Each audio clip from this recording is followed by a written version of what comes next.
I don't even know if I'm on beat with what's happening because I took my headphones off.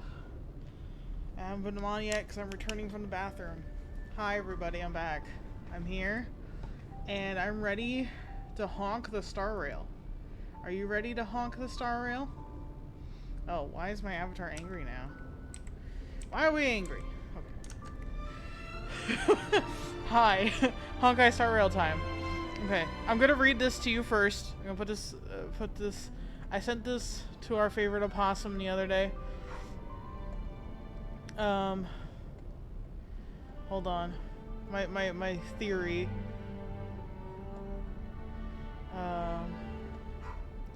Where is it? We talked so much. Jesus. Okay.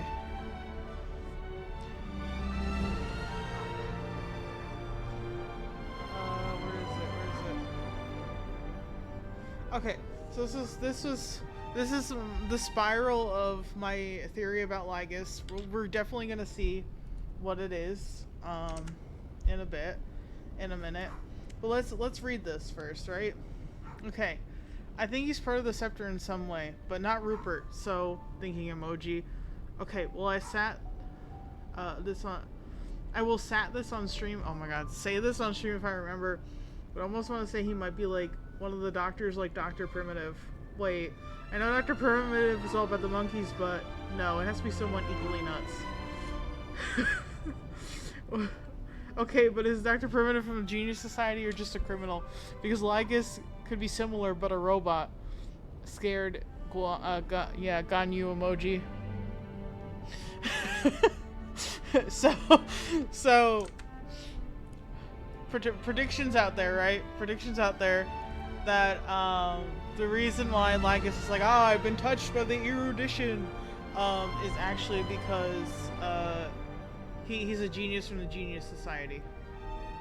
We will see if that is true. It probably isn't, but that was my first guess. Other guesses, March is hijacked. That's not actually what March really is. It's just a hijack from the Amphoreus. That's why Cyrene tried to warn her, because she doesn't have the kind of memories and mental fortitude to keep herself from being possessed, okay? Especially because the memo keepers, for whatever fucking reason, want to want her to do something for them. I think we're still up in the air about that too. Hysolins will do some cool shit. Sayedra, I kind of got a little bit spoiled because I'm too curious. And I know that she... And the only spoil I get is the conversation I had with Travis, let's be honest. Or Travis, our opossum. I didn't actually, like... I purposely avoided Twitter, okay? So I don't know what happens. But, essentially... I know Sayedra is going to make a stupid choice. I know she's going to be annoying as fuck about it. So, we'll see if I like her or if she's the pain in my ass. Let's see. Well, the trailer from the live stream did spoil that Cyrene is going to have a new role. A new big role in here. Almost, you know, like Elysia looking costume. So that'll be interesting. What else? There was something else that I was thinking of that I'm trying to remember, which is why I keep rambling, but I don't think I'm going to remember it yet.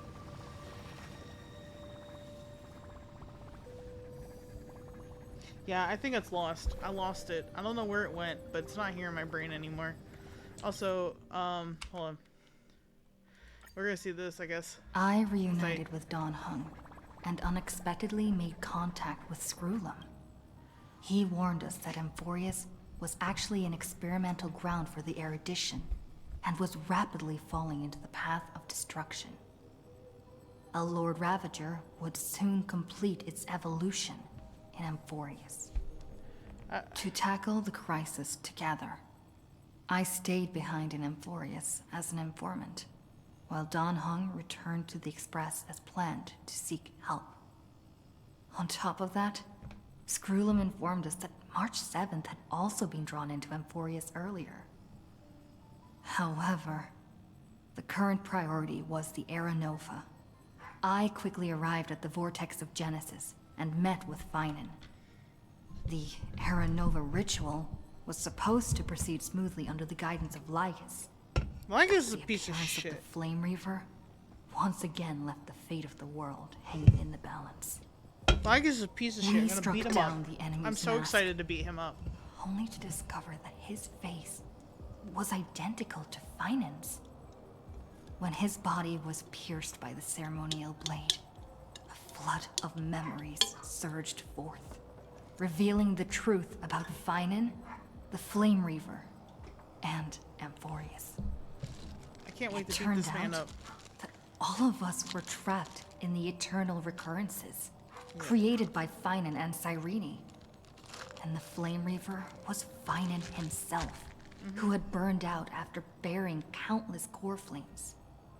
Their goal was simple: to oppose the Eon and rewrite the world's doomed fate of destruction. I still think we have a chance. The eternal okay? recurrences had already played out 33,550,336 times. We got main character plot In this armor. We final can do it. cycle, I promised Finan to take on the title of Deliverer and save the world in his stead, while he would fulfill the wishes of the countless versions of himself. Tear the sky asunder and confront the destruction head on. Thus, with Finan's help, time in Amphoreus reset once more. But I became lost in the chaotic flow of time. At the critical moment, Mem, who had regained all her memories, sacrificed herself to send me back to the beginning of time. Okay. Yes, let's go. We're not high cylinders if you can't Those tell. moments spent anchored in quiet harbors, I miss them as I miss fleeting foams. Oops. I don't know why I needed that, but she is not complete yet. As some of you, if you saw my tweet / blue sky post, you will know that I got her in literally 10 pulls, and I got her like Conan in 10 pulls. So I only needed 20 pulls in combination to get both. Unfortunately, I'm very like this. I'm not like resource lacking like the Lycone I am, because I have, see this? I have nothing. I have nothing. Her traces, it's the same problem. I have nothing. I need to farm so bad, but we're gonna do story first. Partially. We'll see. We'll see. I do kind of want to farm for her because I do kind of want to use this team, but you know, we might be using Finan for the Finan team still. Hello.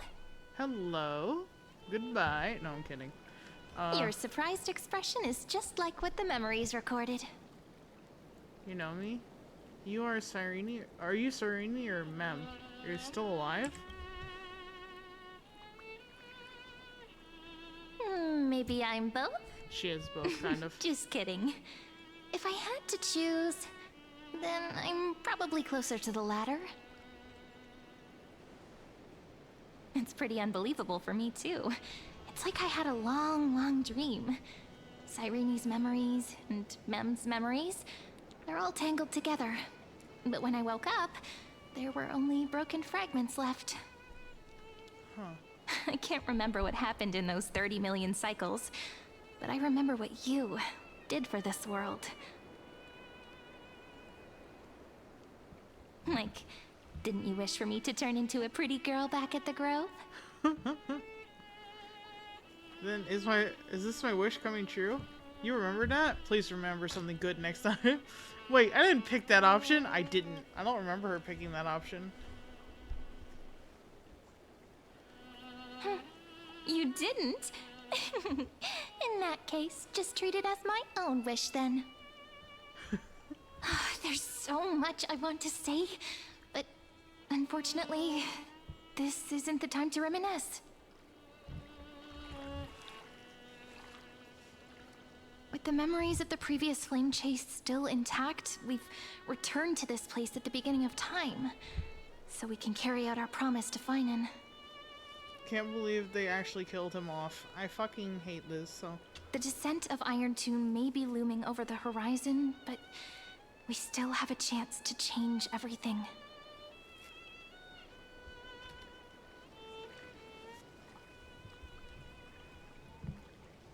Ide Silicii is so quiet. In Cyrene's memories, she always sits alone by the lake, gently swaying on the swing, like she's waiting for someone. Who's she waiting for? It was the same for Finan. Can you remember anything else? Yes. Finan, too, embarked on his journey because of this view. He then walked alone for more than 30 million cycles. Thankfully, you arrived during his long wait, friend. Is that also why Cyrene did what she did? It sounds weird, doesn't it? It's something that happened to me, but I'm talking as if I'm an observer. Yeah. But that's just what those memories are like.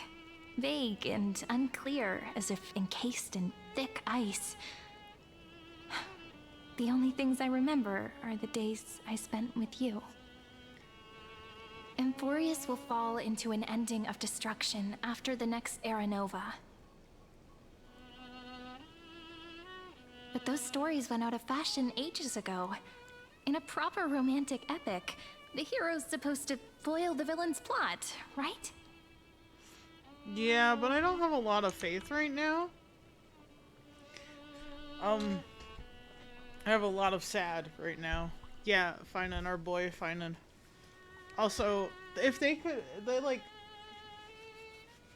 I'm making a mess out of my own hair. If they could stop trying to, you know, hammer in this fact that Cyrene and March have a really deep connection, and just tell me what the fuck it is, I'd be really happy right now. I would be fucking peachy if they did that instead of trying to hit me with hints. I already know they're related somehow, okay? Just fucking tell me. Just fucking tell me. Please, just fucking tell me. Lygus is the primary culprit behind everything. We must stop Iron Tomb's descent. We'll need help from the allies beyond the sky. We must stop Iron Tomb's descent. That is most important. That's right. Lygus is the mastermind behind it. The one who's trying to control everything. How unforgivable. He's annoying as shit. I want to beat But this shit out of him. I still feel a bit anxious. Lygus chose to walk into the spotlight and reveal everything, which means he still thinks the current situation is under his control. Maybe he still has an ace up his sleeve. Think about it. Even the name Lycurgus is a fake one. We have no idea who or what he really is. Which means it's probably time to borrow that treasure you're carrying, friend. What treasure? Wait. Oh, that's right. What? Make a wish to Stellaron, destroy Lygus. It's either my Stellaron or the thing that Scrollum gave me, isn't it? Or as I've written, oh, that's right. That's the data we got. Let's see. Time to call Scrollum. His name is in as I've written. Do it. Like the Death Note. Nothing's gonna happen even if you write down his name, you know. Besides, this book is a cute fairy tale. Please don't write stuff about the antagonist in it. Damn it. It's not a Death Note. I'm talking about the chronocognitive anchor. Figures. Didn't that Intellitron friend say, when required, it can also serve as a bridge for communications between the internal and external world? Oh, he sure did. I forgot about that, though. Thanks, Cyrene. Ide Silicii is a little village enclosed by time. We might be able to contact the outside world from here. Okay. Why don't we give it a try? We should at least tell our friends from beyond the sky that you're still in one piece. Yeah, true. Firstly, we need to find a well-hidden spot. Okay. So I'm already speeding around you. You walk so goddamn slow. Walk faster.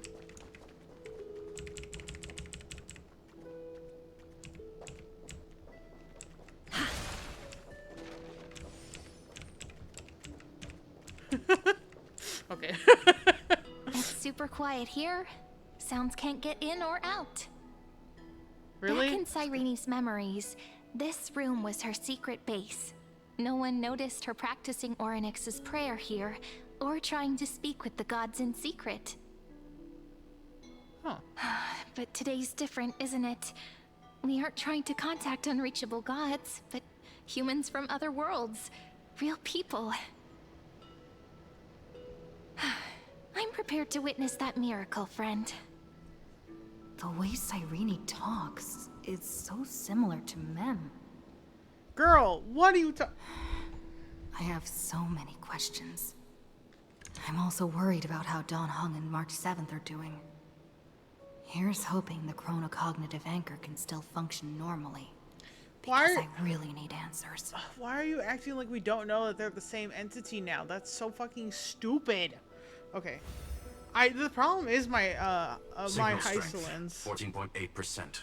is Dialogue window. underleveled. 16 minutes 22 seconds. To be honest, that's the only reason why. Prerequisite. No external interferences. We are very glad to learn that you're safe. It's such a relief to see you two. How are things in the outside world? Herda, you're here too? It's such a relief to see you two. I'm stuck. Hey, now's not the time to celebrate. Having two geniuses standing here means you are in big trouble. Yeah, Herda, can you help, please? Can you two help me, please? Listen up, little one. The Destruction's eyes are gazing upon this place. No, I'm not joking, and no, it's not Droidhead. It's the real Nanook. Okay. Time is running out, so I'll explain in terms you understand. This world, Amphoreus, is in fact a testing ground, where the Lord Ravager, Iron Tomb, evolves through self-extrapolation. Yes, I know this already. Continue. Hiding in this segmentum, unknown to other life forms, it has endlessly repeated the process of Era Nova, seeking a solution that could obliterate the erudition. Okay. For some reason, the experiment entered a prolonged state of stagnation. However, it has now restarted. Yep, because I'm here. Of course. Prediction. If effective intervention is not performed, Iron Tomb will complete its self-coronation in 14 system hours. What do you mean and in initiate 14? its plan to destroy the entire path of erudition. Ugh.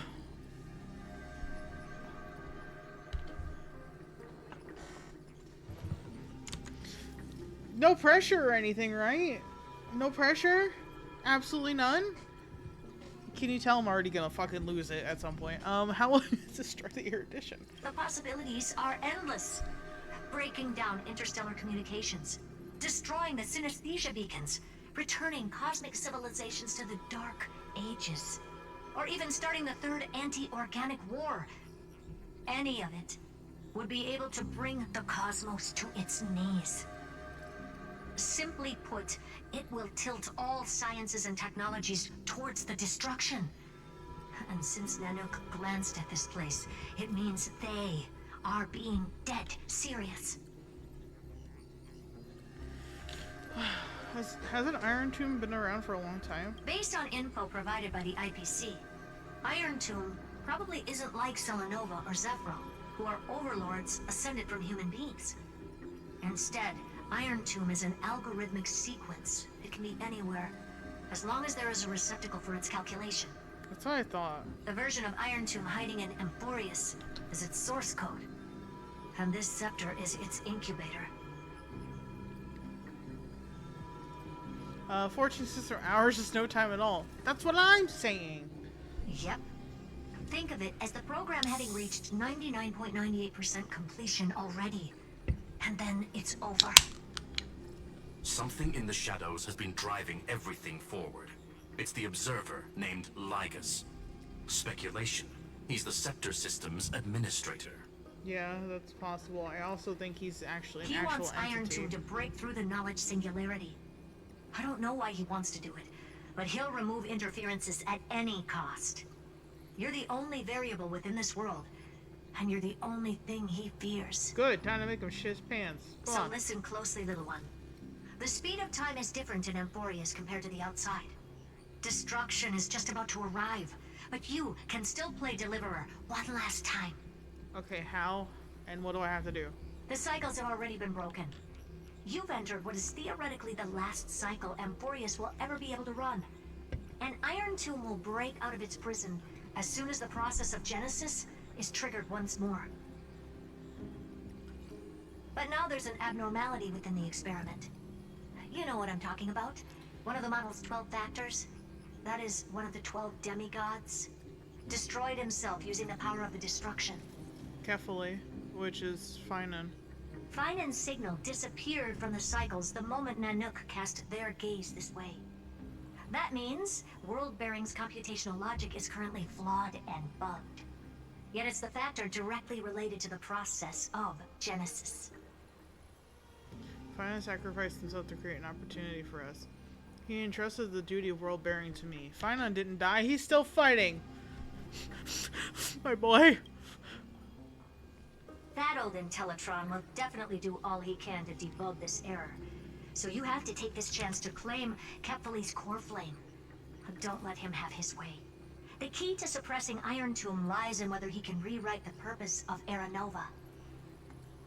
There's one more preparation we must make. Lygus's behavior has been quite abnormal. He's never interfered in the actions of Titans or the demigods throughout the whole experiment. Deduction. The Scepter has an extremely strict autonomous protocol, restricting even its administrator. In Amphoreus, this ultimate protocol goes by another name. Which is? The Law Titan. Talanton. Law. That has They to are be... the rules that restrain all things in Amphoreus. And it was the core flame returned at the very beginning of the last flame chase journey. Okay, Sayedra. Why do you have another little pink one next to you? She just noticed. Her path chart is... Is there something wrong with me? Never mind. Let's get back to the topic at hand. Light calendar 3960. Month of balance. We'll be locking onto this time period to find Law. You can either meet the Titan, convince the demigod, or take the core flame by force. It doesn't matter what you do, so long as you bend it to your favor. We still haven't figured out how you and Don Hung got inside this world. So influencing protocol is currently our best way to stop Lygus, or to call for more reinforcements into this fight. Once you've got Law in your hands, we'll discuss our next steps. Make sure the core flame doesn't fall into enemy hands. Oh no. Okay, I got you, Herta. Herta, the firewall's interference is getting closer. Time is running out. Please ask any questions you still have as soon as possible. I'm trying. Excuse me. How's the Express crew doing? Iron Tomb can't affect the real world just yet. Don't worry. Himiko and the others are more concerned about your well-being than their own. Okay. I love them. They're my family. Is Don Hung safe? Mr. Don Hung did not enter the new world with you at the end of the last cycle. Known. The flow of time inside and outside Amphoreus is not identical. 1,000 years in this world may only be a fleeting second outside of it. Conclusion. He is on his way back to the Express. Okay. March 7th? How's she doing? Miss March's situation is rather complicated. I know! Can you explain, Madam Scribble? Herta and I can detect her signal, but cannot ascertain her location. What we can be sure of is that she's still in Amphoreus. Okay. Yeah, I already know. The trailer Don't worry spoiled about that. her. She's absolutely chock full of mysteries. Even if Amphoreus explodes, she'll probably float out perfectly protected in a nice thick layer of ice. Worry more about yourself instead. You have a lot of confidence in the things she did, like, none of us know shit about. Herta. Okay. I guess that's it, though. I believe in your capacities. Thanks, dude. The hands of the Trailblaze can create miracles, and will certainly be able to snuff out the flames of evil. Thanks, Grulum. Thanks, I'm not Bestie. gonna give any motivational speeches. I just hope you bring good news the next time we meet, little one. Okay, Herta. Okay. No, not little one. Deliverer.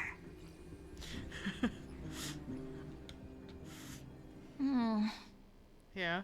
Those two geniuses certainly have memorable personalities. Yeah, I know, right? They're great. What do you think about them? Can you understand their explanations? It feels weird. This all feels really familiar. Some of that conversation feels like it's about things I once knew, but then forgot. Really? Really? Maybe it's because of Mem? After all, Mem's a memo sprite born out of your thoughts, friend. Maybe our memories somehow got tangled up together. Never mind. Let's focus on something more important with what little time we have. Just treat me as an ordinary girl with secrets, okay? Light calendar 3960. I remember that Talantin had already fallen by then, and the Chrysos heir who inherited that core flame is named Saridra. Oh. That's what's recorded in history, and the period we'll be heading to. We'll need to find Law and stop Lygus. So, we've at least got a solid direction, right? Can you give me a little bit of time before we go? I want to pack some stuff. There's so much more I need to take care of in this form, and I'm still getting used to it. Sure, I guess. I don't know what else I can say at this point. A relaxed scene like this probably no longer exists in the outside world. I mean, you're still inside Amphoreus, so... Isn't it still the outside world? Well, I mean, isn't the outside world still kind of okay right now? I don't know. Oh, see? I knew something was out here.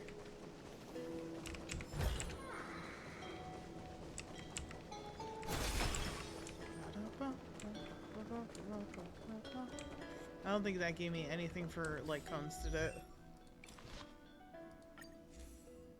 Nope. Can't be that lucky, can I? Ugh. Okay. What do you got to say? This is important, and that's also important. It's not gonna fit into my bag. Hold on, I'll be done in a sec. No worries. I just wanted to see what you were doing, see if you had anything to say to me, and that was kind of silly. Let's see. I know Kafka also kind of is suffering.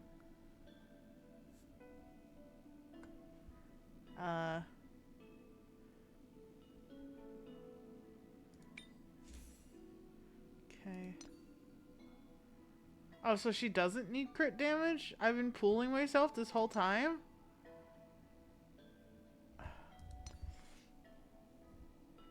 I guess she's fine then. I think I did what I needed to then. Okay, never mind. It's really just Hycelin's, like, and I know Kafka's stuff is not fully upgraded, but at least she's at like level 8 and 9 on her skills. Meanwhile, Hycelin's is still like level 3, so I might want to sit and grind a little bit before I enter any battles. Wait, no. There's also a puzzle thing. Wait, go to the Calyx. I'm gonna make everybody pause on this. But, you can see how good she is as is. Isn't that great? Isn't that fantastic? Let's take it off fast speed for a minute so we can observe the beauty. Tide, sync with me. Stand still. Ill fate descends. Stand still. But like upgrade, like the changed Kafka is really great too. Yeah, Don't look let at waves look open at all your that throat. DOT. Okay. Stay here and listen. In this endless revel of the abyss, your cries rise. Ghost whale. All right, she's at 100,000 even at this point with her ult, but Sink with me. Relax. just trying to make sure that I have enough skill points for Kafka. Good times. Time to say bye. Boom. Don't let waves open your throat. Let's see. Let's do a singular basic attack. Become inebriated. Relax.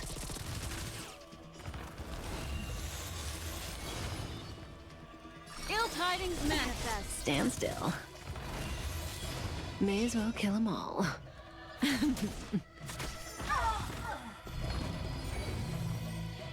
Yeah. Be intoxicated. Relax. I think I've done pretty well with my DOT team. Memories are even though beneath the don't seem to be waters doing a lies lot an right endless now. abyss. It's fine. We'll be fine. We're good, right? We're fine. We're Gucci. You know. We're cool. Good times. Time to say bye. Boom.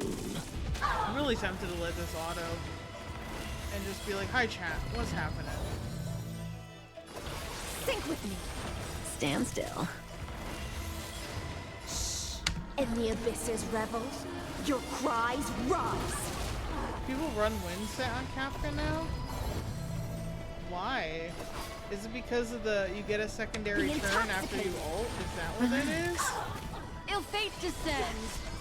Like, I don't imagine that actually helps, like, Black Swan or anything. Beneath the waters lies an You endless know? abyss. I'm confused about that. Stand still. Time If to we could say get, bye. you know, somebody in the chat who understands the logic. Or if you could, oh, yeah, okay. So it is because of the Ill tidings reset manifest. after the ult is cast. Stand still. I don't know. I think this is okay. I like the ignoring defense that it gives. Time to say Kafka, bye. you know? Boom. Like, logically speaking, it makes a lot of sense to keep her that way. Sink with me. Because yes, it gives you more turns, the but like, abyss's what revels, other benefit your is there for cries her? rise. Not much, if anything, at this point. Be intoxicated. Stand still. Ill fate descends. Beneath the waters lies an endless abyss.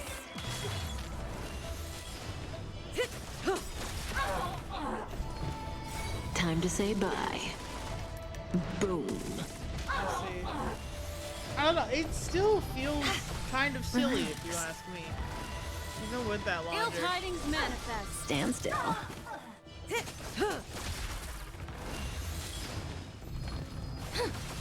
Relax. Yeah, I don't, Beneath the waters lies an endless abyss. I don't know. My brain doesn't compute.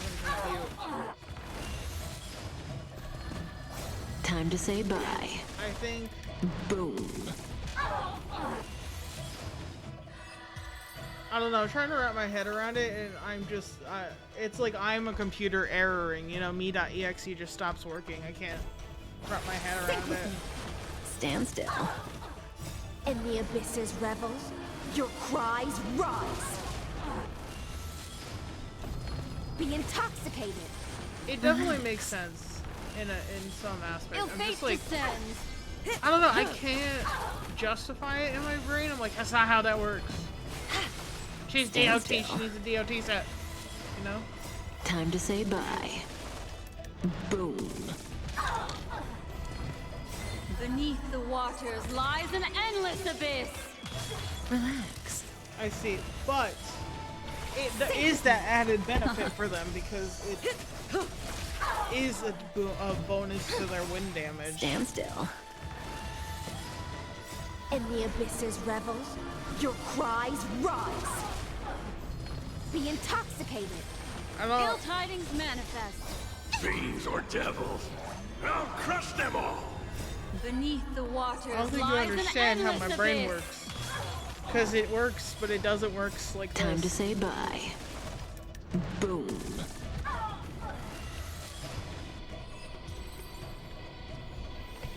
Okay, call it quits for now. Hold on.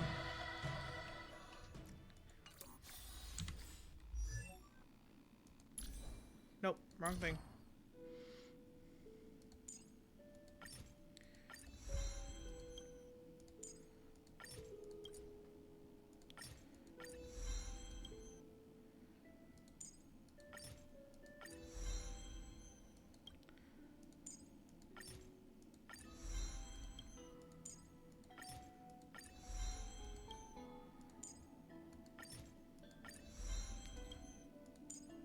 Damn, okay, we've reached an impasse of being out of materials again. Wait, what about this one? I can use universal. Oh, that's right, because I don't need that much. But we'll try again in a little bit, I think.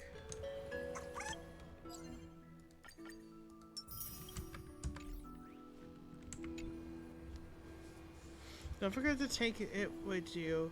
It only means of communication with the outside world. The genius's message is still there, reminding you.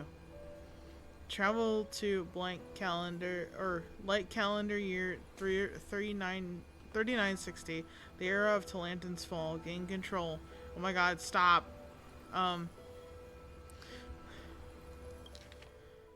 Gain control of law.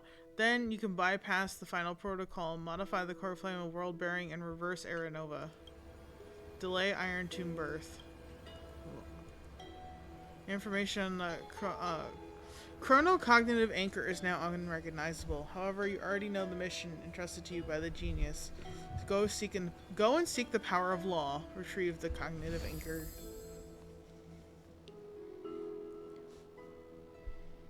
Should I head to the attic to wait for Cyrene? Or should I have one last look at Ides Elysiae? I don't know. Is this map stay so I can go find a chest later? I hope so. Oh, forgot. The chime makes a pleasant sound again, and this time a cuddly baby seal pops out. Looks like the chime's magic is limited. The more you use it, the weaker it gets. Maybe next time it won't work at all. I have done it quite a few times at this point. The Dromus on top of it was literally the funniest thing ever. I was not expecting that. You there, young lady. Those eyes are shining bright. Let's play a game, shall we? Let's see if your gaze can keep up with me. Eep. Guess where I am. Search the closer pile. You found me. Eagle eyes indeed. Want to play again? Eep.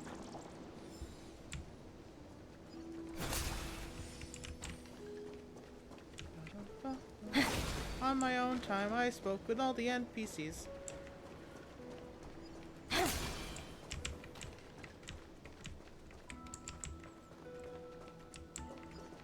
Actually, I don't know if I spoke with Audata. I know I spoke with Ryan's father.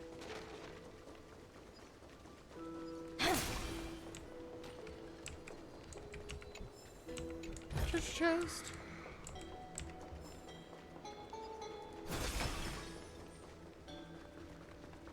Ooh, whoa, how did I miss that? Oh, you jerk. Hee, did I spook you? Wasn't able to make a debut here and give you a real scare, but you already bumped into me somewhere else. Still, I can't let this setup go to waste. Let's see. How about a consolation prize? I'll whisper to you a world-shaking secret. Sound good? It better be actually world-shaking. Do you mean the truth about the Dawn device? I already heard that one. Pfft, no way. Get out of here with that. Nah, I've got this. What I've got is the real deal. Cross-world certified. Life is a game of mystery chess. Anything can be hidden, anything can be revealed, anything can be manipulated, and anything can be turned into data. Can you tell the implications of this metaphor I'm referring to right now? Not really, but I'm taking this treasure chest, sir. How about exchanging this for some honey brew?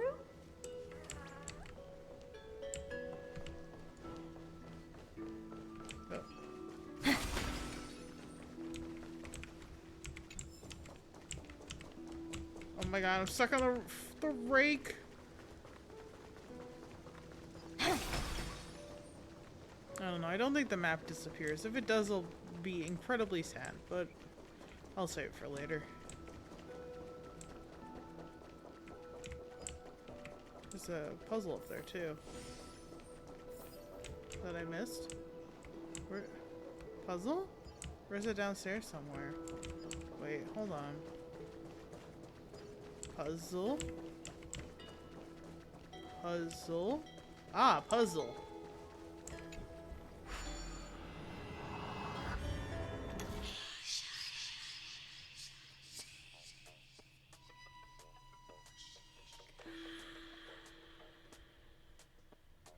Why that way though?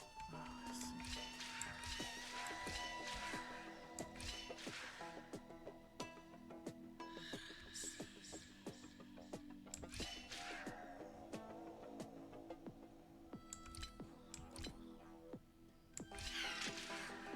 Oh, no.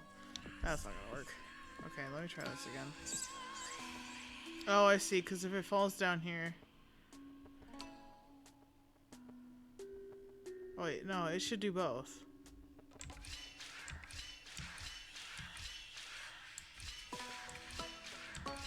Yeah, that should be fine.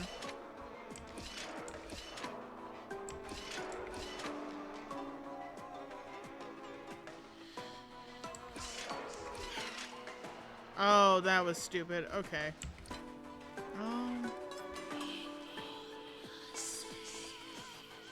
But there's no way back up. Bro, I hate this with all my life.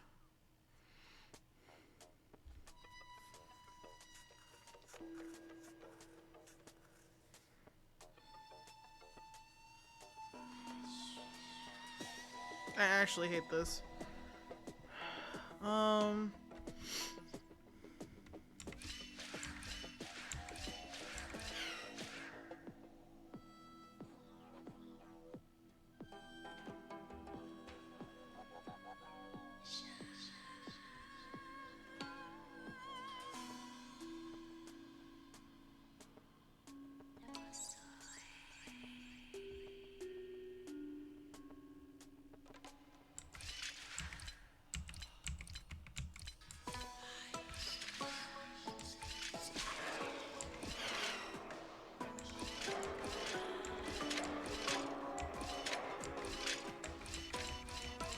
Shit, okay.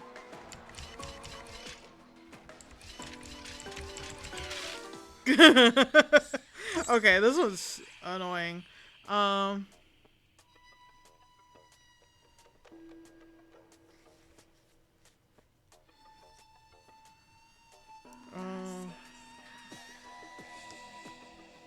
me see.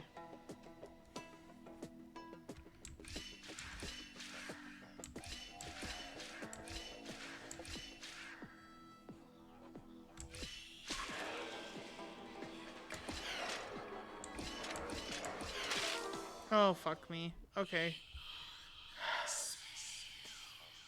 You know what? I give up. I'll do this later. Absolutely cannot do this right now. It's gonna take too much time. Alright. Wait. Oh. Let's be real, some probably just goes off.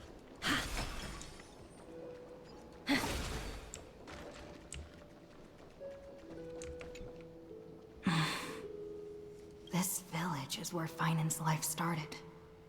After 30 million cycles and 30 million failures, his burden is now in my hands. He said I will take over the responsibilities of world-bearing. But what does that mean? Becoming the new Kefali? Or forging a completely new path? I guess we're gonna find out. Believe in Destiny's plans, prepare for the worst, analyze the situation rationally.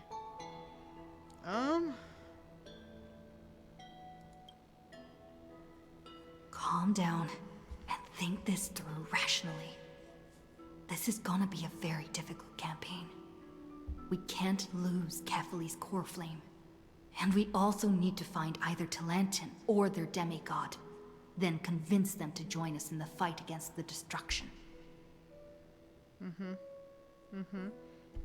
Oh wait, I can auto, because it's not... But there are so many unknowns.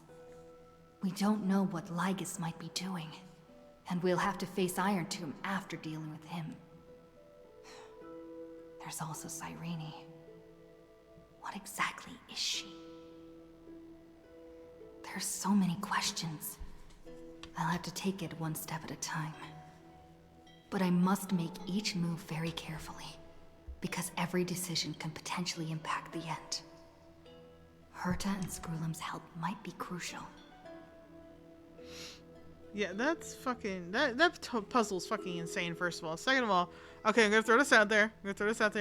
I don't think I'm gonna remember this, but like 51 minutes, 58 seconds now. So like 52 minutes. I wonder if the reason why Cyrene and like, you know, going all the way back to when Oryx is like that you feel like mom. I wonder if Cyrene is a digital copy of March. And if March is actually the original researcher that programmed all of Amphoreus. I have nothing to back this up other than that simple statement from Oryx. But let's put it down, write it down. I said it before we got to it. Write that down. The Memo Keepers want her because she's able to create an entire realm from memories, probably. Write that down. When it comes back around, and I said it here, and I was right. I want you to reference it. I want you to write it down. Say, Muna said that on August 14th, 52 minutes into stream of 3.5 story. I want it. I want it written. I want my psychic powers to be acknowledged. I'm just saying. All right. Anyway, I'm done with my ranting. Okay, let's go. Thinking hard over there? Nah, hardly I finished thinking. packing. I decided to just bring these few things in the end. She's so funny. See? There's a journal, a quill pen, and the ceremonial blade of the Priests of Time. Holding it calms me down for some reason. Because it's probably a part The of who scent you of are. the Black Tide is now calm. Finan must still be fighting them in some way. This will be Amphoreus' final flame chase journey. But it won't be the end of us. It'll be the beginning. Friend, are you ready to become a hero? Girl, no, but let's go. I still don't know how I should act around you. Just treat me like any other friend you have. We share a common goal and common enemies. And we may also share a common future. A future that has never emerged in any other cycles before. I believe in you, friend. I mean, I don't If you know. still can't get used to it, just call me Mem like you did before. Just kidding. I mean, she basically is just powered up Mem. Like, Mem digivolved into Cyrene. I don't know how to tell you this. I still don't get it. Why must it be me? Are you worried that the burden is too heavy for you? Don't worry. Maybe the answer isn't as complicated as you think. You've seen how every person regarded as a hero in Amphoreus was nothing more than a flawed human. They were just at the right place at the right time when the world needed a hero. Agreed. Stamp of But agreement. those aren't coincidences. Just like how your arrival kickstarted Amphoreus' fate once more after a stagnation of more than 30 million cycles. It's the inevitability of being a trailblazer. Yeah. A person's personality is their destiny. Your own hero's journey already started the moment you decided to board that express. True. Let's go. We'll save everyone. That promise might be far too heavy. But I believe in you, friend. The Trailblaze's duty has always been a heavy one. I ain't got no choice. Excuse me. All I'm gonna do is keep moving forward. In other She's so words, short. since you've already saved so many worlds, friend, you should be used to being called a hero by now. I guess. Still feels Maybe weird. you can tell me those stories as we travel. That way they can become our shared memories too. Sure. Let's trailblaze onward like before and create a future that's worth being remembered.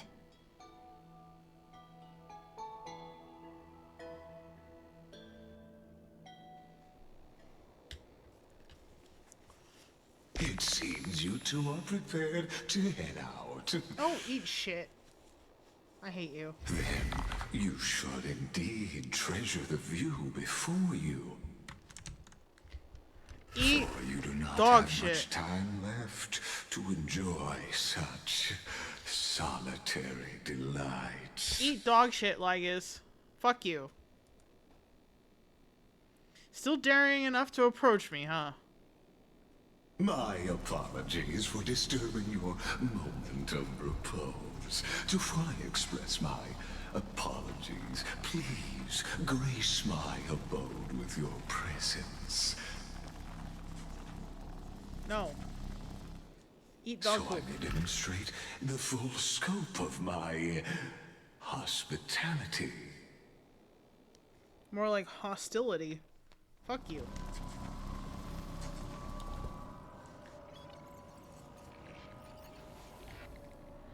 Oh my What God. is this place? See, and so it's basically like almost like a metaphysical inside of a scepter. Pulmo 600 premium mobile Titan Authority Strife. Oh, mighty. Farewell, then. May we reunite in the new world. Oh, Casterus. Authority Sky. Oh, Hyacinthia. Oh, not Cass. Epic Ki. Death. Yeah, that's Casterus. All shall bid farewell to one. And Scan. that person alone will witness the miracle. Reason. That is Anaxagoras. Haplodes. Passage. That's our Tree.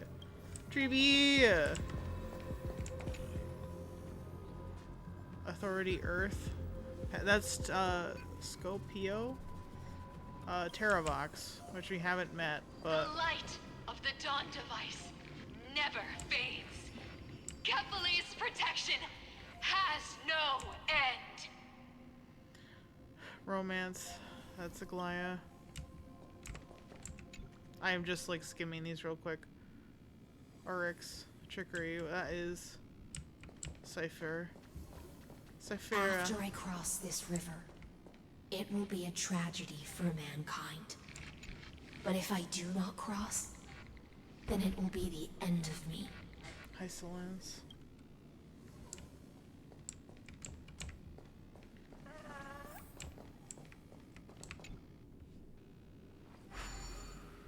As you reach out and touch the screen, an eerie sensation instantly courses through your entire body.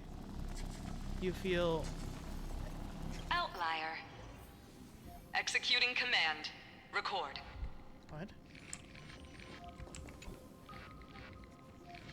Ocean. Okay, that's Hysolence TV still. So they Push this backwards. Is this Sayedra?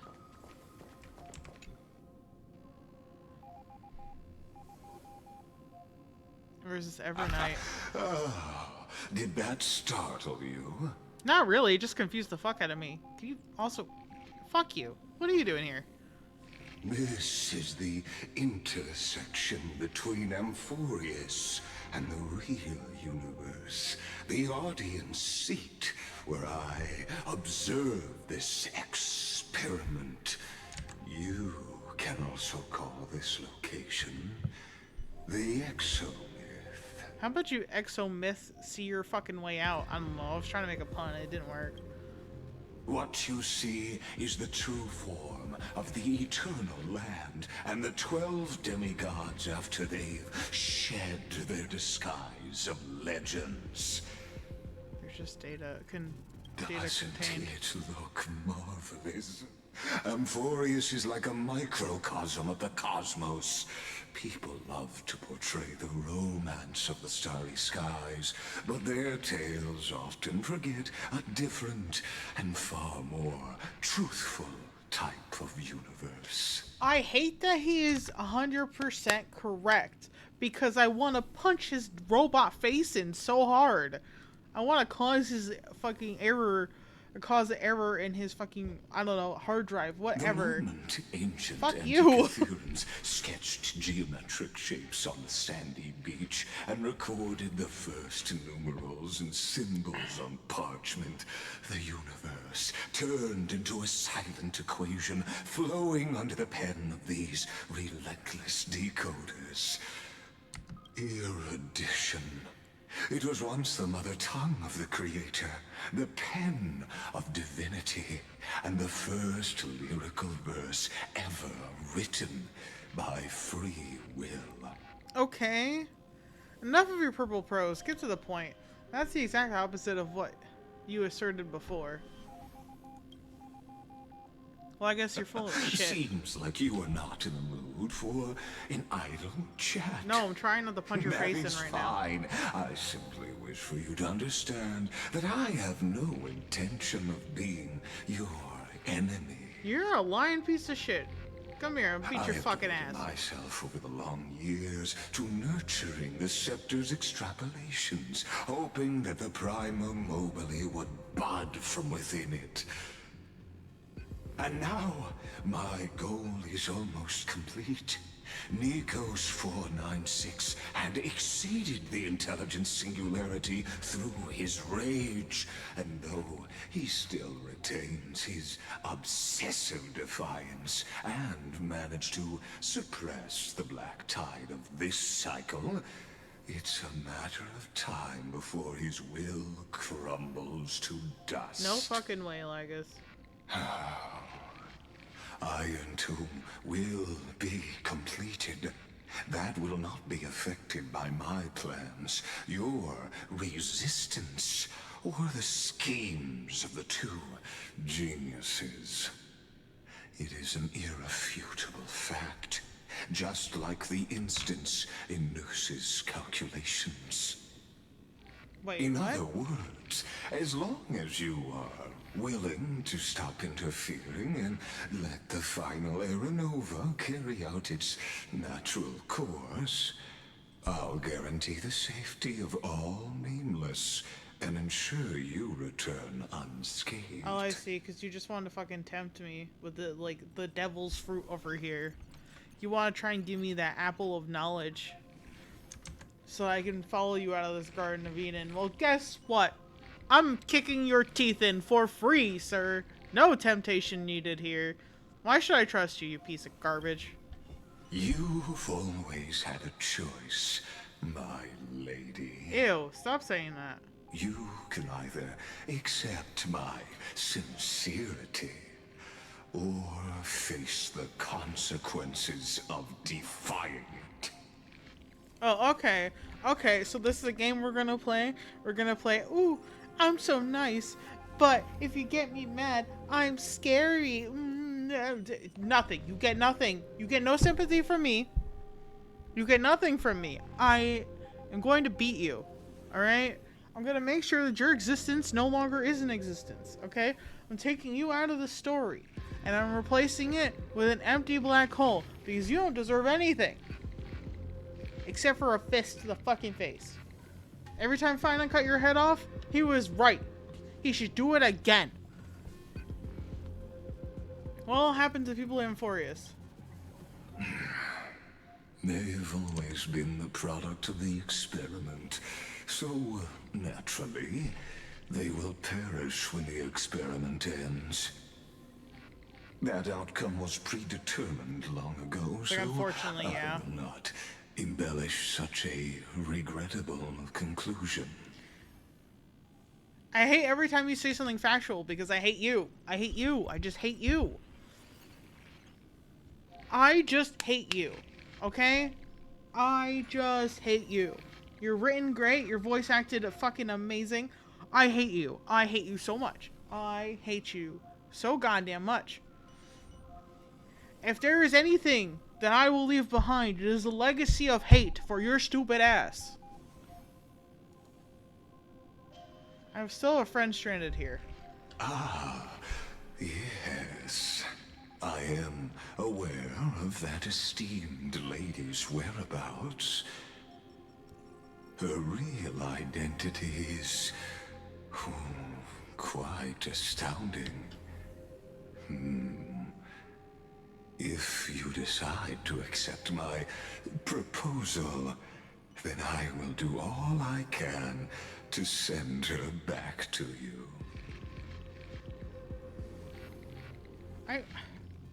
When Iron Tomb descends, no one will escape unscathed, you fuck.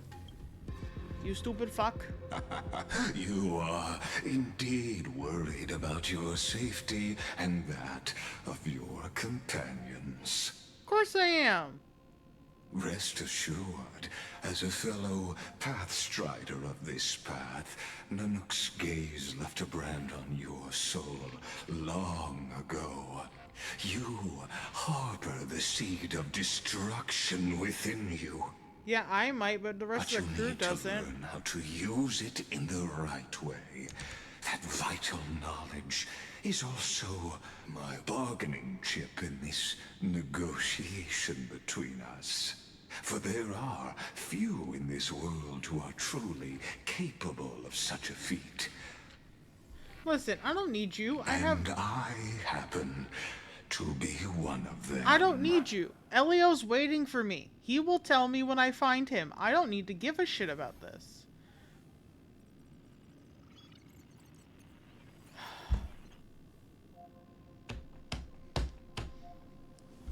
Ugh! I hate this man. Who are you? Someone who wanders the stars. Someone who seeks answers with abject despair. That is all I am. This matter is of grave importance, so please do not make your decision lightly. After all, the choice before you bears a 1 in 3 chance of elevating you to an unparalleled existence among the stars.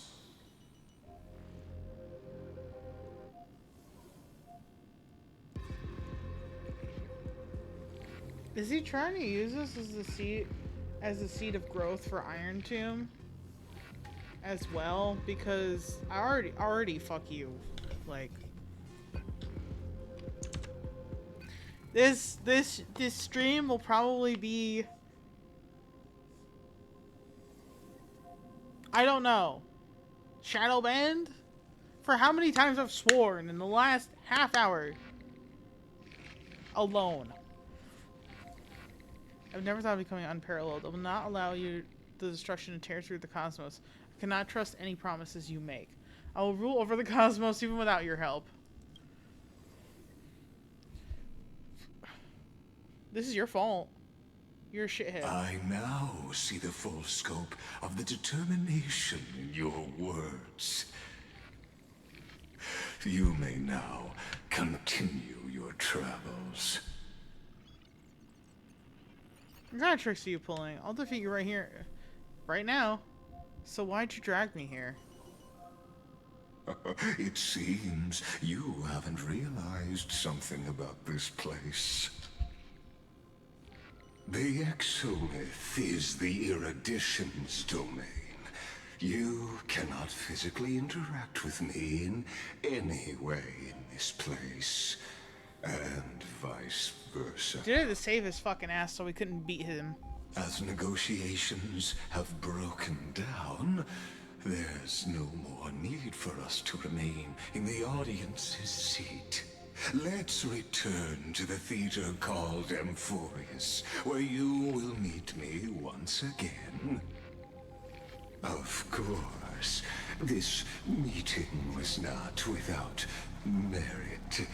Your presence has inscribed a new footnote in the Exomyth.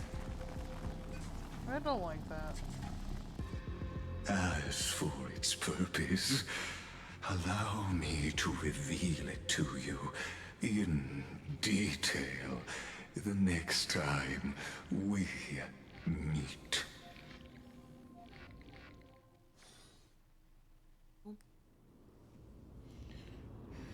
Okay. 100 years ago, the flames of war consumed Akama. The Outland forces broke through the dawn. Golden blood flowed with greed, and enemies descended with Kefali's eternal slumber, painting the holy city's walls in scarlet. Its generals had vanished, and the elders prostrated on the ground. The throne of worlds kept silent to the pleas of the people. Until the heaven and earth cracked open. Not the gods answering the people's prayers, but a legion rising from the sea of blood. Dawncloud's spires fell in the sulfur rains, and the legion's commander stood atop the broken idols and roared. Compatriots, no more kneeling! Not to brutal tyrants, and not to dying gods. Those rebels have twisted the prophecy and ignited the flames of war in order to stoke fear in your hearts. A Chrysos heir she stood, divine blood soaked into the earth, quelling the flames beneath her feet. Their golden blood wrote of a tragic fate. Mine shall overturn it! Her crown burned bright, outshining the fires consuming the entire city. She raised her scepter high, and the people gazed in the direction she pointed. My blood flows in you now. Heroic compatriots, follow me, and we'll seize the reins of fate. Drive the enemy from Kefali's dawn. Smother their flames with their own dead. Win glory. Win peace. Let history sing your deeds. The first to dance was a maiden following closely behind, weaving through the carnage like a fish in the sea. The people, full of wrath, surged with her, forming a colossal wave, and the enemy hordes, drained of life, vanished into nothing. Onward to Marmorial Palace, to Dawncloud's heights. Announce to all the wicked and cowardly. Announce to this stagnant age. We are the rising tide! History remembers this as the first siege of Akama. It is said that after the flames died, people found identical inscriptions in every place in the city that had been scorched by fire. It was the name borne by Akama's first and final sovereign, the Imperator Seridra. Friend, are you listening? I am. Friend? Friend? On Honestly, you were the one who insisted on reviewing history, yet here you are, dozing off. I'm not. I'm Wake wide up! awake. Otherwise, I'll have to... Wake up! Otherwise, I'll have to...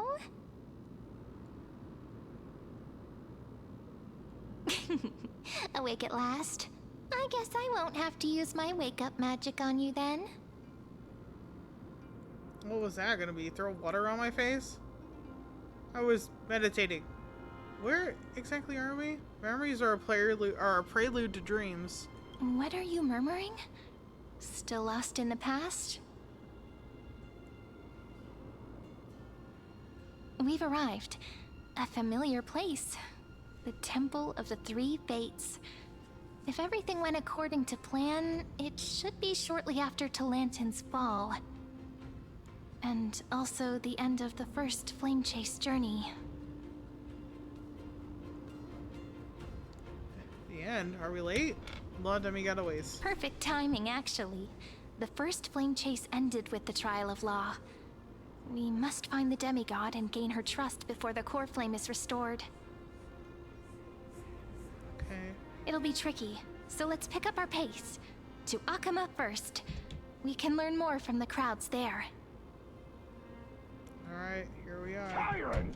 You and your butchers are not welcome here. Get out! A noise? A dispute? Careful, sounds like someone's in there. Hold your tongue! Conspiring with Kremnos and plotting rebellion are crimes punishable by death. There are multiple voices, and things seem tense. Let's not get caught up in any trouble. Yeah, it's not my Why don't we intention. find a place to hide and observe from the shadows?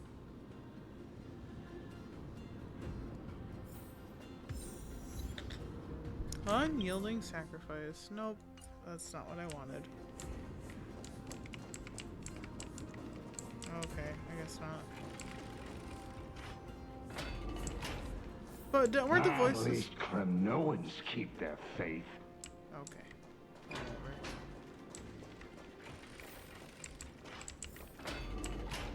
Wait, isn't that... We've played this game before. Oh.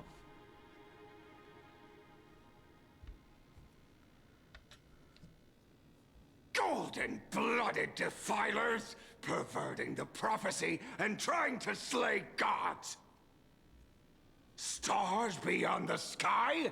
Gods who created the Titans? What kind of nonsense?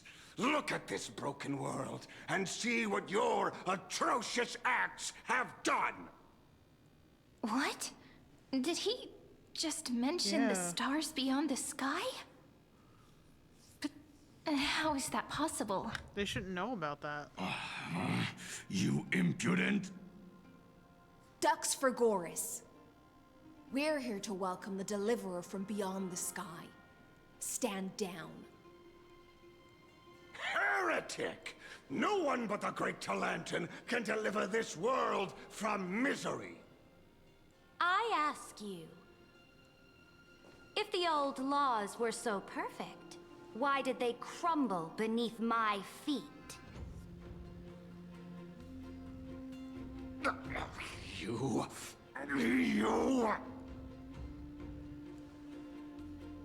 I like her hair though. Talantin is long gone. Now I am the law. Challenge me, or submit to my judgment.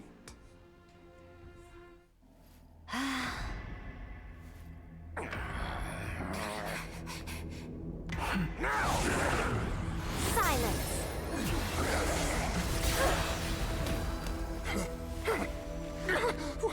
What gives you the right to judge a priest of law? That's because I came, I saw, I conquered.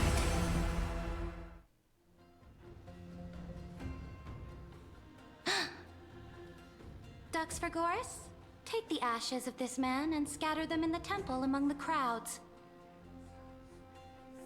It's crazy. Tell them that the High Priest attempted to take away the rights granted to the people by the Imperator. Thus, he met his fate. Yes, Imperator. Now, these two accidental guests. Dux Gladiorum, if you please. As you command.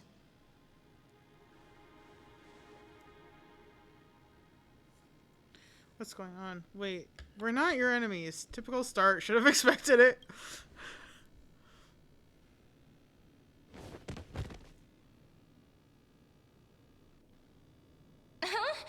Is this... Canis? Correct, but not the Canis you know. Sorry, I forgot that's how her name is pronounced. This is the leader of the Cleaners in this era. Since the start of the Chrysos War, they've made it their mission to wipe out the Chrysos heirs. Even now, even after I've united all the city-states, these vermin still lurk in the shadows, hindering the Flame Chase journey. Moreover, I know that the 27th person to inherit this role bore many grudges against you and nearly doomed the second Flame Chase journey. The enemy of my enemy is my friend. So, out of courtesy, I present to you this corpse as a gift. Crazy. You know us? You know about the second Flame Chase journey? Quite the generous gift. Careful. Let's wait and see what happens. She's probably trying to scare us.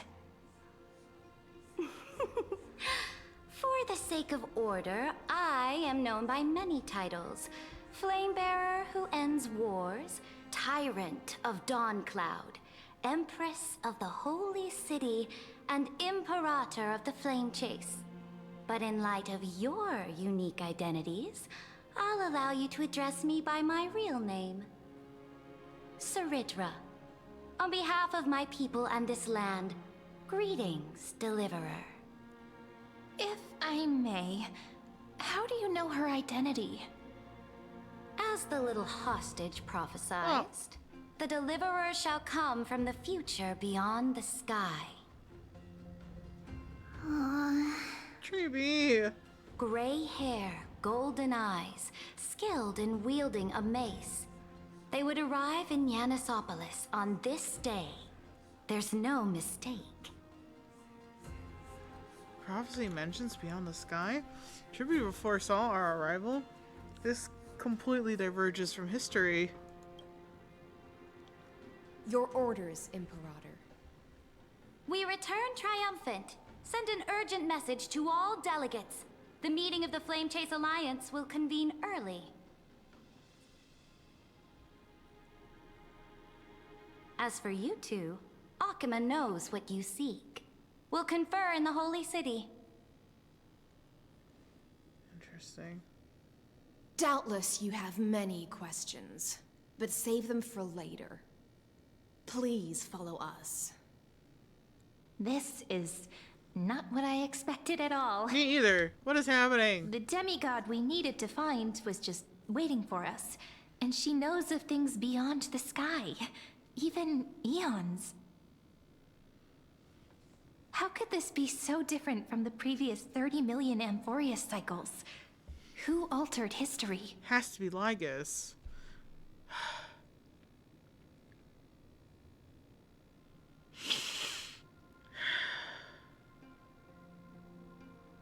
It's either Lygus or March 7th. Maybe we messed up the timeline. I wish, but other possibilities remain. The currents of time have become twisted. Regardless of who caused this, that Imperator came prepared.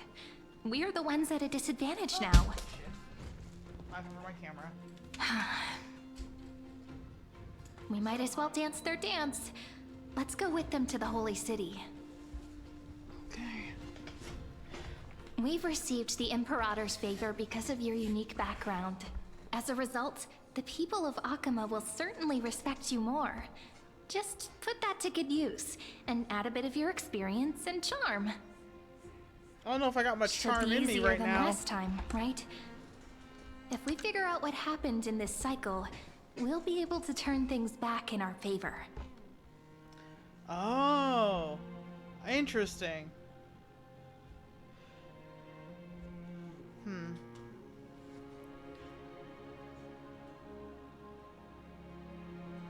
Interesting. So they changed dialogue. Well, fuck Lygus. I hate him. And also changed companions await the holy city.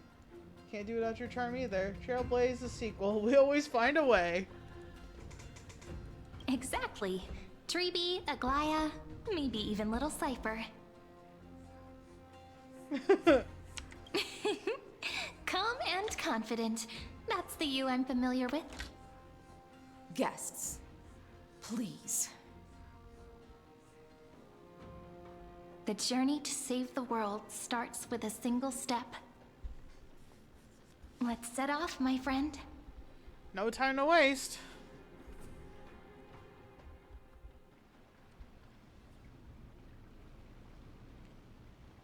Hail to the Imperator! Hail to the Golden Heroes! She's so short. Why is she so short? Told you, you're the headline act. All this spectacle is for you. Guards, your service to the Holy City is appreciated. How have things been? Castrum Krennos once again struck the border. Dux Brumalis led her troops to repel the enemy. The agitators against the Flame Chase are still active in the city. They smashed the shops around Memorial Market. But the garrison already arrested the culprits, and now they await interrogation. They are merely a disorderly mob and do not warrant any attention. Even though Terravox personally mended the fractured earth, it still didn't silence these fools. Guests from beyond the sky, worry not about these trivial matters. Dux Gladiorum will take you somewhere to settle down for now.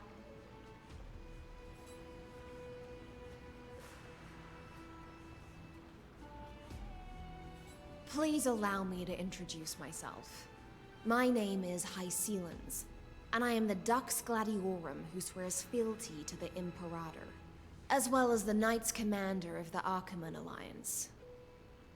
Later on, the Imperator will invite you to attend the meeting of delegates to discuss the Flame Chase journey. Your arrival has convinced us that the future promised by the prophecy is certain.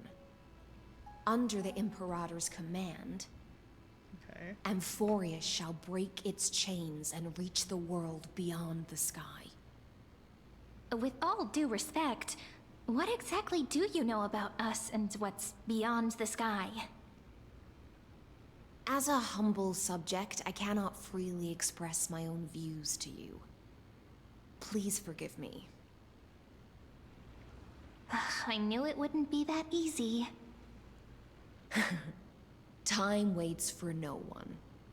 Please come with me and rest now before the meeting later. Achaemen, under the Imperator's rule, is no longer in the shadow of war. Indeed, Dawncloud stands as the hero's residence. The Imperator put much thought into its design, in order for it to serve as a sanctuary from the burdens of battle. Please experience its marvels firsthand, heroes. When the Imperator arrives, I shall come to summon you.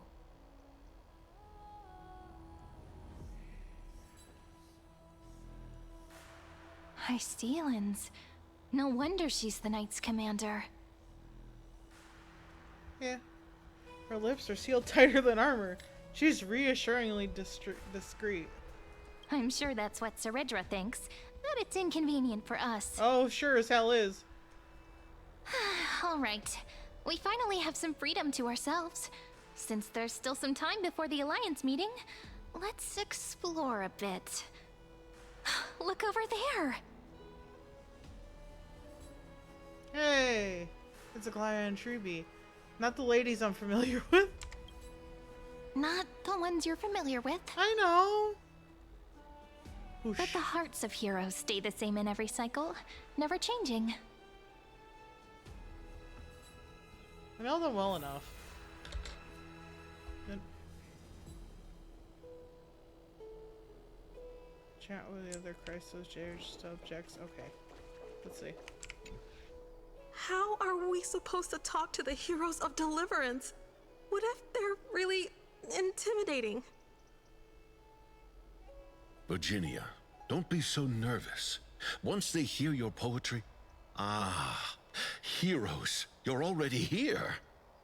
Yeah. Greetings. I am Apollonius, the Dux Helcolithus, one of the 5 sages of the Grove of Epiphany, advisor to the Flame Chase army. Ooh.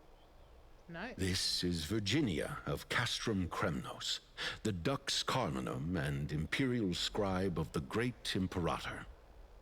Nice to meet you. Hello. I'm Virginia. I compose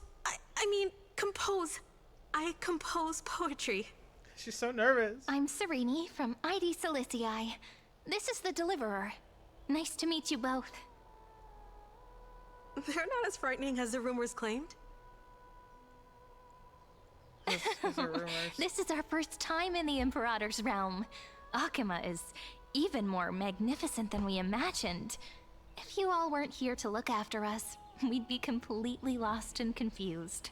Oh, Cyrene's so wonderful. The Akima you imagined is long gone.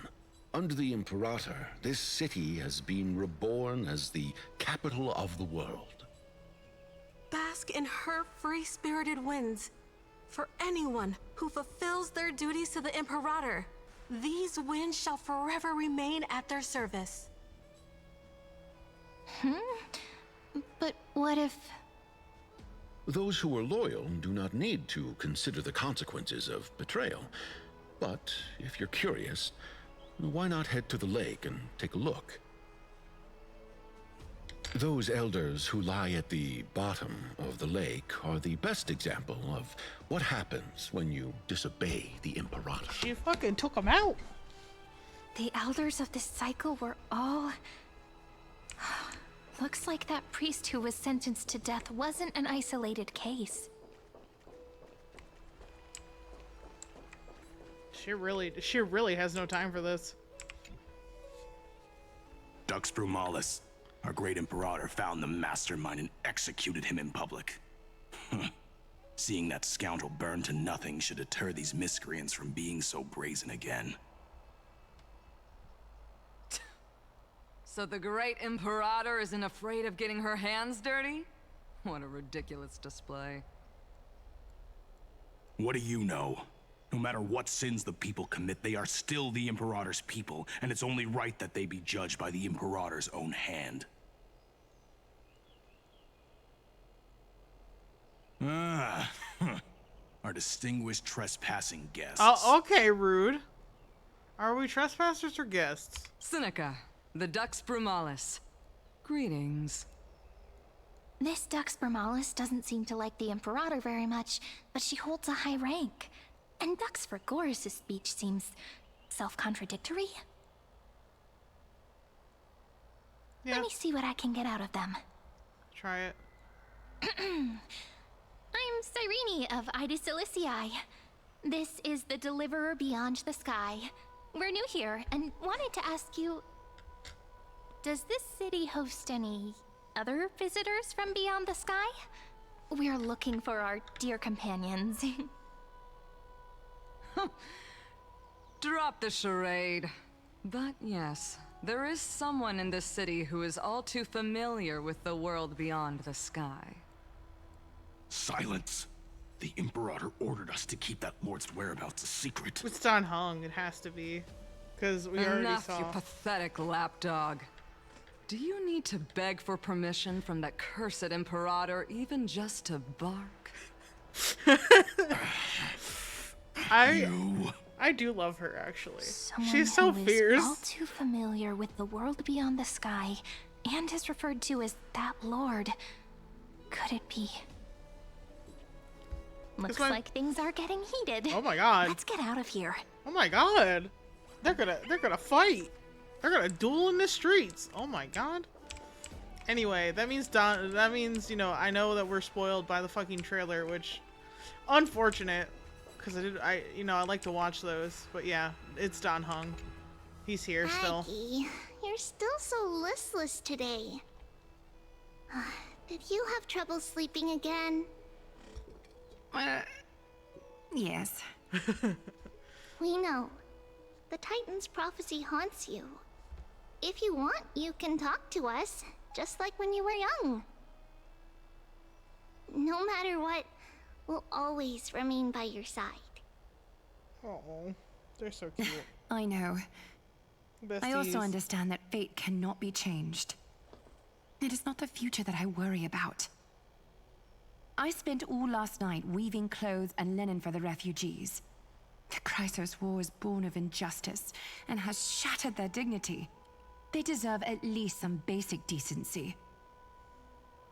If Amphoreus one day abandons this, then all of us, commoners, Chrysos heirs, Titans, become no better than beasts. Oh, we have guests. Welcome. I am Aglaya, the Gold Weaver. These rags on you are not worthy of the title of Deliverer.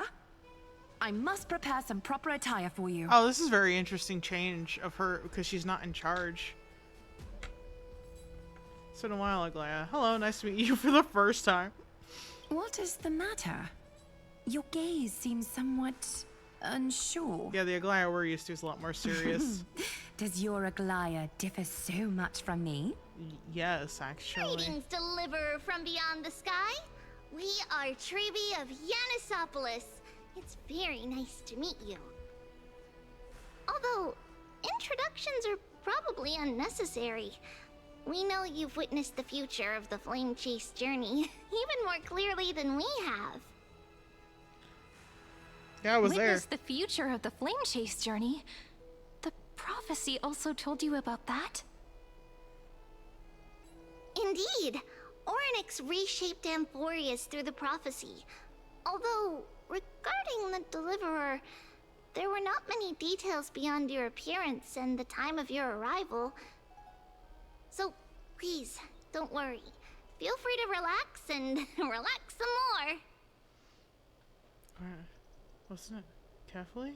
Orynyx's prophecy. It was Orynyx who told mankind that the Deliverer from beyond the sky would descend upon Amphoreus. Interesting. More crucially, they revealed a future entirely different from the Aranova.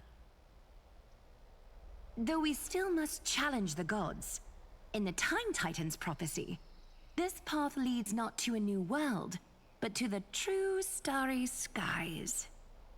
By awakening This is Iron also Tomb, what the that's Great not good. Imperator has been striving for all her life. Your arrival further confirms everything. I'm worried about this. Can't be real. Even you find this surprising? Fate really is unpredictable. Perhaps the upcoming meeting will hold even more surprises. We're gonna see our besties? We're gonna see Marsh and Don Hung again? Besties! Besties! I can't wait for our besties.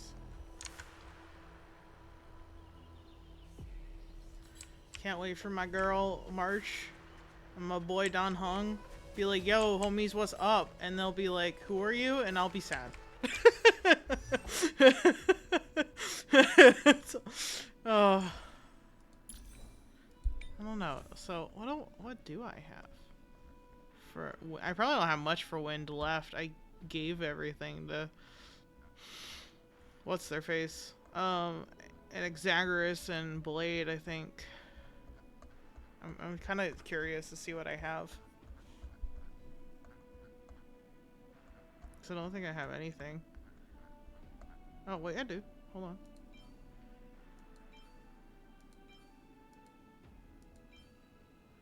Effect hit rate, but okay, what? Okay, that has speed on it.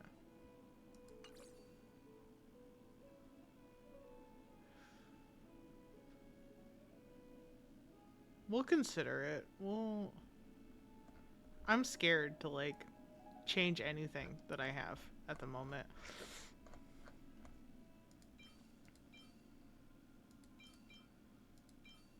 This is the one with attack. Let's see.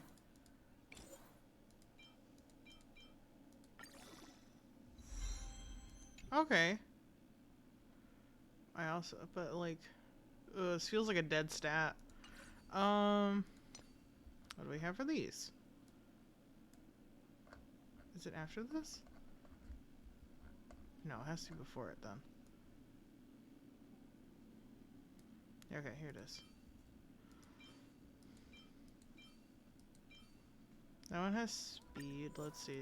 Can you get effect hit rate?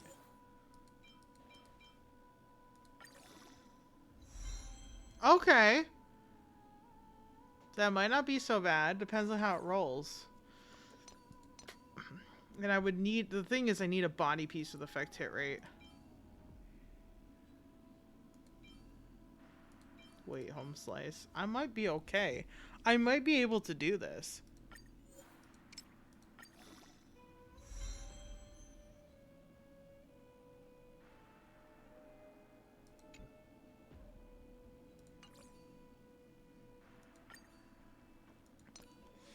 I think we're risking it for the biscuit over here.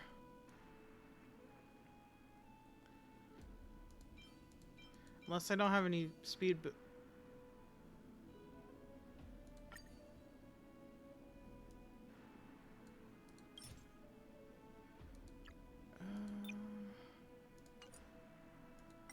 I may have spoken too soon. I might be able to. See, game recommends this. But let's see.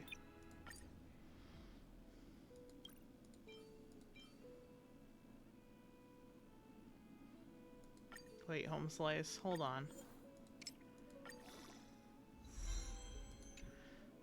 Ooh, but we are out of... Okay, we are out of things to level them up.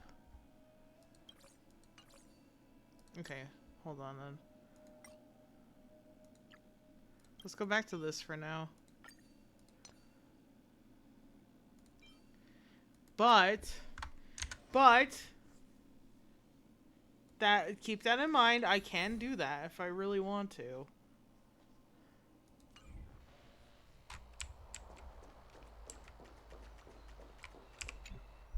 Little fish from beyond the sky, did you rest well?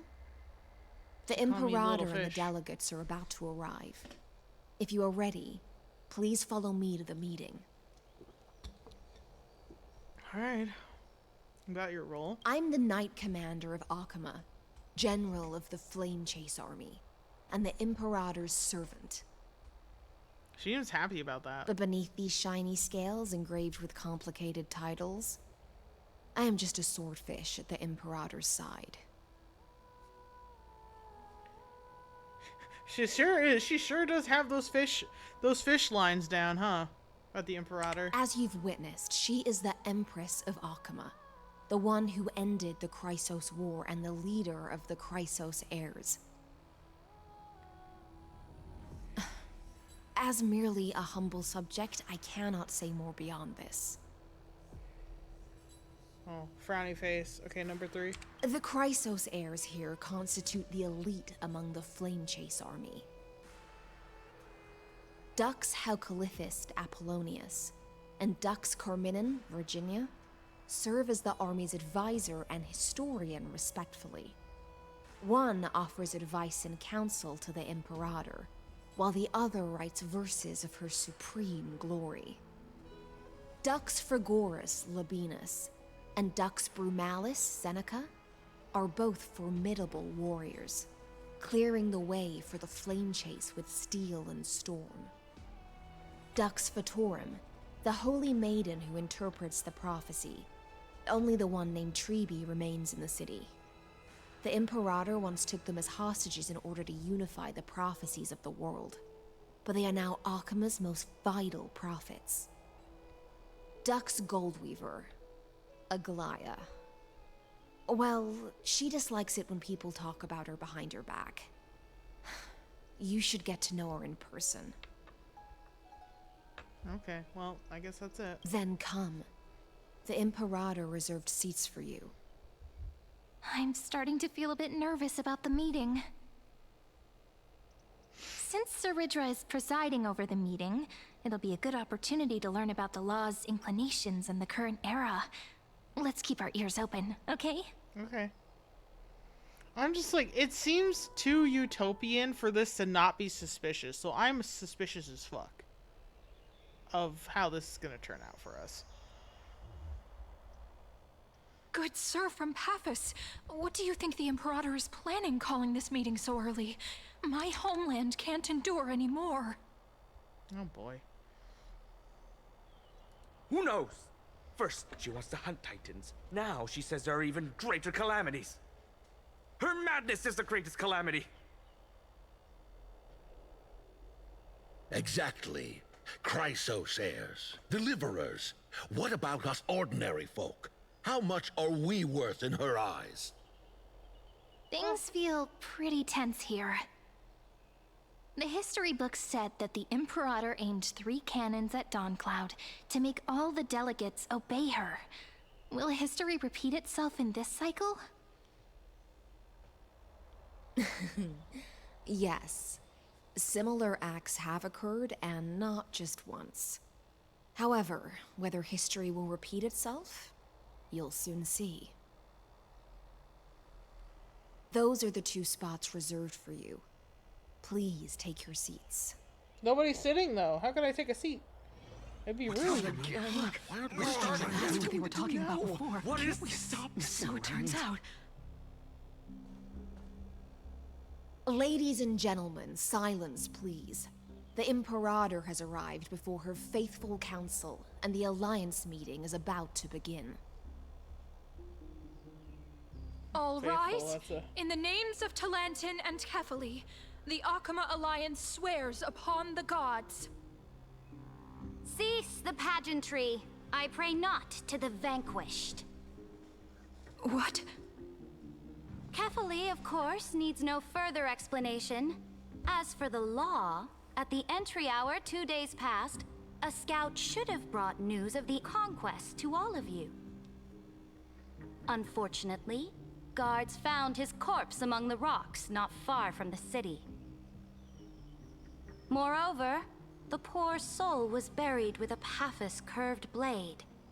It pains me to imagine what agonies this loyal warrior endured before his death. Delegate from Paphos, do you have any insights?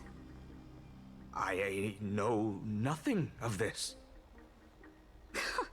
The evidence is irrefutable, so there is no need to waste your breath. However, let us set this trial aside for the time being. Witness, even within the most sacred and dignified council, there were those among us who wished to draw their blades, brazenly challenging the Alliance, seeking to shatter our hard-earned peace and unity. Fortunately, I uncovered this plot. Now, to protect this beautiful city and her people, the Imperator's legions are ready. They will escort each of you to the Temple of the Three Fates, where you will receive the highest level of protection the Alliance can offer.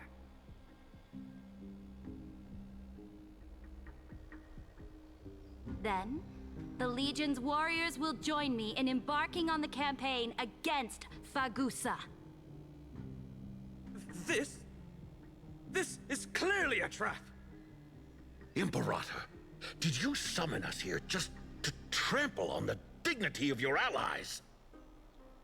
Enough! Let's calm down. What should we do? Things are starting to get pretty intense. They were from the moment we arrived. Comrades, you've all seen her true face now. According to the ancient laws of Akama, only with the consent of 2/3 of the elders can the legions carry out the commander's orders. The ancient laws. Didn't you destroy them long ago? You defected during the first siege of Akima, voted unanimously in favor of the Council of Elders restructuring, and just yesterday, you desecrated them with a blood-stained blade. The decaying old laws fell with Talanton and are no longer deserving of respect. But if you still insist on proclaiming yourselves defenders of the law, then be silent and offer up the highest respect to this core flame in my hand. That really is the core flame of law in her hand. Since there are no objections, then the original agenda of this meeting, the campaign against Fagusa, is hereby passed. The Flamechase Army's hunt for the Ocean Titan begins today.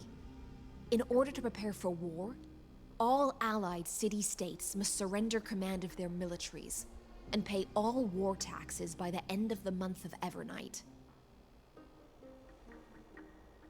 At this moment, I would also like to introduce to everyone the newest honored guest to join our alliance. The Deliverer, revealed in the prophecy of time, has descended from beyond the sky. With her aid, we shall shatter the Chalice of Plenty and return Fagusa's core flame to the Holy City! Deliver Please, save us. Stand this. Absurd. Simply absurd. A deliverer from beyond the sky. This is just like that prophecy about slaying gods. It's a lie you've used to grow your power. No. Ladon has already sacrificed countless soldiers. And now you want me to send even more of my brothers and sisters to be used and discarded by a tyrant?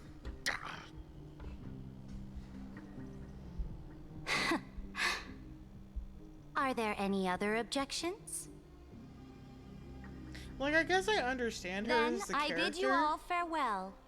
Meeting adjourned. But much like the Deliverer, elders, please who I wait. no longer care I still about have either, important matters to discuss with the two of you. I don't really like her all that much. Can we be real? And that's even without knowing what, like, even if I didn't know, I feel like even if I didn't know what decision she makes at the end of this, because I guessed correctly, I don't like her as a character, and it's not because of bad writing, it's just like her character personality is not something I vibe with. I can tell you that already.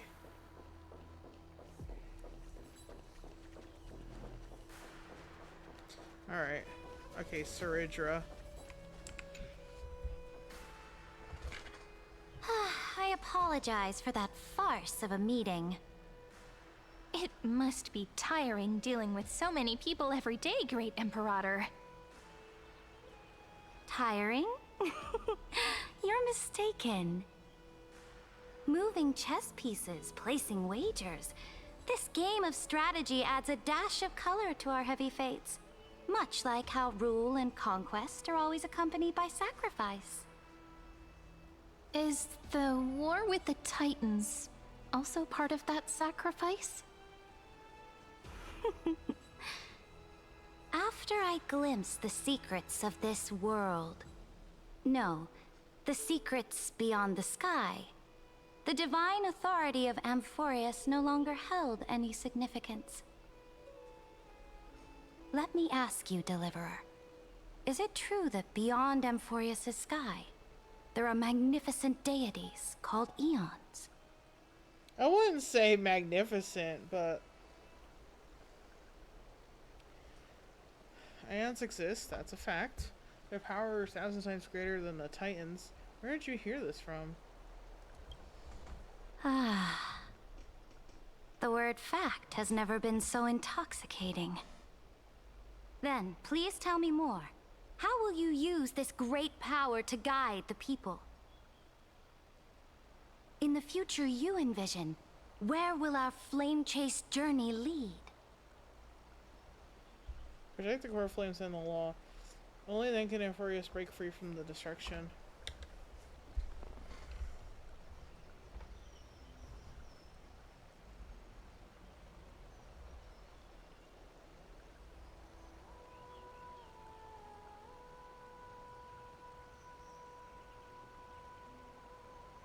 I hate when they do this. It's this like two parts of the same fucking sentence.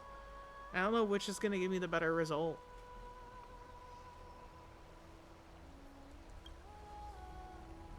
Oh? What you require now is the power of law? Exactly. Just as the prophecy foretold, she is your deliverer from beyond the sky. And she also has reliable allies.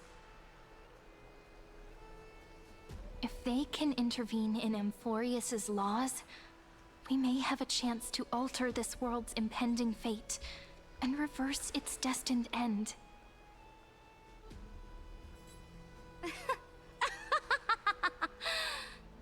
I don't like that. Very good, Deliverer. You have courage to say such presumptuous things, even knowing that the inheritor of the law stands before you.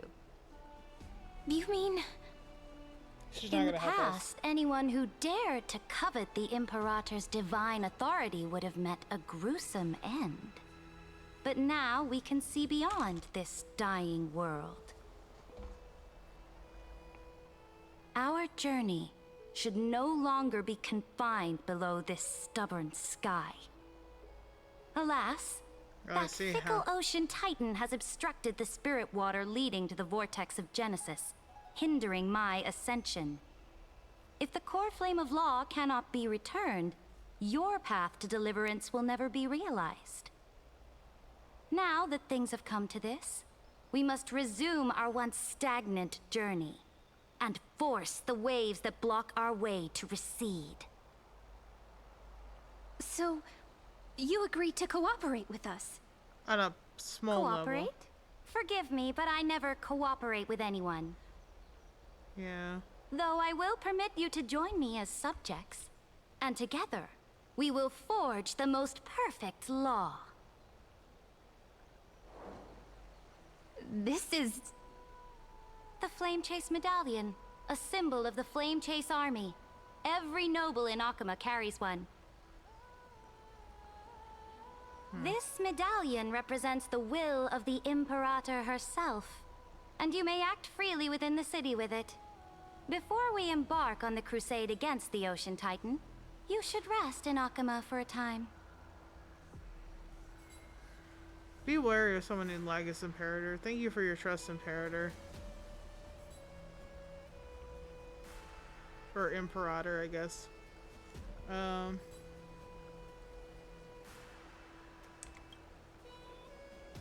So-called trust and loyalty are but empty words to me. From this moment on, prove yourself through your actions.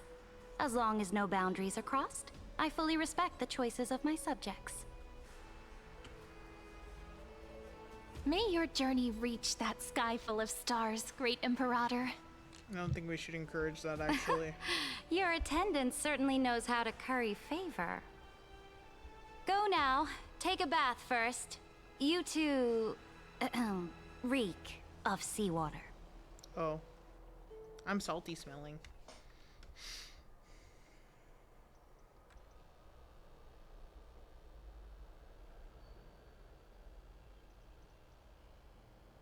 Is she gonna meet with Lygus? Come forth, Theoros. Yes. You fuck. Great Imperator.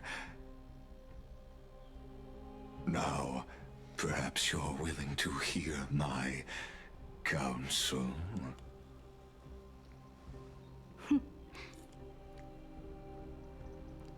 Those two arrived just as Orynyx described, and just as you said, they showed a thirst for law. At least this proves that my judgment was right. Sparing your life was the correct decision. No, it wasn't! You've once again confirmed that your wisdom is no empty boast. I hate you! Now another choice lies before you. With whom shall you ally to tip the scales of law? Me? Or that deliverer?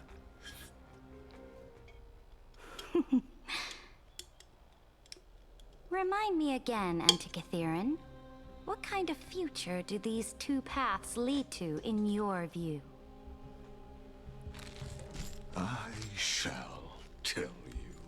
So Ridra. You are entitled to know that the deliverer from beyond the sky is not a wholly wicked being. But from the very start, her stance has been completely at odds with Amphoreus.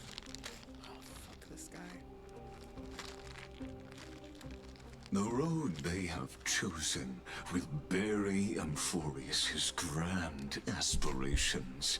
This world, which follows the path of destruction, will inevitably stray far from the glory it was meant to enjoy. Somebody beat this guy. But on the path I have revealed to you, the people of Amphoreus will slay their creator in the name of the Imperator and conquer the worlds beyond the sky. Let me at him. You will command the mighty beast. No! Fuck me. Iron Tomb, bringing waves of war and conquest to the universe. Beings across the cosmos will bow before you, offering their allegiance. Fuck this guy. So, what's the price? The price is insignificant. All that is needed is for you to sacrifice that fragile, incomplete humanity to the destruction. Fuck Lygus. As a Chrysos, heir of the prophecy, you have already chosen to abandon it, have you not? Off you go, Theoros. I have already made my decision. Once I ignite the core flame of law and burn away the old, outdated rules, Amphoreus will embark on a journey across the stars. I hate both of you, actually. You're telling me I gotta pull this bitch for Finan? The Imperator is quite forceful. She didn't give us any chance to ask questions. And she's clearly hiding something. What do you think? You are... You already knew that I was gonna have a similar opinion to you, because the two of us have been friends for too fucking long for you to not understand.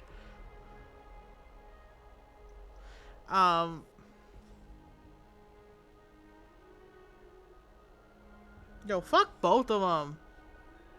Get the fuck off my screen.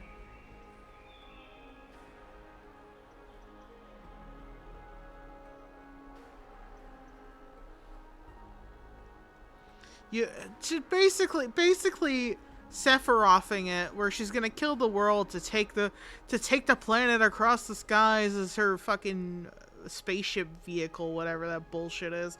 And not giving a fuck about what she's about to do, because she believes that stupid fuckface that I want to fucking destroy. I want to fucking yeet him into the Evernight forever.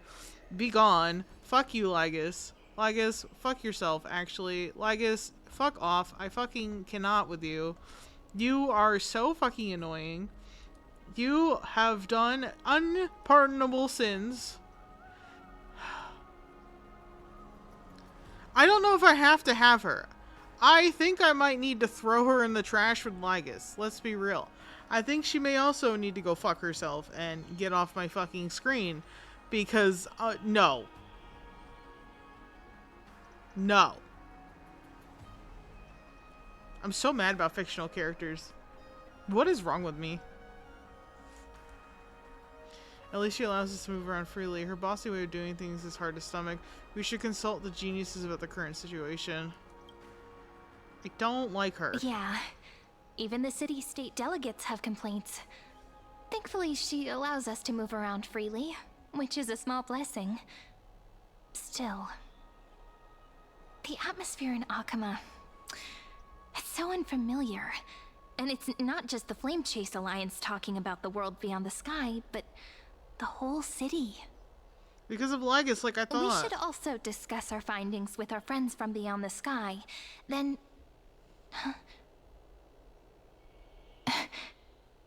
What? Then we should go enjoy the renowned bathing culture of the holy city and relax. It's the thing I've been looking forward to most on this journey. Who did you just see? Okay, I'm gonna be quiet. You saw something and you don't want them to know. Maybe. Work and rest are both important. You see, everyone agrees, right? Oh, they're watching us. So someone's watching. Yeah. Can't let our guard down for a second. Let's use taking a bath as an excuse to find a quiet corner to update Madame Herta and Screwlum on our progress. We can also check out what's happening in the city. Since the outcome of the meeting was just announced, people must be gossiping. Yeah. We can kill 3 birds with 1 stone. Let's go. 3 birds. Oh, it's so gruesome.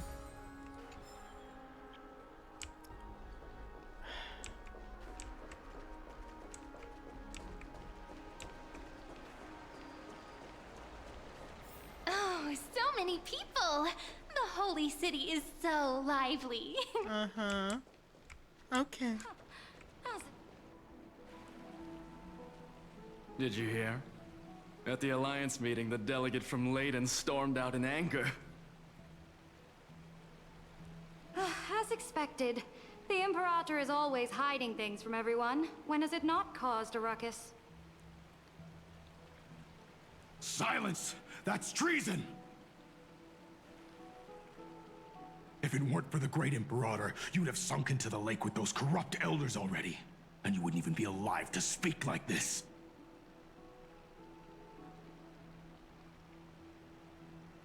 Oh no, it's the Imperator's loyal dog.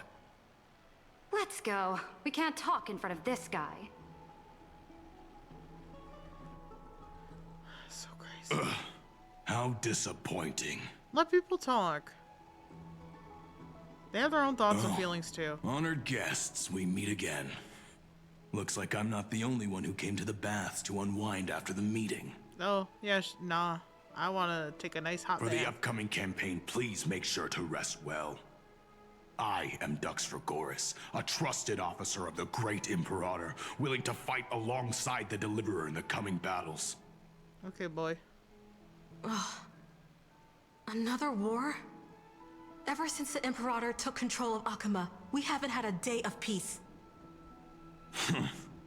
Idle chatter. The atmosphere is a bit tense, with rumors flying around the city. You must be troubled. My apologies. After every Alliance meeting, there are always some pests in the city who get restless. I prefer to ignore them. Pests on the ground don't affect the sky in the slightest. They just complain from the shadows that the sun's light is too harsh. Says the man who just scared 2 citizens away because he decided he wanted to be the fucking lapdog of this fucking bitch. Besides, the Theoros has already promised the Imperator her fate. And these clowns will eventually realize their foolishness. May I ask, who is this Theoros? This man's too stupid to know. We already know. The Imperator has ordered us to keep his lordship's whereabouts a secret.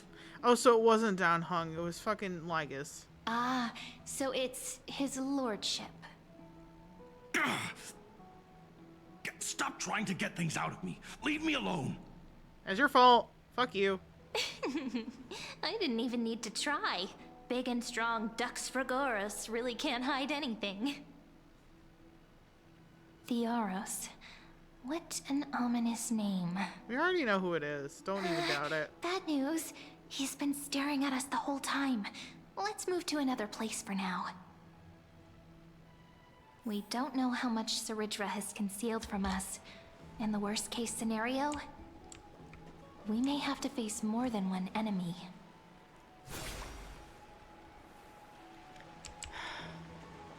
Hysolins, why would you? Why? Why would you follow this son of a bitch? Alliance meeting? Alliance meeting? More like a cage where creatures with golden blood claw at each other. And Flamebearer who ends wars? Clearly, a tyrant who doesn't deserve such a title. I agree with the citizens You're here. absolutely right. While the Imperator's hounds are still hunting down others, let's let out our grievances. Oh my god. It's her. You. I know you. You're that tyrant's lackey. What? Here to shut me up for that little imp? Oh my god. Panicking now? Don't worry. I don't care what others say about the Imperator. And she certainly doesn't either. Oh? Children of the Prophecy. Such rare guests. Are you here to relax in the baths as well? The temperature is just right today, so be sure to enjoy it. You should rest well for the next campaign. What? Children of the Prophecy? Another excuse for the Imperator's reckless warmongering. Okay, nerd. No filter, huh? You should be glad you don't have a seat at the Alliance meetings.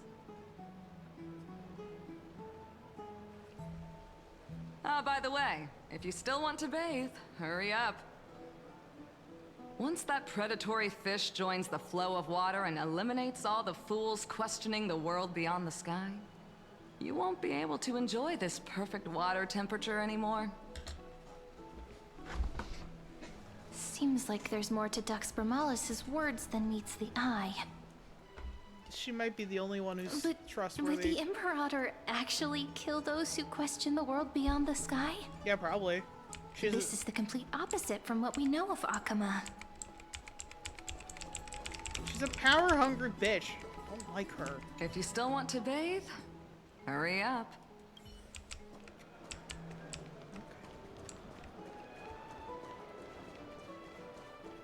This stream is just gonna become a Muna hate stream, and by that I mean I hate fucking Lygus and Saridra.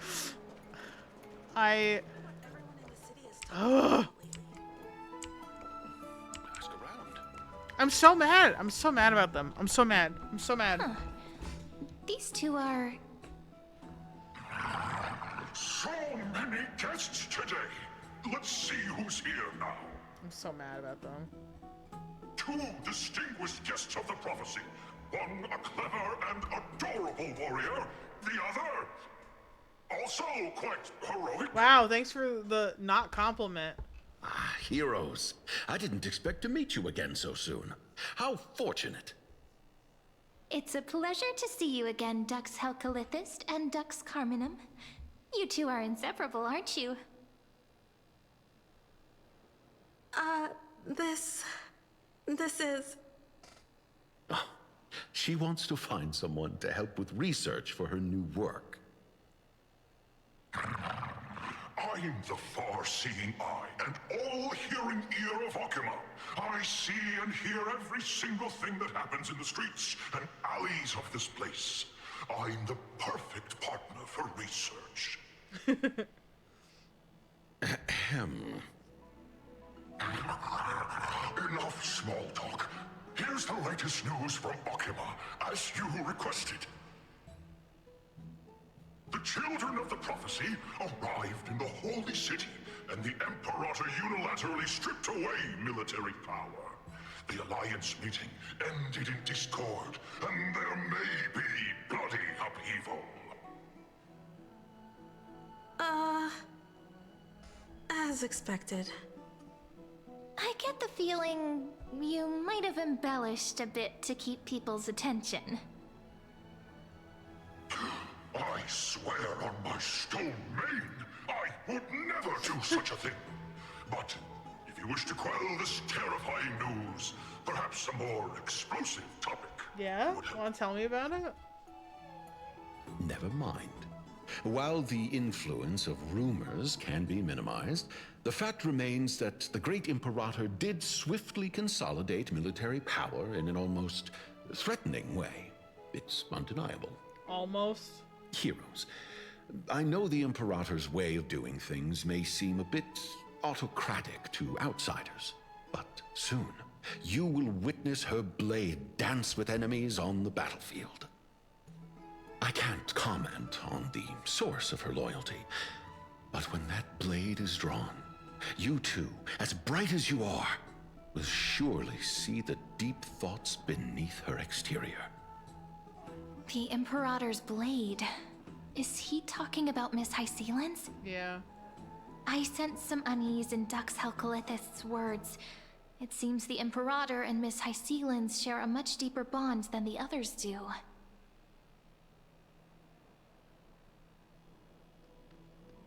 There are eyes and ears everywhere. Is there any place where we can have some privacy? To understand the Imperator's secrets, we have to get past Miss Hysealin's.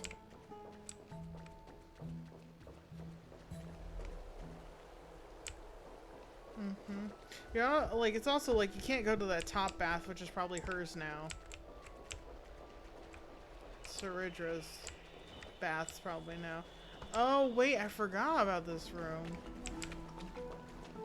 How did I forget? This place was your original bath chamber. Perfect for avoiding prying eyes. I wonder if anyone is using it now. Knock knock? Huh? The smell is... What? Wait, don't go in yet! What? Who's there? Oh, the little gray fry in pink sea hair. Little sea hair? You barged into here without warning. Was it an accident, or did you wish to bathe with me? No, what? Wait.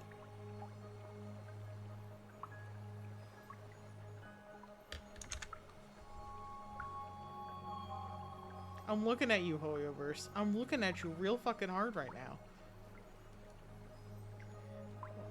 I didn't see anything. Is that so? That your eyes shine brighter than pearls?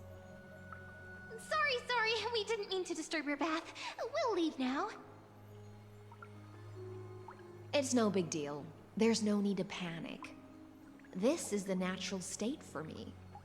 People on land force themselves to wear clothes, adding unnecessary constraints. Forget it. If Dux Goldweaver heard that, she'd scold me again. Yeah, that's her whole All right. business. Please make yourselves comfortable and wait a moment. Let me first wash off the blood of the hunt, and then I'll attend to you two. Oh, lordy. I knew it. The delegate from Ladon has been assassinated! Quick! Quick, someone come quick! Ah, the broken crab shell surfaces.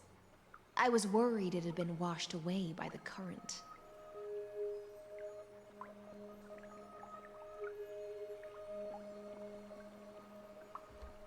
It was you, wasn't it? Just a regular cleaning. No need to be so surprised. I see. No wonder there was a faint smell of rust in the air before I even entered. Why? Is it because the Ladonians refused to contribute troops to the Flame Chase journey? Or just because they offended the Imperator? Because the new era of the Flame Chase doesn't tolerate stagnant blood. For the ignorant masses who cling to outdated laws, only bloodletting can wake them up. Right now, the rebel forces on the frontier are rising, and Ladon has been secretly supporting them. They loudly chant the slogan, "Return to the era Chrysia," unwilling to relinquish military power. They're just building momentum for the rebellion.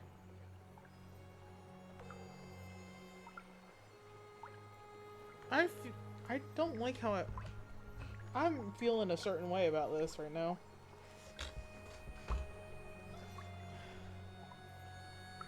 I reserve judgment on this. Fair enough. Reserve judgment seems a bit too extreme for me.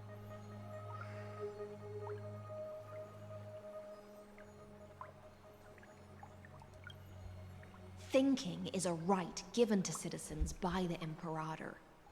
I won't interfere with your thoughts. As long as you don't try to reverse the current of the times, you and I will both be free. But, Miss Hycelens, I can't even hear the slightest hint of joy in your words. Because I've already tasted ultimate freedom. Long, long ago, I lived in the sea. In that lightless abyss, far beyond civilization's reach, the great fish consumed the small. And when the great fish perished, their bodies became sustenance for the newborn, nourishing the whole ocean. This is the tide that carries civilization forward. Anyone may be devoured, or meet the fate of inevitable decay. Are you suggesting that ultimate freedom is in fact the cruelest fate for life? I only mean that if life wishes to preserve its dignity, it must first be bound by the law. There's no need for me to say more, Little Sea Hare. We're of one mind. Whether the Imperator's law can guide the schools of fish and lead us to a truly free ocean, let us wait and see.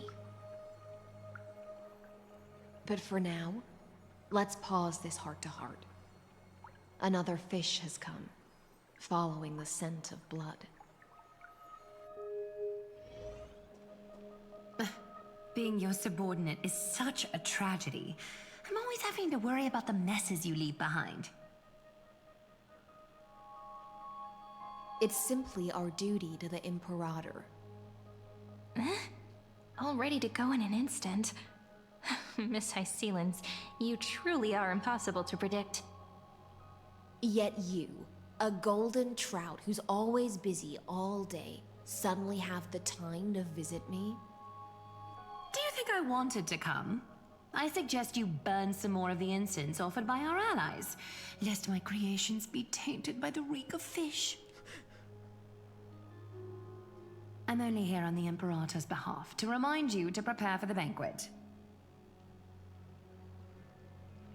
Fine. But I must retort. What you call the reek of fish, to me, is the unique fragrance of the sea.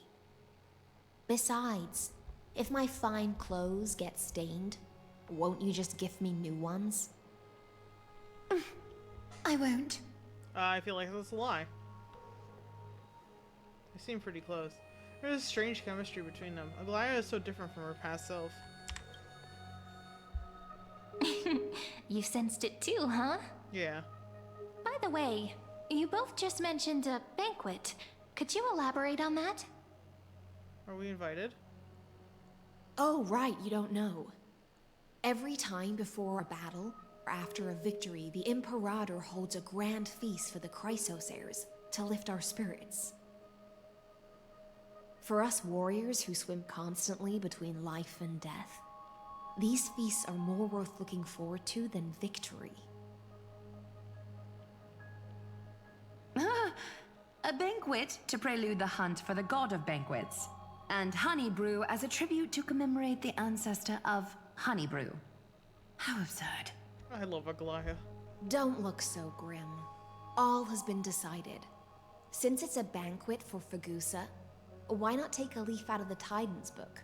Live in the moment and enjoy life to the fullest. I'm not as carefree as you. That little Dolos kitten is already causing enough trouble for me. And on top of that, I still have tailoring commissions to complete. Cypher. By the time the cool flame illuminates my eyes, I might not be able to focus as I used to. Glaya's eyes. Curious about these eyes? People often compare them to jewels. But I've already made my decision to ask Romance for eyes that can see everything. I wonder what this world will look like when I take the Divine Authority. Oh, so she hasn't lost her sight yet. In the future, you will still be the finest weaver in the world. She will. Is this also a prophecy from the Three Fates? It's even more accurate than a prophecy. After all, she has already witnessed it, right? Yep, sure have. You'll weave the most romantic thing in the world. You will forge the long stairs to Aranova. You will bathe in the golden light of hope. All these things, but... I don't know. I think that fits best for her. Become a demigod and lose your humanity. That is the only reply I've received in the countless times I've sought wisdom from the prophecy. But Destiny's fragments are like stitches. Before they're threaded into splendid garments, no one can see their true charm, can they? No. The people hated you for no reason. Aglaya has always been troubled by the divine duty she must bear. But thanks to you, she seems to be in much better spirits. I'm glad. She looked quite relieved. Do you know each other well?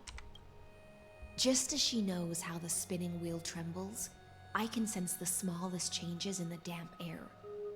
As for whether we know each other well, I've swum beside her since she was a child. Most of the time, I can understand the whispers in her heart. For those words she was too shy to say herself, I'll raise a glass to you on her behalf. Now, I leave this bath chamber to you. Rest well and prepare yourselves. After all, every time we drink and talk could be the last celebration we have in this life. Very true. Miss High Sealance has given us the bath chamber. It seems she really does do whatever she wants. She's a fish in the sea. Now we don't have to be under the Imperator's watchful eye. This bath chamber was originally mine. We're just her roommates. Indeed. But she could return at any moment. If we're having an important discussion, we must remain vigilant. I know. So, let's seize the opportunity and report our current progress. We don't want to keep everyone beyond the sky waiting. Not at all. Ow. First, while that little empress with a candle stuck on her head didn't explicitly say it, she firmly rejected your request to take over the law. Fair enough. Second, Lygus is indeed in this timeline. But since he's somehow connected to that little empress, you have no way to find him. As expected. The road ahead will be long and difficult. I haven't even said anything. How'd you know everything already? Next time, don't steal my lines. Tis, tis. The road ahead will be long and difficult. It's all just a guess. What? Did I guess right? Yes. We've made some progress here, too. But nothing to get too excited about. Our time is short, so let me summarize. Okay, tell me. Concerning the origin of that Intellitron, the firewall he created uses Katorzane algebraic expressions. But ever since Aiden invented the 9-worded formula, this kind of mathematical logic no longer exists in the cosmos. So he's ancient. Lygus is definitely connected to the Genius Society, so stay alert. See?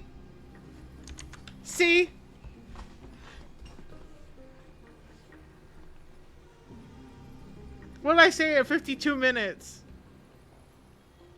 What'd I say?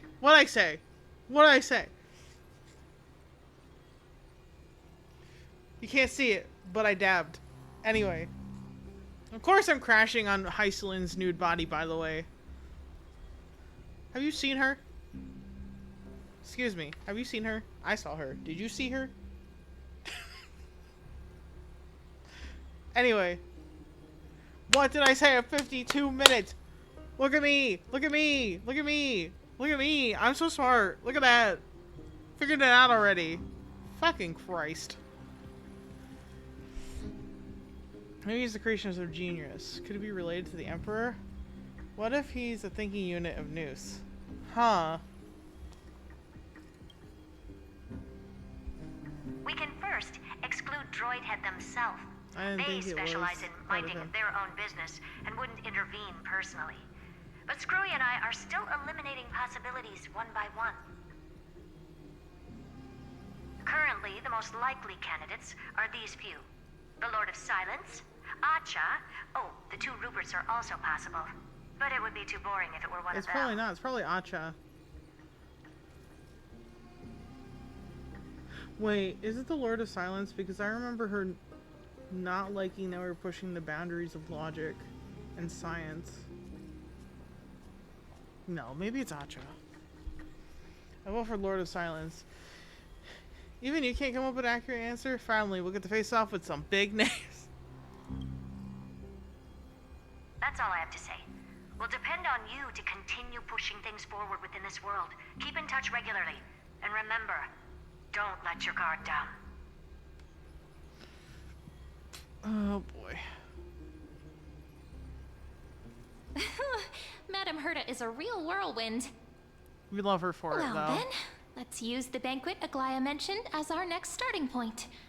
Ceridra's trusted followers should all be present at that time.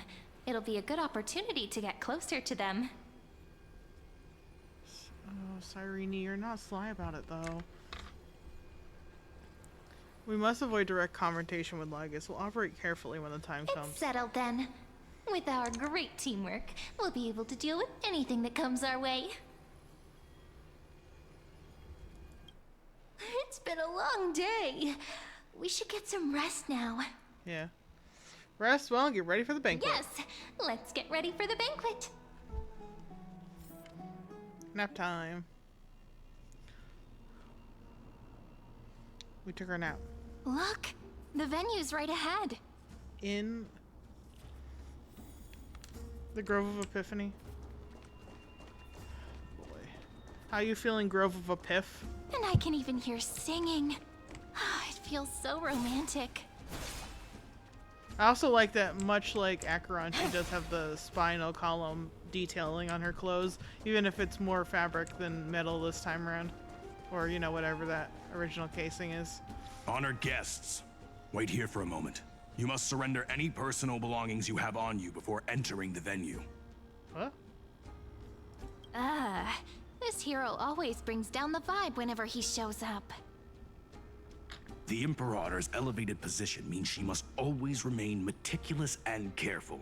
Please do as I say, guests. It would avoid any unnecessary misunderstandings.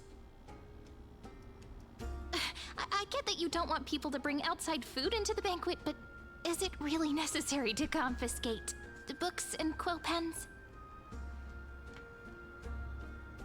Even a quill pen can become a deadly weapon in the right hands. I'm asking for all your items. All, Miss Cyrene. Your belongings will remain safe. They will be looked after appropriately by dedicated staff. Looked after appropriately? Dedicated staff? Talk about a vague choice of words.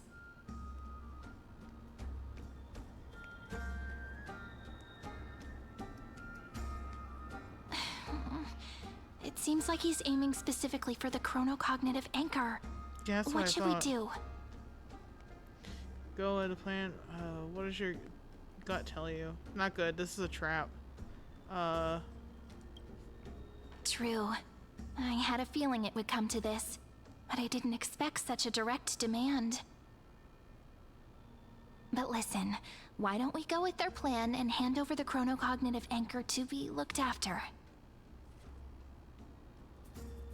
Why do I feel like it's a bad idea? After all, if the little Imperator is paying this much attention to you, She probably already knows all about our whispered conversation with the geniuses. I can pretty much guess what'll happen next. But, think about it. That's actually gonna be our shortcut.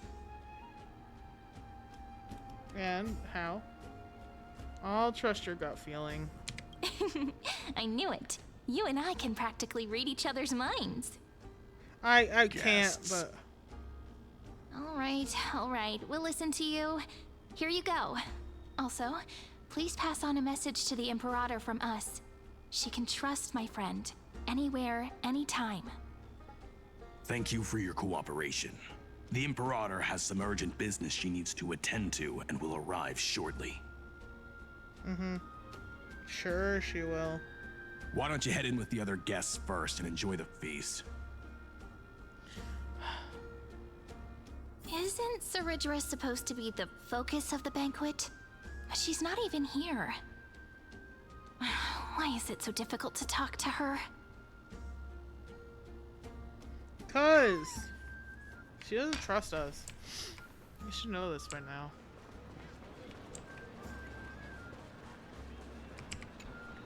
Is there anything else we can help you with, dear guests? Or do you want me to recount the great Imperator's heroic deeds? Hey, Labinas. I managed to get some honey brew that the scholars hid in the cellar. Wanna try it? She's so funny. Wouldn't this be considered getting drunk on duty? No drinking on a job. I want some too. I'd never refuse to share a drink with Dux Brumalis, especially if she seeks me out first. Don't worry, dear guests. The banquet's security won't be compromised. I'd never get drunk before her. Mm-hmm. Okay. This banquet has a never-ending flow of honey brew. You're welcome to try it and see whether our drinks are as good as those from beyond the sky.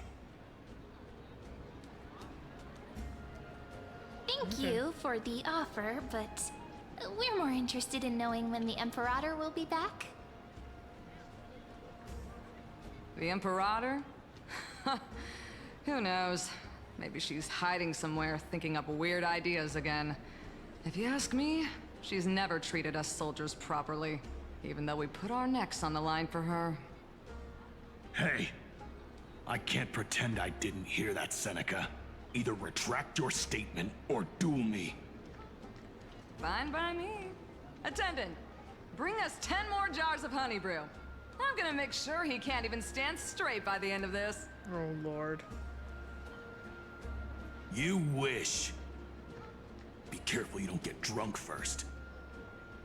Actually, there are so many people, we wouldn't be able to find the Imperator even if she were here. I know. Let's look for seats that are raised up higher than others.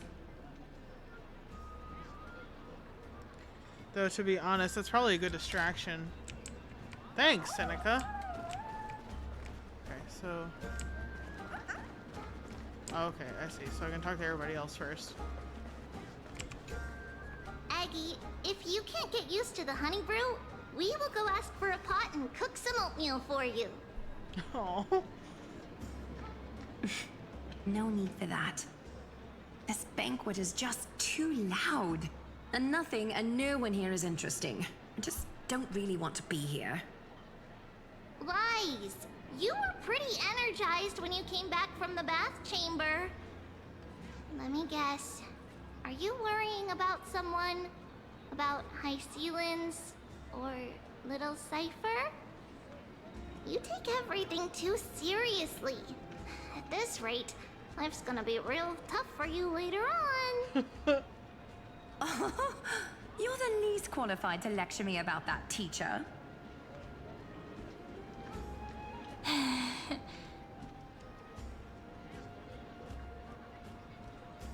Are you hesitating?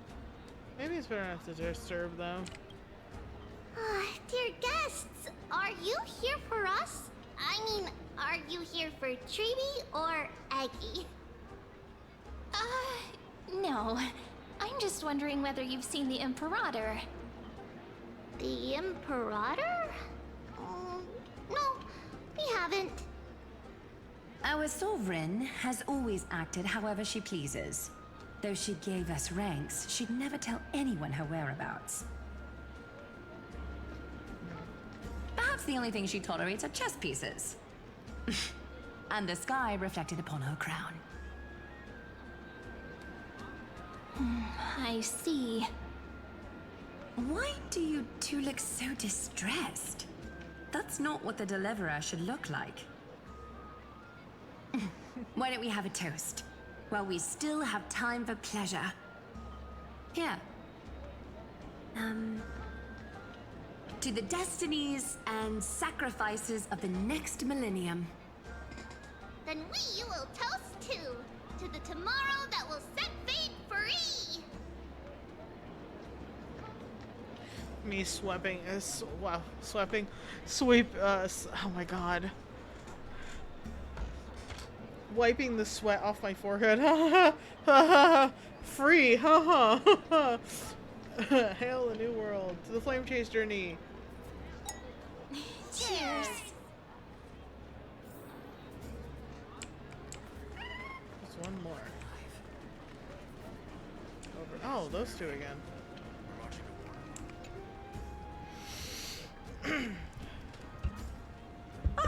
Hello. Welcome to the banquet. Hello to you too. What a lively party. Actually, we've got more urgent matters to attend to. Ah, so the Deliverer is attending this event, as expected. Little Virginia here was just wondering whether she should go find you. As the great Imperator's historian, I'm responsible for composing poems and songs for everyone in the Flame Chase army. But I have no idea how I should record myself in the annals. Little Virginia is wondering whether you can let slip a hint or two about her future, so she can find some inspiration to write about herself. I don't know shit about you, I'm sorry. That doesn't sound like a good idea. Besides, we don't even know her in the future. But she'll probably get really disappointed if we tell her that. What should we do? Tell her bluntly that we can't do that. Give her a roundabout refusal. Make up a white lie. Alright, I got it. I mean... We can't reveal too much, but I think it wouldn't hurt to start your poem with the future. Maybe use something like, with hope, I write down the tale of tomorrow for myself. Silently waiting, day after day, till the moment it fulfills its promise. How's that? Oh, that's exactly what I'm after. I'm so inspired. I'm so glad. Thank you so much. I feel like I can actually finish composing the heroic saga of Flame Chase once we end this campaign.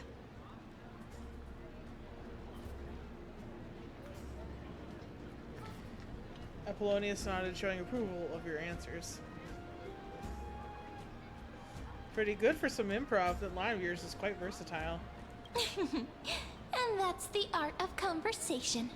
I learned it from you, after all.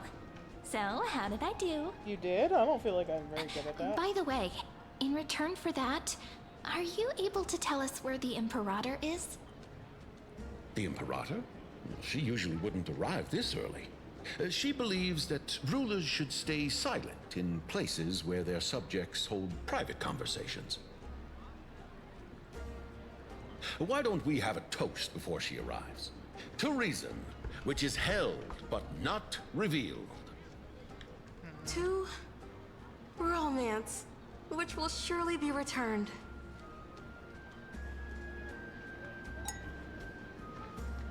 Gray fry. A little sea hare. Please come over and share the delicacies of the deep sea with me. Fish. Fish. Okay, what's up?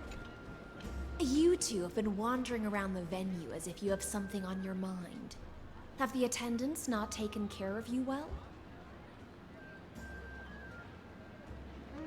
No, we love it here. It's just... we're a little concerned, seeing how the Imperator still hasn't arrived. Don't worry. I know what you've been waiting for. Come, sit with me for a while, will you? I'd like to share a personal secret with you. Is it a good one or a silly one? Like, is it interesting or is it just ridiculous? See here? Oh no. This is Fagusa's dew of divine blood, the sweetest of all the 12 bottles. On the night before such a historical event, I'd like to share this marvelous drink with the Deliverer. Doesn't this count as bringing in outside food? I knew that security check was targeted at us. Mm-hmm. Why else would it? Who else would it be targeted? What's the matter, guests? Oh, we're simply overwhelmed by such an honor. Are you worried that I might have poisoned the dew? Well then, let me prove my innocence. Hyacillens raises the goblet of honey to her lips, liberally arching her neck so you can watch the liquids descent down her throat as she swallows. Why, though? See?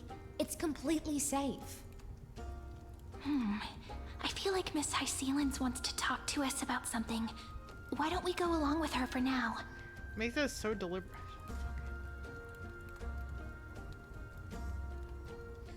I know, to show us she really drank it, blah blah blah, whatever.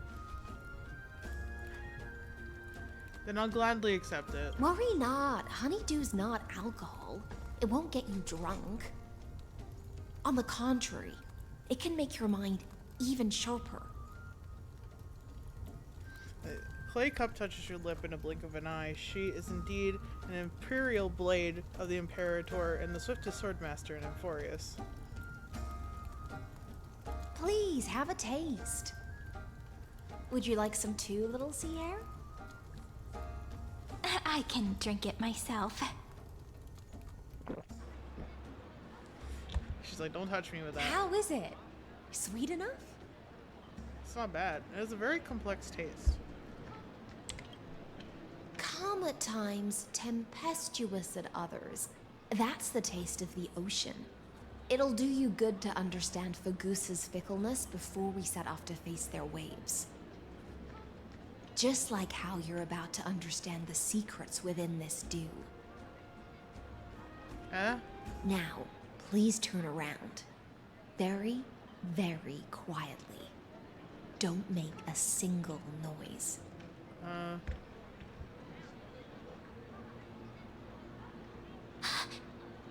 Cyrene, you failed.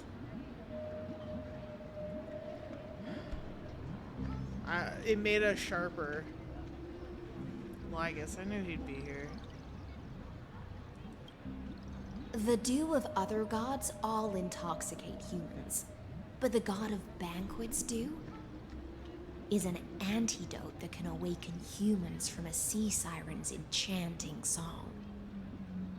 Since the start of this banquet, all the guests have been under the spell of my song. None of them can see the Imperator and that Amphoreus.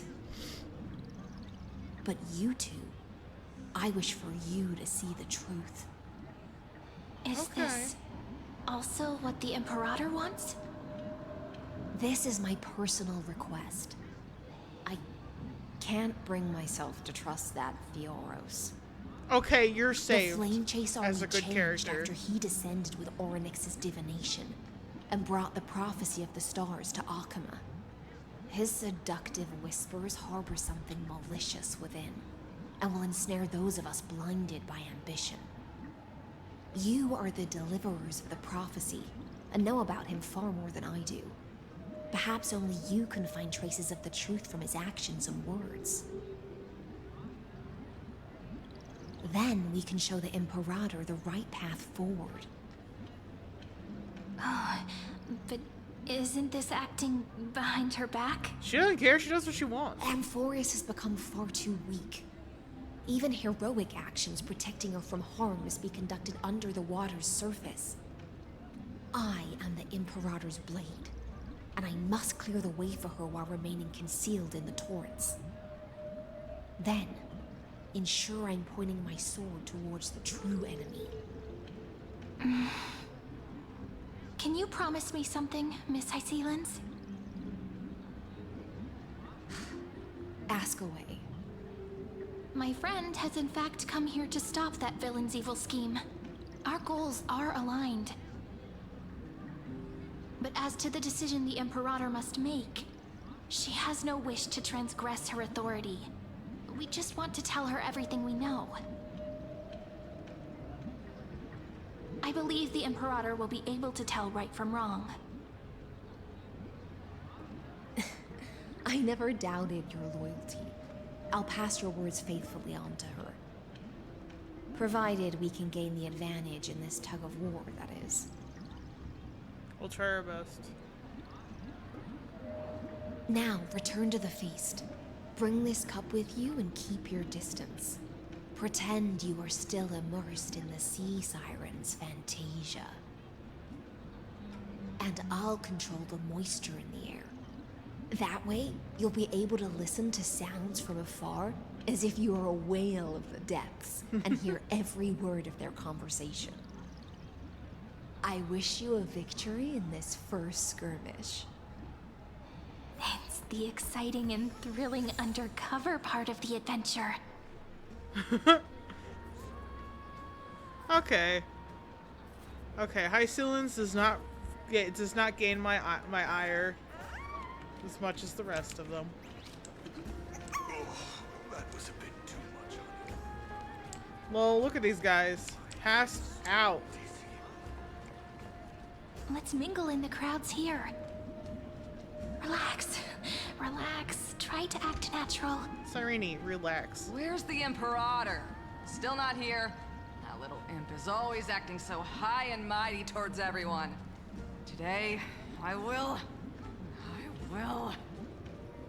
Whatever. Pour me another cup.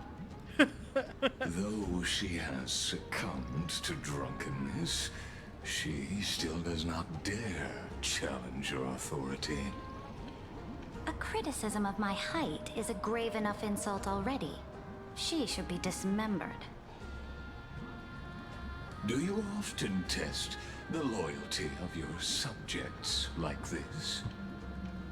You jest. The Imperator does not need blind loyalty. As long as one can prove they have value, I am willing to be lenient towards them. Let's cut to the chase, Theoros. If I pass the trial and grasp this world's law in my hands, what will you do then?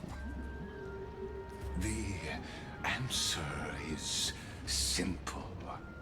I will connect Amphoreus with the stars. Don't waste my time. Be precise. Be specific. I won't ask a second time. Allow me to adjust my statement.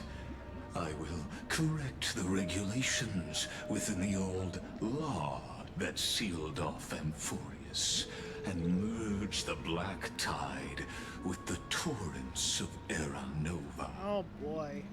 Then we will be able to decimate the forces beyond the sky that are trying to annihilate Iron Tomb and sound the trumpet for the endless campaign you will then embark on.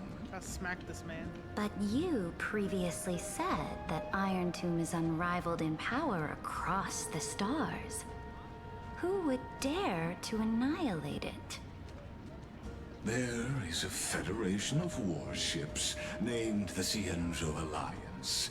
Warlike and old-fashioned. A cult named the Genius Society. Loosely organized, but steeped in abject insanity. Oh, there's also the Astral Express. A group of lawless vagrants. I want to destroy him so The bad. so-called Deliverer is part of that last group.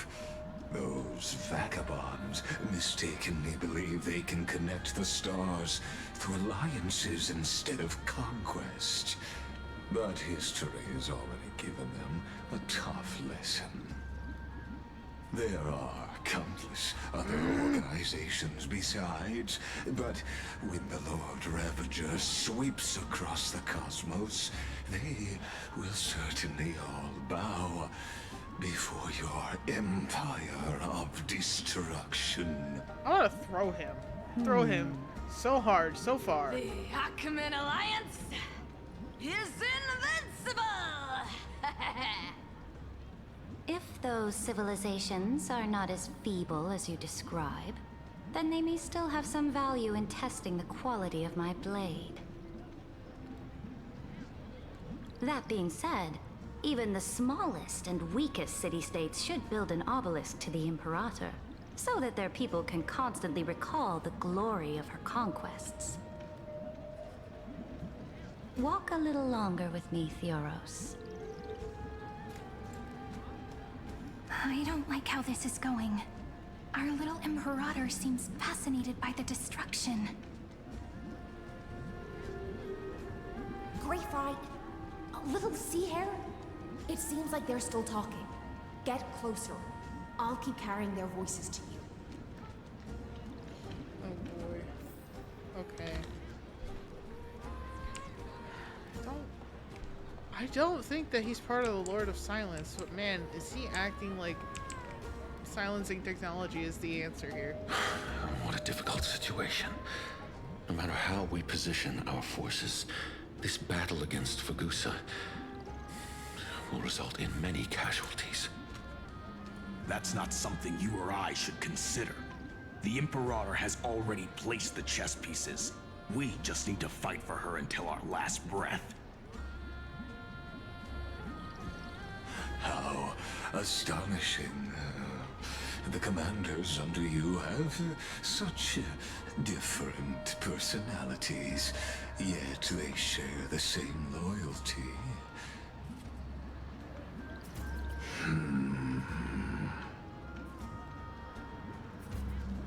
He's looking this way. Quick, do something and pretend we can't see them.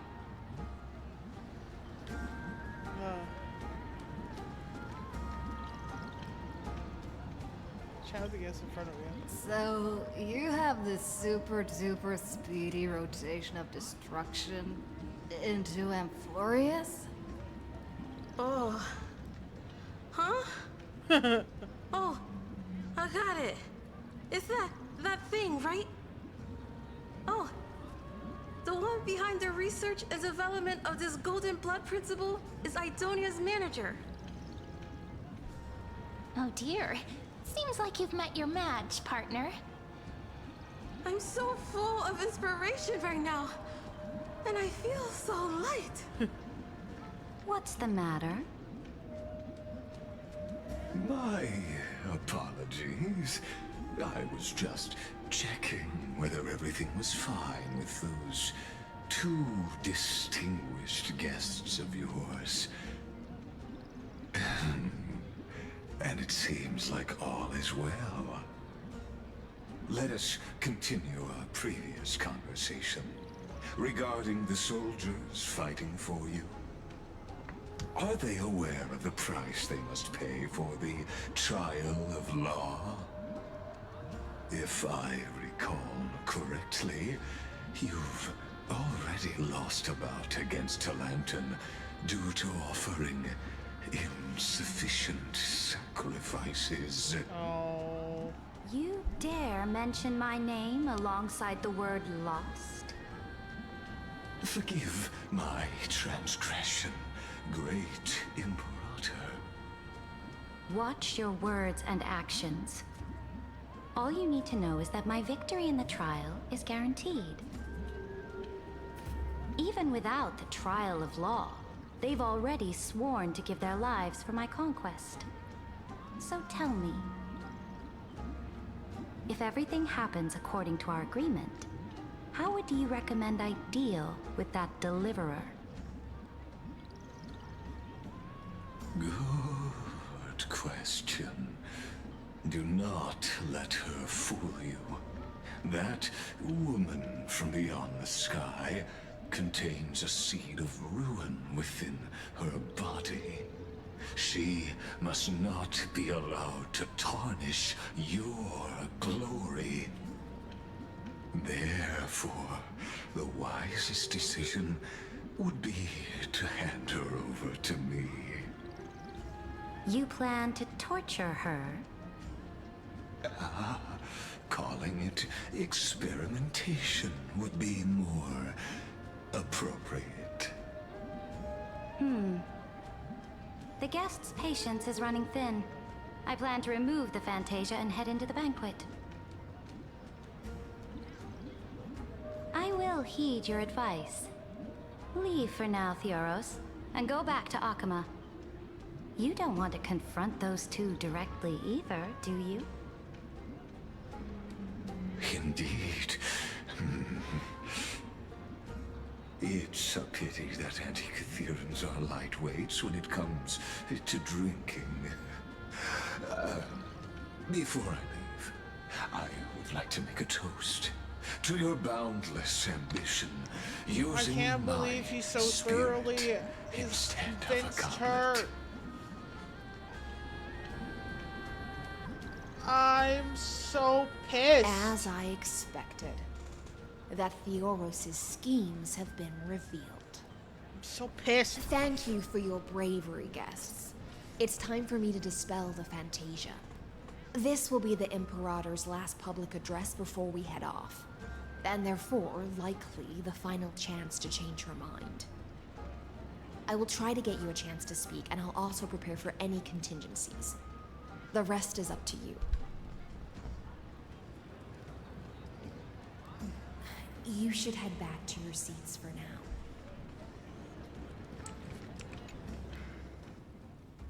Oh. This honey brew sure wears off fast.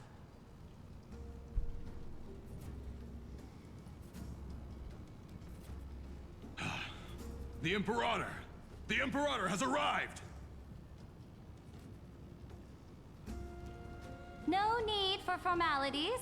I should be apologizing for my tardiness instead. The hour draws late, and I trust you have all had your fill of brews. Therefore, I will not observe the usual ceremonies. Any warrior who has fought by my side should have those speeches memorized by now. The Imperator's word is law. Are you out of your mind, Duxfragoris? The Imperator hates flattery most of all.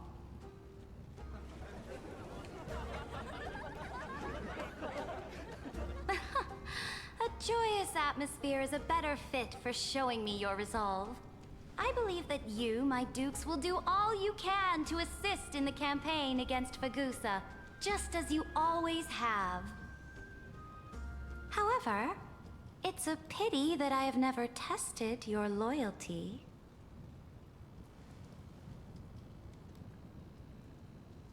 What does she mean? Yeah, what? The purpose of tonight's banquet is not to raise our morale, but to establish which allies our alliance can actually trust. And sever the heads of the traitors as a toast to all before we march. She's gone. Yes. Some among us have discarded their vows in order to foment vile conspiracies. Now listen! These traitors are standing right here in broad daylight.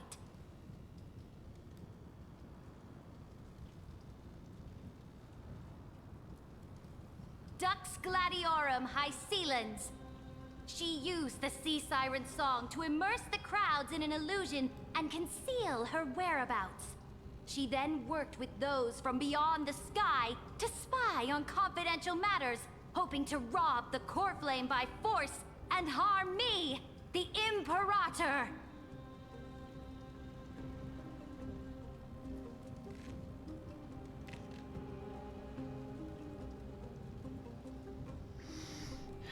So the whole thing's busted.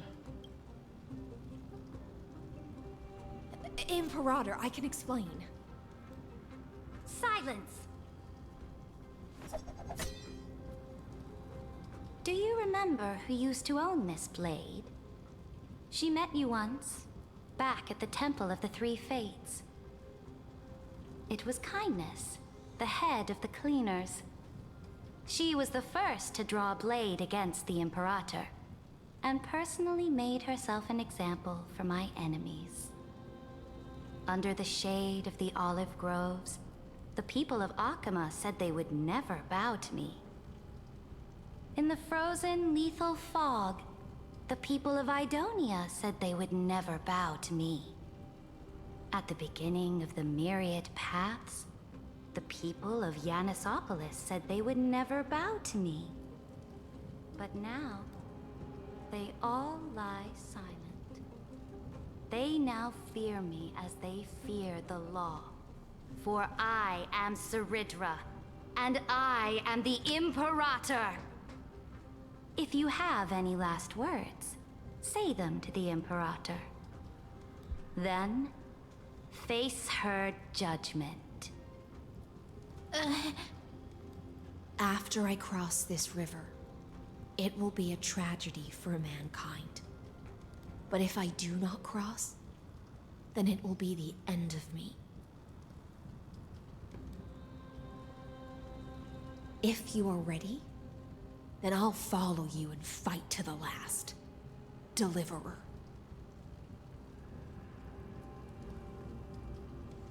You must convince Hydra. You must kill. Oh, no way. Oh, I don't like either.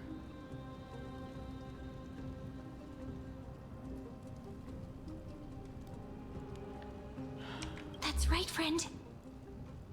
Now, use your identity and add in a bit of experience and charm and testify to the Imperator as we promised.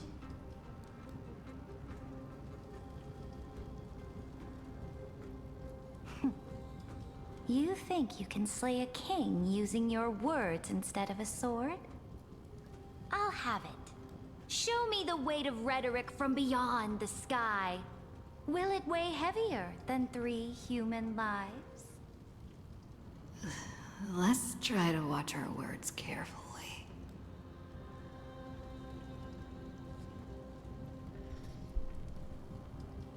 No, this is so dangerous. I always... I'm gonna fuck this up so bad. I'm gonna fuck this up. I don't like this. There's no do-overs. Oh my god. Start with something she knows. Before I arrived in this world, the Chrysos heir of world-bearing was a young man with the pseudonym of Finan. He came from Aedes Elysiae. In order to combat the lies of the Era Nova and deliver Amphoreus from the ending of destruction, he lived through history 30 million times, hoping futilely to find a breakthrough. And Cyrene, the young woman standing beside me, also carries an equally heavy destiny. Ceridra listens to your words silently. Oh,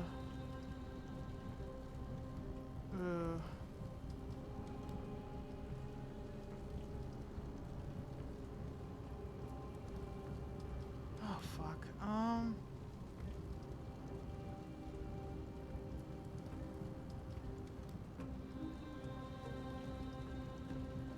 I guess she was questioning Iron Tomb already. Iron Tomb is the ultimate end of Amphoreus' destiny. It is an embodiment of pure horror that walks the path of destruction and can never be tamed. That is the only thing Lygus cares about. As for Amphoreus, pure glory and campaigns, he doesn't care about any of those. He will most certainly betray you. When that time comes, all of us will be ground to dust by the destruction. Shows no change in emotion, okay?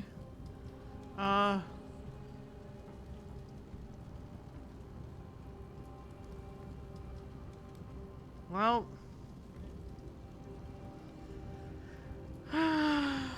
We're gonna do number 2. Talk about the Trailblazers resolve. I have seen many beautiful worlds.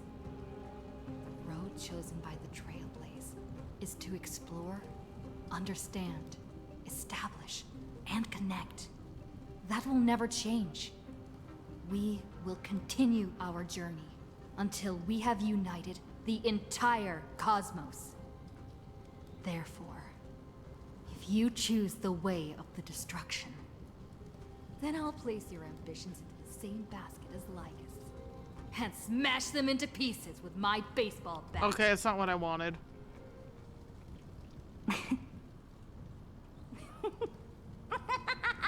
Why is she laughing? That was truly a chaotic speech. All that needs to be said has been said. I don't know. I don't think so. I think I could talk Dux more. Frigoris, Dux Bromalis, escort the traitors to the prison. At least she didn't kill me. Before the next entry hour, I will give them an end befitting of their betrayal.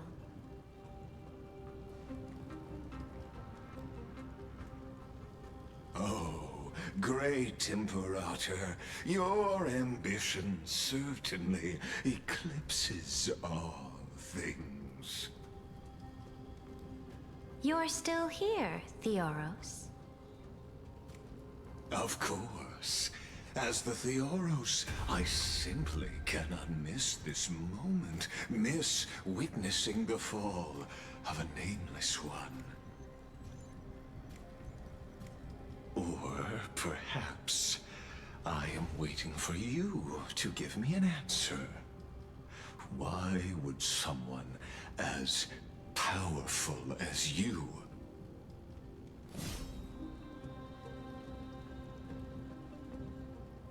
use such a clumsy excuse as imprisonment to ensure the Deliverer's safety?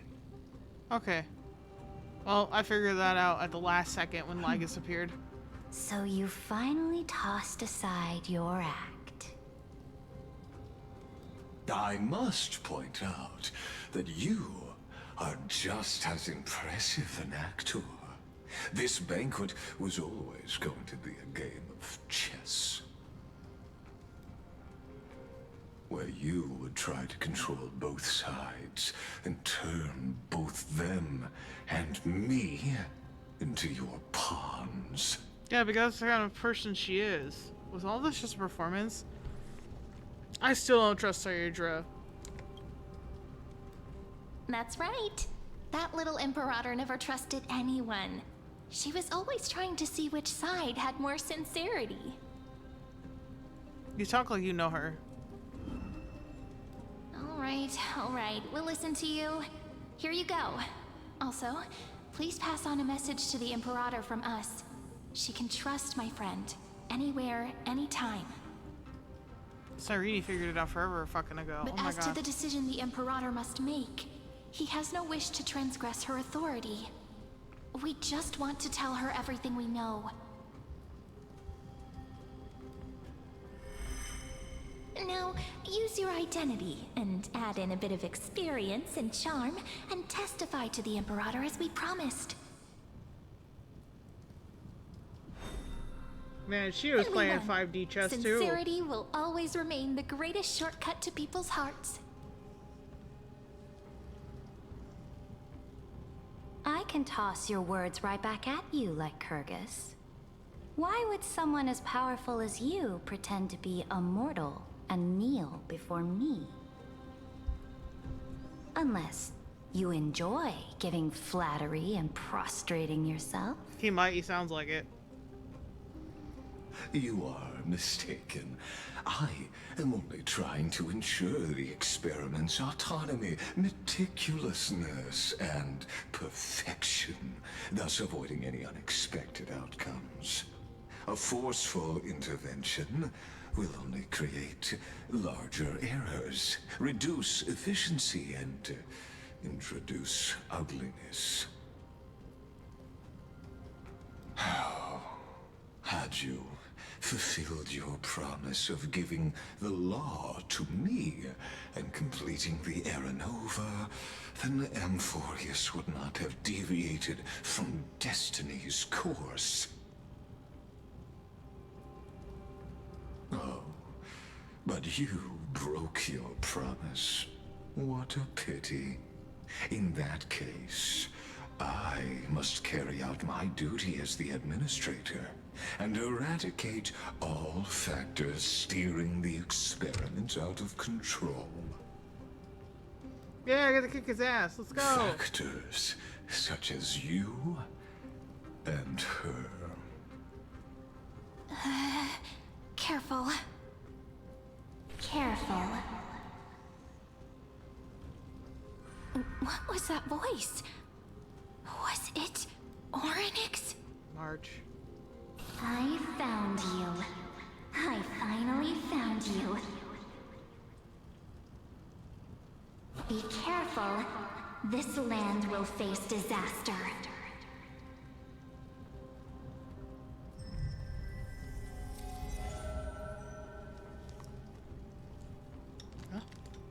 The time of judgment is nigh, my lady. The prison I have built for you is now complete.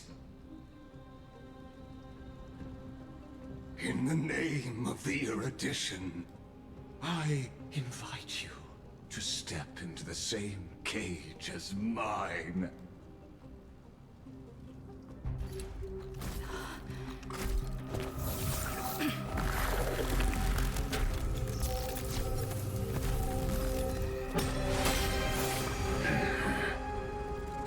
What's the meaning of this, Imperator? I did not permit you to act. A ruler is the only one who can decide their subject's destiny. But, great Imperator, what judges destiny is not the ruler, but gods. Don't forget, my realm only allows for the existence of humanity. Moreover, dealing out extrajudicial punishment equates to defying the law, and the culprit is to be sentenced to death. But you have seen how I can erase life from this world with just a clap of my hands. I fear you are still quite unaware of your current situation. Allow me to reiterate. I am giving you a simple choice. To collaborate or to be destroyed. There is no other way. Shameless behavior. If that were true, you would have killed me long ago. Yeah, she understands. You, in fact, cannot kill me. I guessed it the first time I beheaded you. Because of the law, you cannot be completely destroyed. And the same is true of the Chrysos heirs. Okay, maybe I got mad at her too quick. For now, The we'll more see. you bluff now, the more you are proving that conjecture to be true. What magnificent foresight. I once regarded this precious quality of yours as a sure sign of my ultimate victory. But now, I have to admit that I made a mistake. Okay. Yet, as a mere mortal, how will you contend against the Theoros? I'm still holding judgment on Saridra. We are both slaves to hubris. Or at least I But redact do you my know previous what judgment. differentiates us, Lycurgus? I will never be blinded by my pride. If I wish to break the scale's balance, I only need to appeal to external forces and use them for my own ends.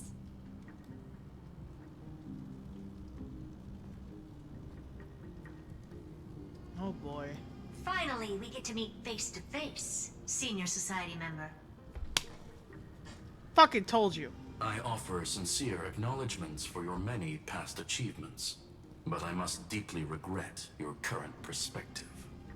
Told you he's part of the Genius Society at the beginning of this fucking stream. Trust me when I say that you aren't the only one feeling regret right now, Screwlum. Who are you? So you two are the allies from beyond the sky the Deliverer spoke of, and why she demanded the divine authority of law.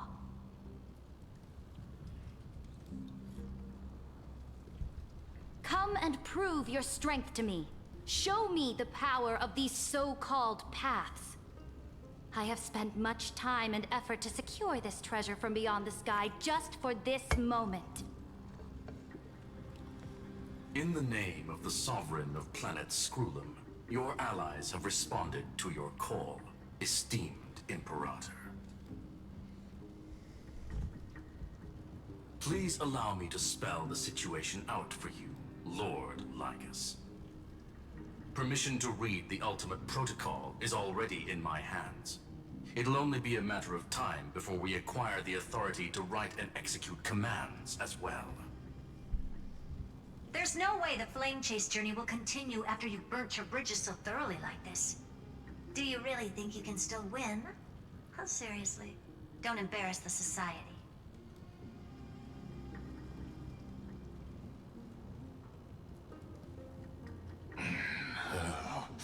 I understand that a near zero possibility does not equate to zero. That argument is very persuasive to me. Which means the same principle also applies to you, my dear peers. You will never be a match for me in a world constructed through Catorzane algebraic expressions. And as for Aranova, why don't you entertain this possibility? What if I reduced Akama to rubble and ground her people into minced meat? Would the heroes then once again desire the power of demigods so they could fight against me? Listen, Iron Tomb is fated to be born. You may shackle me and put me in chains, but I have thousands of ways to ensure the destruction's descent. Doubt it. And what I just mentioned is only one out of those thousands. I doubt it. You don't understand the power of the Trailblaze. Yeah, like I said, he can't destroy us. This is the place outside the legends? This doesn't feel the same as before. How should I get back? Warning! Warning! Warning! Warning! Warning! Isolation. Warning! Command... isolation? Since we parted ways last time, I have modified the exomyth into an audience area exclusive to you. Now, you'll be able to silently wait here for the final act of Amphoreus to begin. You don't think that's gonna work, do you? I'm a player, not the audience. Oh, we always feel so powerless before fate, don't we? This could, in fact, be a wonderful opportunity for you. From the audience's perspective, you may better observe the workings of the erudition at a macroscopic level.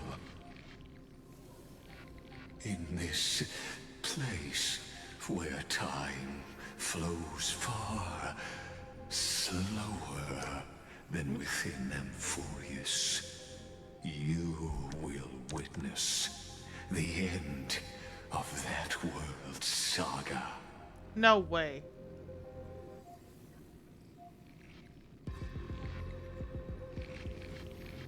There's no way. I'll definitely find a way out of here. What exactly are you after? The answer concerning the prime. Like I said, he wants the power of my Stellaron.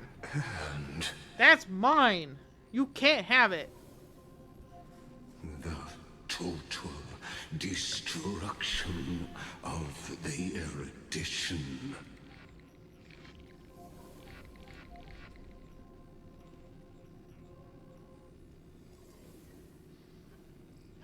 Aren't you?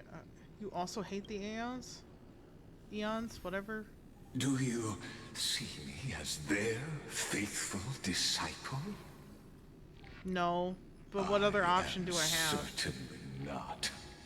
I have tried so hard to ensure Iron Tomb's birth, just so that I can correct the error named erudition that humanity crafted with their own hands. Actually, he might be related to Poka Kakamon.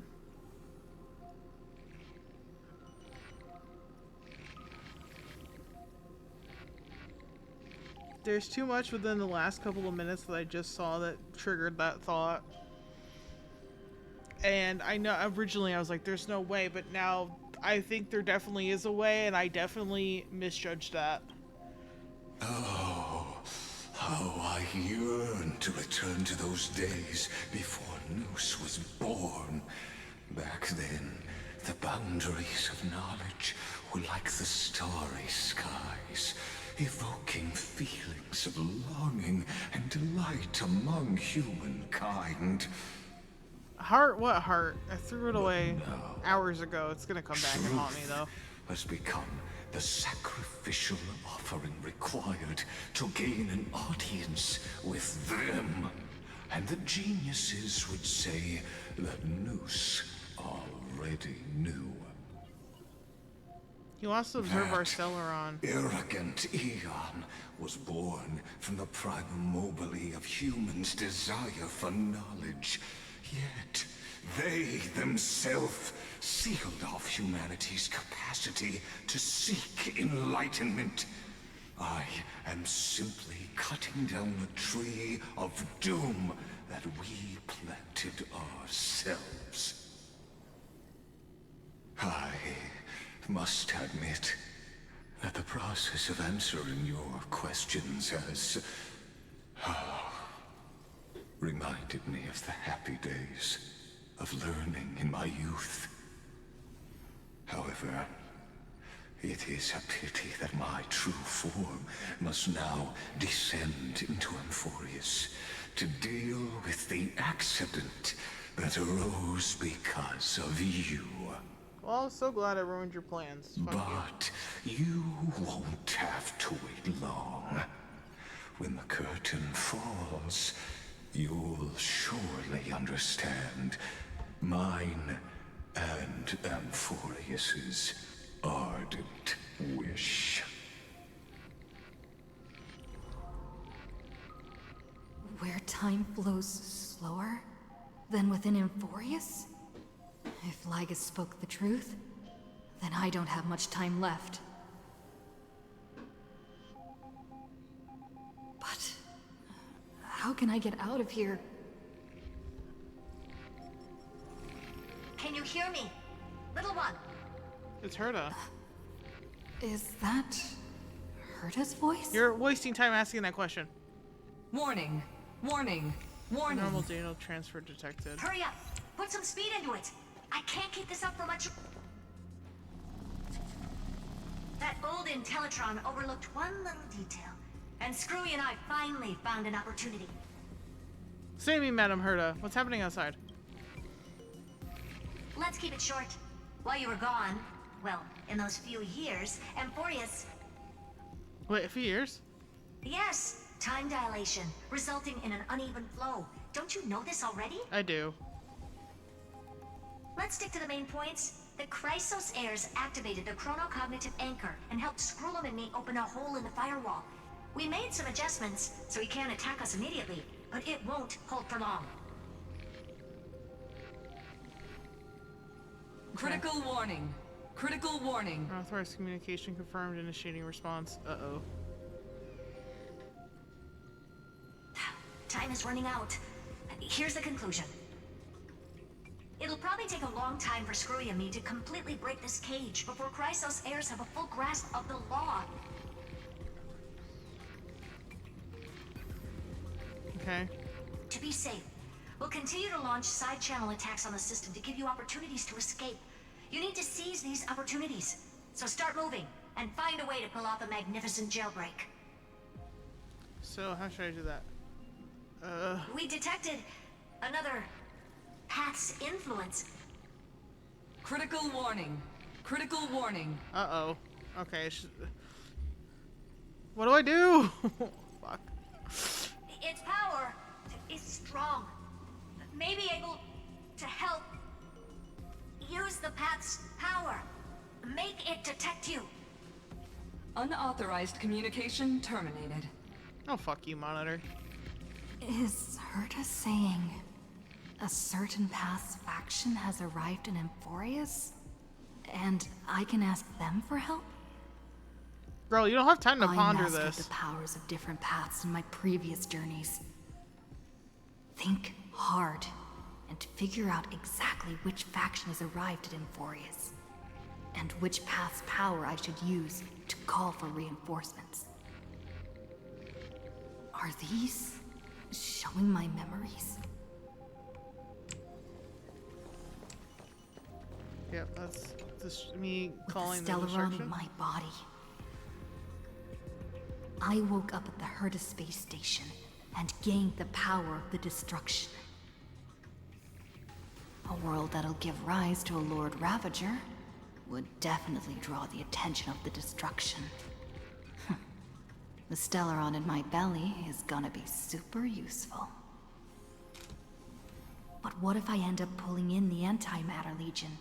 Or the Annihilation Gang? Can they really help? No, it's not that. Now look, Nano flames are hot enough to burn through this jail.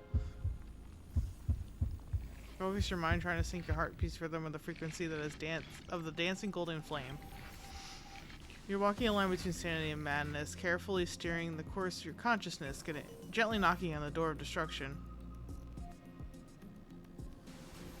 You gave up. The beckoning of the chaos was too tempting, and your current power level wasn't enough to fully resist it. If you were to fall back into the black abyss of destruction at this moment, perhaps everything would be lost to the void. Failure is not necessarily a bad thing. This power wasn't gonna call up anyone nice after all. Neither with the preservation, I think. I obtained the flaming lance left by the architects, and gained the power of the preservation in Belobog. That's right! No matter how far away a planet is, the IPC is guaranteed to pay attention, as long as there's a business opportunity. Isn't Amphoreus a pristine and untapped market? This is flawed logic right here, even though, Besides, even if I can't call up my friends from the IPC, the architects and the nomadic miners should be able to help too. There are definitely cities and ores in this world. Kapoth, lend me your hammer. It's hard enough to smash through this jail. Gotta be stupid on every single one of these until I get the right one. You focus intently, trying to mimic the Klepoth's wall-building hammer strikes with your heartbeat. Once again, you just need to recapture that feeling from your battle with the Supreme Guardian, and catch the sparks from the hammer and strike with your own hands. Nah. But nothing happened. Klepoth ignored you, and just as they had ignored countless devotees who looked upon them throughout the ages. Seems I knew like it. since Amphoreus has no overseas market, the IPC's hand can't reach it. It's not gonna be Harmony either. I received the Watchmaker's hat in Penacony, and declared war against the Order. Then gained the power of the Harmony. That's right! The benevolent family must still remember me for saving them. Their music echoes throughout the stars, and they'll definitely want to help. Come, dear hat. I've put you aside for quite a few chapters already. Sing with Clocky. The world is in harmony and the stars shine bright. I think Remembrance might be a better bet than fucking Harmony right now. Shippei, use your song to guide me out of here. You focus your mind trying to hum the Ode of Harmony in your thoughts. The visages of past nameless appear one by one. If you blend into their faraway song, perhaps a path will appear before you. You failed. The barrier of the exomyth strangled those distant melodies, filtering them out completely, like useless noise, leaving only cold silence. Doesn't Lygus want this story to have background music? He has such terrible taste. Okay, maybe Fully will help me. The Remembrance. That's right. I came to Amphoreus because Black Swan asked us to come. And I even got a glance from Fu Li here. The Garden of Recollection must be intricately involved with Amphoreus. Yes. Traces of the Remembrance are also everywhere in this world. I don't know what they want, but I don't have many choices left in this crisis. Fully answer me. Trust me. You invoke the power of remembrance, awaiting the resonance of reinforcements. After the power of remembrance flows through you, something that should not exist here materializes before your eyes. Yeah, I figured. Okay. Hi. I finally found you. Following the sound of memories. A pathstrider walking both the remembrance and the trailblaze. Is this a messenger of Oryx? Wait, that sounds like... Their soft whispers is like a warm hand that takes up your soul and slowly disperses it beyond this Warning! realm. Warning! Unauthorized access detected. Cannot lock on a signal source. Erudition's prison cannot stop us, for we lie outside the logic of zeros and ones. Come, leave the cage of Logos. The mythos of Amphoreus waits for you to continue its story.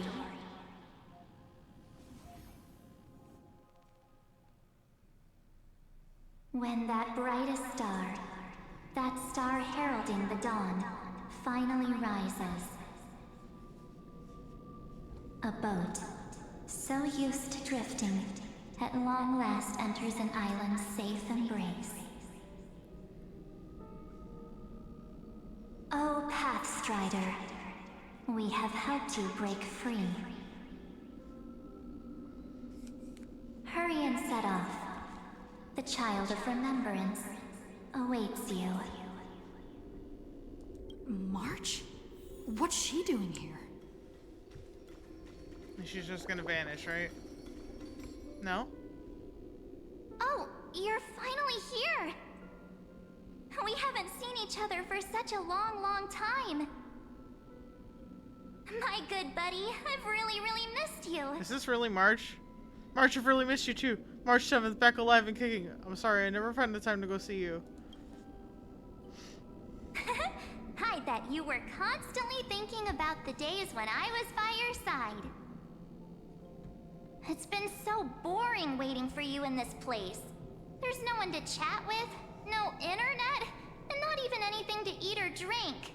It's basically a prison. I hope this is really March 7th, but I'm Now also the scared. great hero is finally here to save me. Because I already know. Yippee! They already spoiled it. You must have seen a lot in Amphoreus during this time, right? You gotta tell me all about it. It's been a long and arduous journey. Are you doing better now? Then take your time with the storytelling. Or do you not want to talk to me? But let's get out of this spooky place first. This is not a good spot for a reunion chat. Why don't you take me back to reality? A strange voice told me that I can enter Amphoreus if I keep following this road.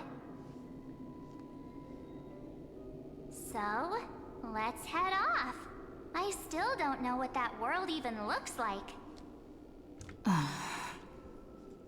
Why does March feel so weird? Exactly. This is not March. What are you standing around for?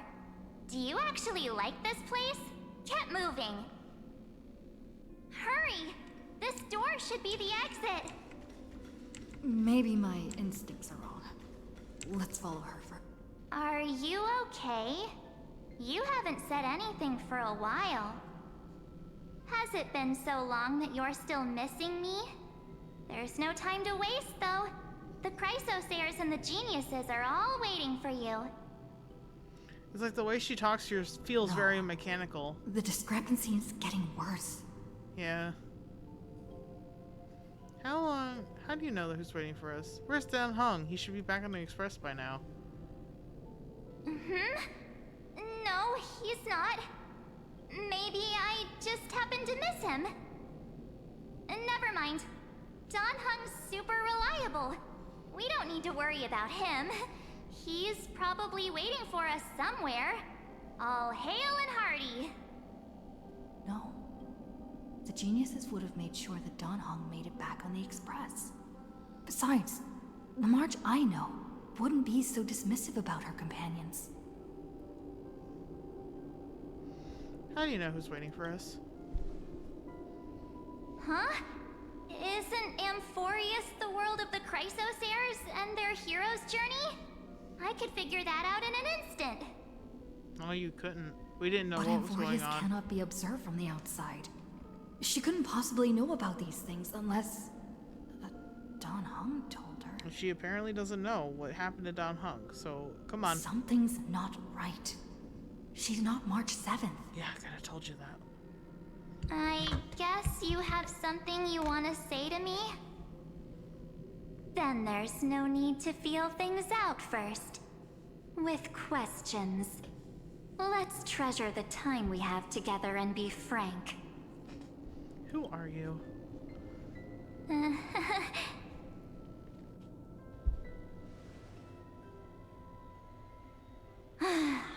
As expected. A glimpse of memory is not enough to deceive the bonds of friendship forged between the Nameless. In that case, there's no need for further deceit. You're right. We're not the March 7th you are acquainted with.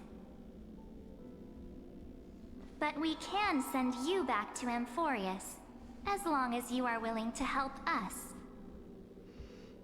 Habitual liars are not trustworthy. What did you people do on March 7th? We'll introduce ourselves to gain your trust. We are the Garden of Recollection. You should be very familiar with that name by now. Just as a reminder, while you hesitate, time is quickly ticking away in Amphoreus. Working with us is the best way to stop the enemy of erudition. Erudition would treat any results unrelated to the experiment as garbage and throw them out. But we don't work like that. The Remembrance treats all these instances as important materials needed to weave the universe. Besides, this would be child's play for a great hero like you. It won't be hard at all. Also, if your plan fails and the big bad Iron Tomb manages to get out, then the whole cosmos will be in danger. Wouldn't it be better to have an additional failsafe?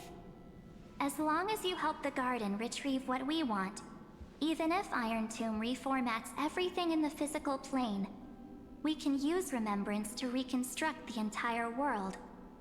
Or, should we say, the entire universe. So help us. Find where Amphoreus' memory began, and bring it out. The Master of Anosrava has already glanced at you. Don't deny it. That storybook is the best evidence. Say, you aren't seriously gonna be moved by their pretty words, are you? I am the one who commanded those little ones to lead you out of the prison. But I didn't expect to attract little gnats trying to take advantage of the situation. While remembrance can help you return to Amphoreus, there's no need for you to do it the way they want you to. Of course, there's also no need for you to make any deal, or pay any price. For you, this is probably a long time no see. My dear. Who are you? Shh. There's no need to say anything. I know. You have so many questions swirling around in your memories at this moment. And you feel so helpless. Put them aside. For now, all you need to do is trust me. Or do you need more proof? That won't be hard. Wait, stop it! They're away! I'm gonna keep our first photo, alright? That won't come to pass while we're around.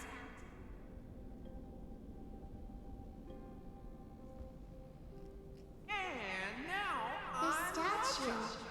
Is that Don Hunter's brother?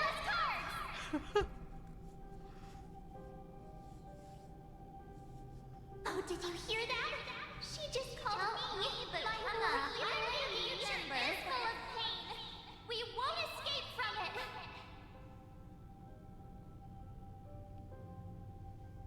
Hey, are you sure? Maybe a couple of punches will help to jog your memory.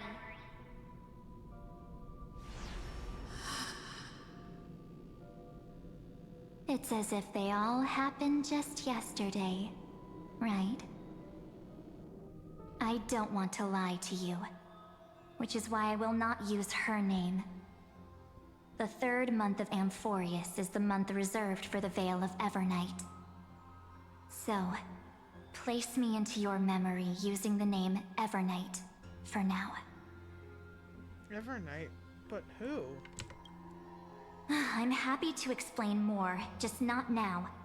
We might have a lot of time to ourselves, but Amphoreus does not have that luxury. If we do not stop erudition and destruction, then the journey you've treasured so much will face the prelude to its obliteration. A countdown not in amber eras, but in days, minutes, seconds. So, take this gift. This burning core flame. This footnote of a transaction. It contains hope, and the warmth of the entire world. Ripples of past reverie. She hid this fire in the long river of time, hoping that her wishes would transcend time to reach your hands in the future. Now, take it, and return with it, dear friend. Return to Amphoreus, and overturn the final era Nova. Witness the time that stood still for the Deliverer, and the resistance that never bowed to the destiny of destruction over the long years that passed in a flash. Then, with this core flame blessed by the remembrance, respond to their hopes and blaze a trail to the future. And I will silently watch in a corner of time, waiting for our next encounter. I believe the wait won't be too long.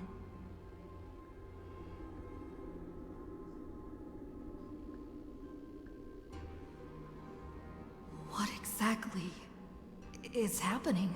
I have questions! Keep going. Keep trailblazing.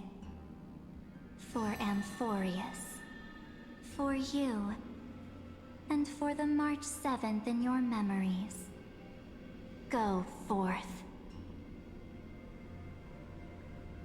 Let's hope it's not too late. Onward we go. Amphoreus needs a deliverer. Must trust March, even if she no longer looks the same.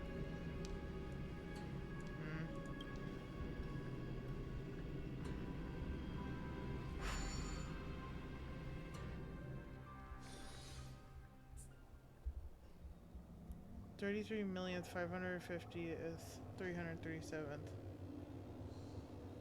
Is this Akima? Yeah, it is. Sure is, buddy.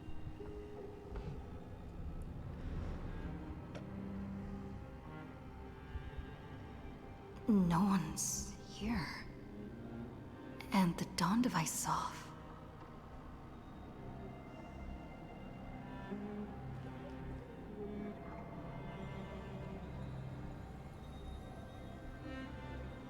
Am I too late?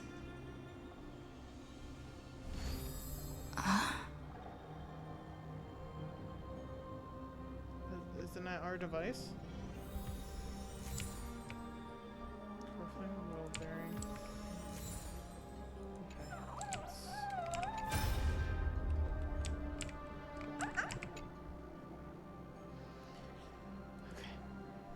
Hey kiddo, can you see me? Don't bother responding, this is a pre-recorded video message. Thanks to that little Empress granting access to the ultimate protocol, Screwy and I rewrote the progress of Era Nova while you were away. My guess is that you don't have much time to listen to all these complicated principles right now, so let me break it down in simple terms that anyone can understand. Amphoreus has been racing down the path of destruction for too long, and the underlying logic of Era Nova has been completely corrupted. Screwy and I put in a lot of effort, but we can barely manage to overwrite a small portion of its logic. Let's take the progress bar as an example. Iron Tomb's progress bar is currently at 99.98%, and through this rewritten Era Nova, we're confident we can push it back to 96%. Let's be conservative and say 97. This is a critical matter. The internal structure of the scepter is too unstable, and we don't know what complications might suddenly arise. The most rational course of action is to quickly run another exploration to buy the cosmos a bit more time. Extrapolation, sorry. Once you've dealt with troubling old Intellitron, don't hesitate to start the next cycle of the extrapolation right away. Screwy said that Era Nova isn't a process that happens in an instant, and the protected nodes of the scepter are probably at their most vulnerable point only during the reset. Only by initiating this progress first can we seize the opportunity to make our move. It's all up to you now, Deliverer. Oh boy. Scary. The chrono-cognitive anchor? They probably left it for us, or they didn't care about it anymore.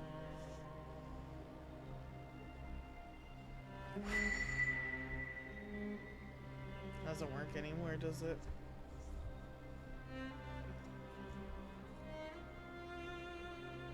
There's so much I wanted to say for our reunion.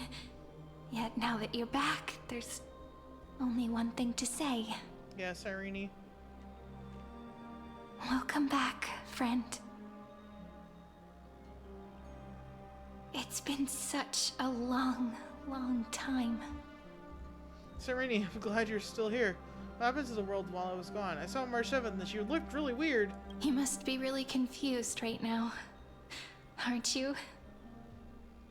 So much has happened in Amphoreus while you were gone. I can imagine. But don't worry. The Deliverer can't afford to be lost, no? Now, please follow me and turn the pages of time and hear the words everyone left for you. I'll tell you the story of this 1,000-year journey. That way, it won't just be my memories alone. Cyrene can't hear me?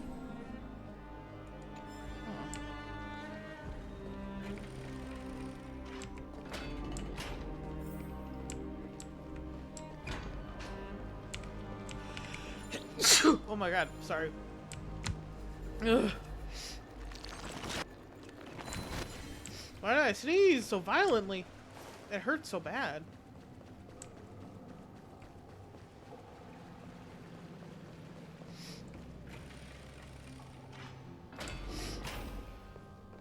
Look, the scenery of the past has resurfaced. Glarion Tribios. Tribi! Time flies. 200 years have passed since the Deliverer's fall. We had to return 3 core flames of law, romance, and ocean to stop Lygus, but even so, Terravox has fallen. The 2 geniuses vanished without a trace, and Zeridra embraced her fate. At this rate... Era Nova will come, and Amphoreus will fall into the destruction.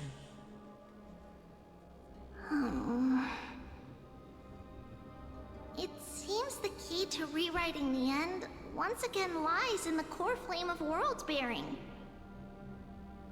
According to the instructions left behind by those 2 geniuses, we must get it into the Deliverer's hands, no matter the cost. But how? We need to find a way to hide the core flame. And we must buy enough time to keep Lygus at bay. About that, Rini might have some good news. She had that dream again last night, but the Titan's voice was clearer than ever this time. She said, "Pass the flame into the future." Is that a prophecy from Orynyx? She chose to side with humanity this time and hide one of her kin's core flame? It seems Amphoreus' fate isn't sealed just yet. You're right. History has changed. Humans and Titans are both giving their all to keep this world going. Perhaps a relay across the ages is finally about to begin somewhere out there. Unfortunately, life will never go smoothly. Layden's army is already at our gates, and their commander... that Lycurgus. He's right outside Akama. Of course. Light calendar 3960. Zeridra, under the pretense of a campaign against Vagusa, sacrificed 500 Chrysos heirs to complete the trial of law. This tragedy shook everyone in Amphoreus. That same year, Zeridra the Imperator was assassinated, after which Aglaia the Goldweaver took command. Thus began humanity's second flame chase journey, a path hanging by a thread. Come, this way. Oh boy.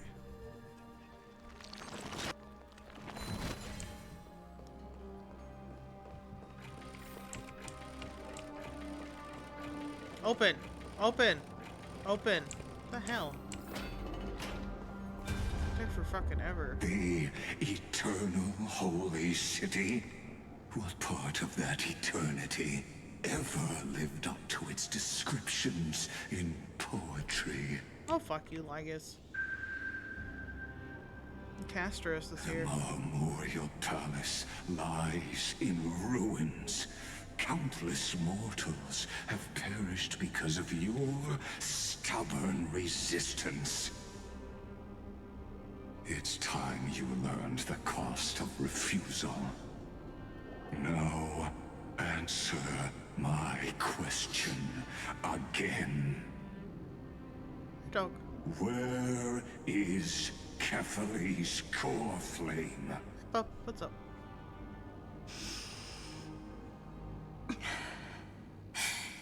You really think you'll find it by razing the holy city to the ground?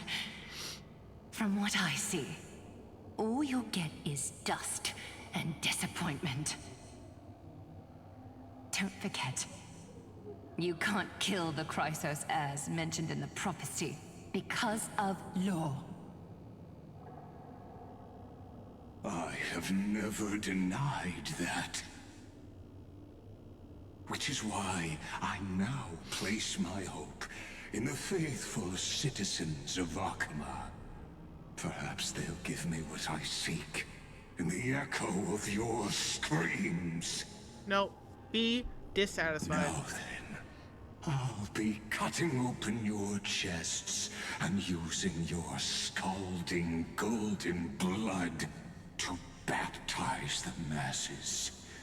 Allow me to apologize in advance. We shall start with you. Blind and foolish Lady Goldweaver. I can't even be sad because I'm so mad about Lygus. Leave this to me, Lady Aglaya. You must get away now.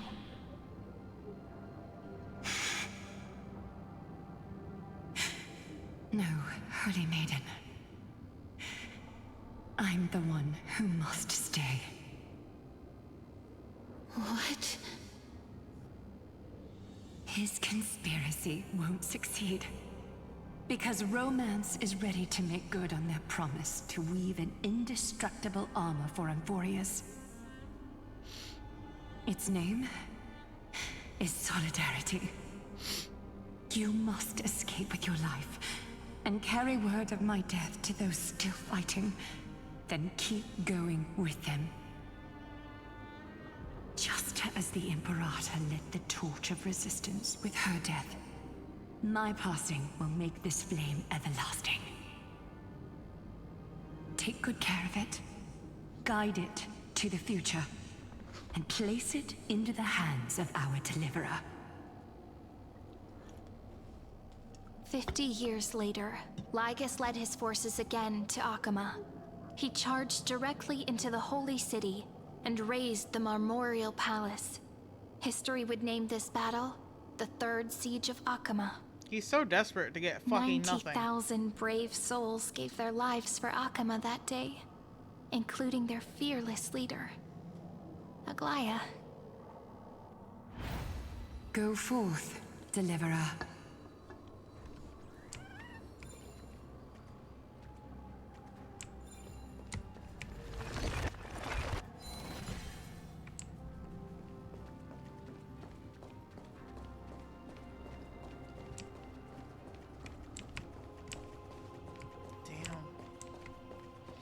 Yeah, without the black tide, Lygus is the only one who can take action this time. Go. When the frost melts and the snows give way, the flowers will bloom again. You'll find me there.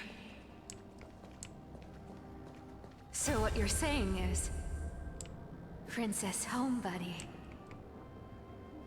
is never coming back, is she? No. She became death. She just left. Like that. Since Cass has made up her mind, we can't let her resolve be in vain. But between staying in Akama and going to Styxia, what difference does it make when it's death either way? I'm against relocating. With Kefali's protection, isn't Akama far safer than that dead city? Cass's plan doesn't involve any relocation at all. Huh? Like you said, Akama is humanity's refuge. We never intended to get everyone moving to Styxia. It's just on Cass, Hycealans, and me to prepare the final trump card for the Deliverer. Wait, what kind of trump card needs all three of you demigods to throw yourselves away? We must lay down the path to the future, so when the Deliverer returns, they'll have a clear road to reach the location of Aaron Nova. Styxia sits where death meets the ocean. There, with the combined powers of ocean and passage, we can summon a current that leads to the vortex of Genesis. And the demigod of death will forever guard that secret path until she returns.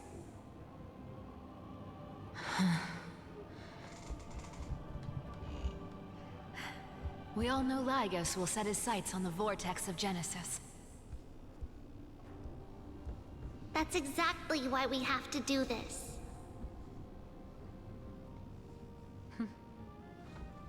Guess I underestimated Idonia's Maiden of War.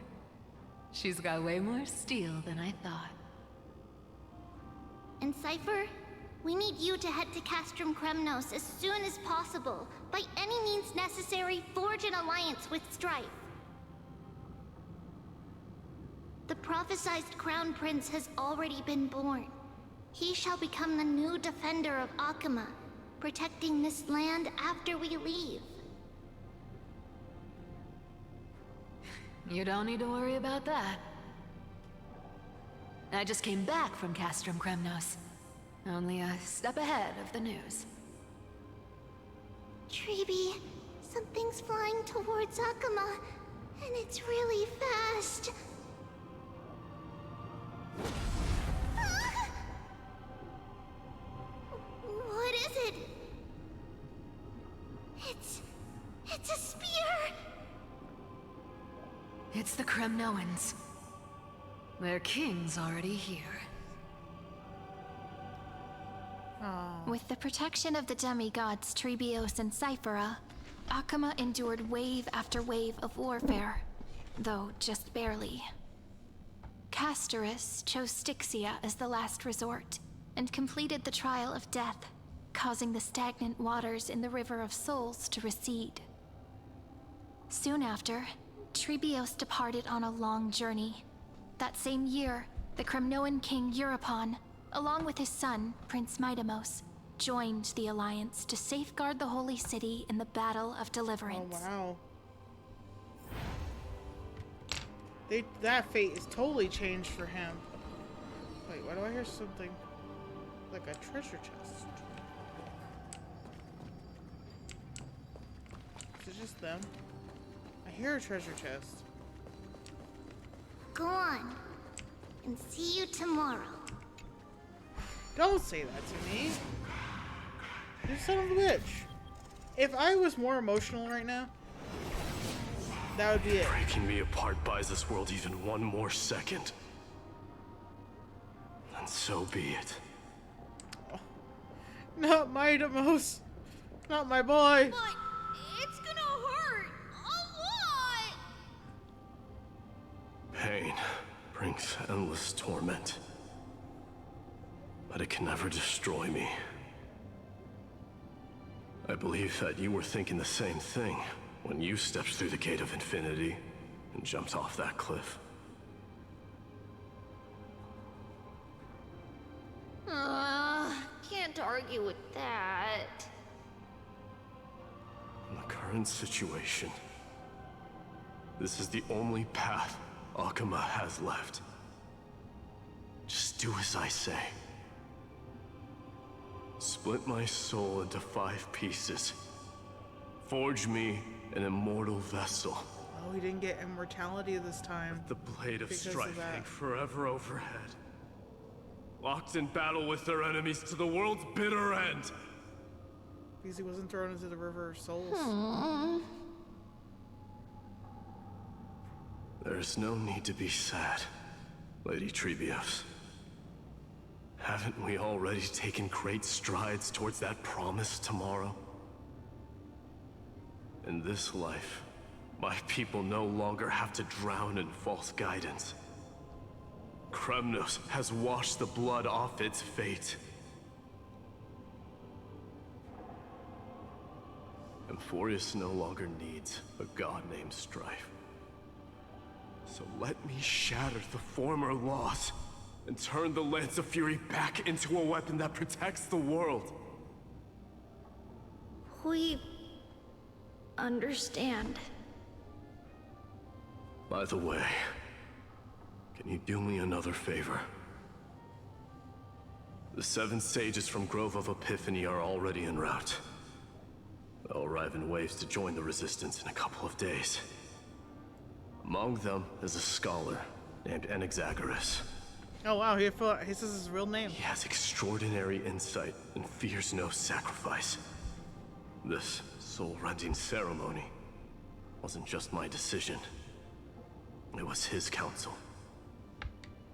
His wisdom will surely be the backbone of Amphoreus' survival. Watch over him. Carry on this everlasting flame for me. Through Anaxagoras' ritual, the demigod of strife split his soul into 5. Courage, honor, tenacity, sacrifice, and reason. Each sealed in blood crystal and cast into battle. The people held a 10-day funeral to mourn their fallen god king. And through his sacrifice, humanity was granted 200 years of peace.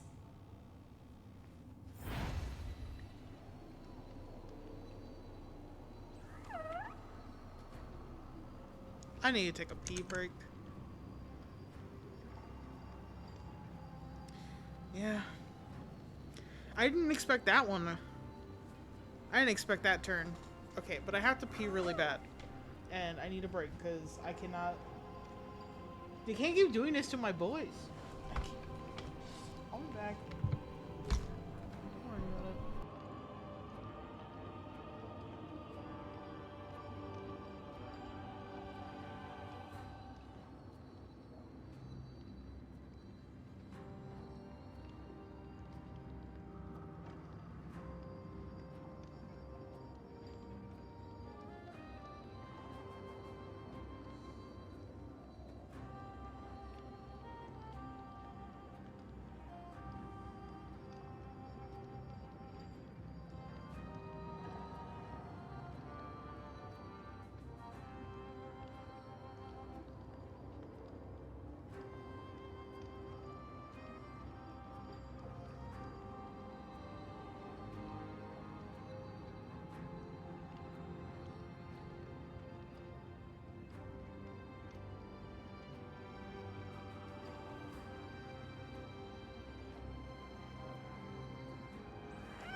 I'm back. And I brought watermelon because if I'm gonna suffer, I'm gonna suffer with a snack. Alright. Okay. Back we go into my suffering. Oh man, the Titankin. Keep moving forward. My blood will pave the road ahead for you. My favorite. Why they gotta kill them all off? I cannot believe this Keep bullshit. moving forward, little Gray. See you tomorrow. Such bullshit. And don't they like I've turned around a little bit on Saradra. That seamstress wasn't wrong when she said a lie needs more lies to keep it together. But I still think that was fucking stupid of her to believe Lygus for a fucking second.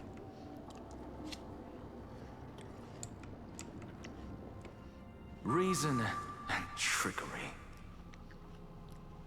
Never thought we'd be the pair to finish this final setup. Well, there you are. Can't catch that Tin Man without your little slides. Besides, this is our last shot. Not the time to be picky, right? Don't oversimplify it. Lygus just found out Akima's been an empty shell for the past 50 years.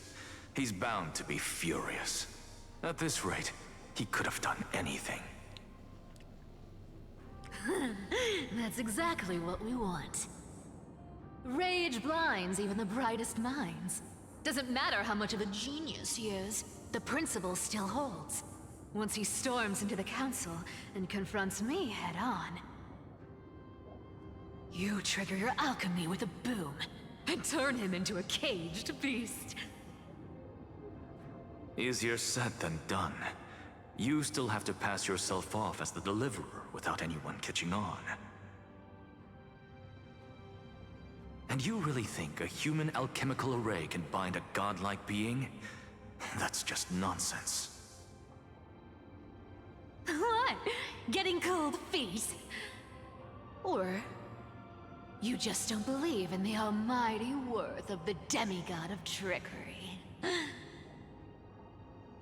Just tell me straight. Can you do it or not?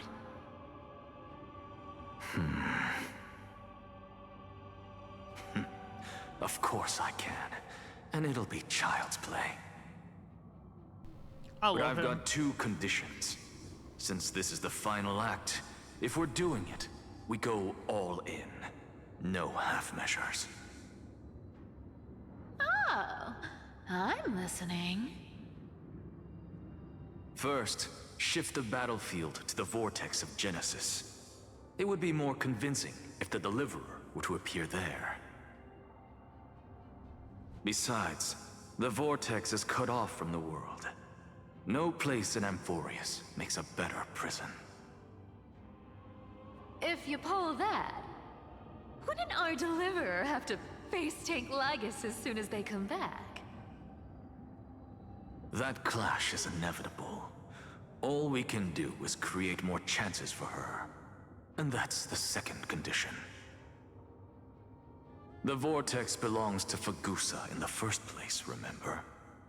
And there happens to be a demigod of ocean among the few survivors in the world. Loop Hysealand's in. Let her join the final act.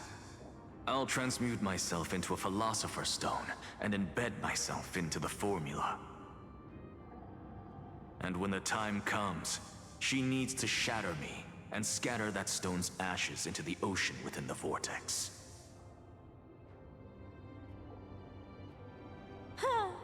I guess people weren't wrong when they said you're insane, Grove Boy. I've got no idea how to outwit a reclusive genius. But making an anti-Catheran suffer? The demigod of reason has 10,000 ways to do just that. And what I just mentioned was one of them. I know I'm munching on my watermelon, but that was a brilliant use of his phrase. But like, against him, you know?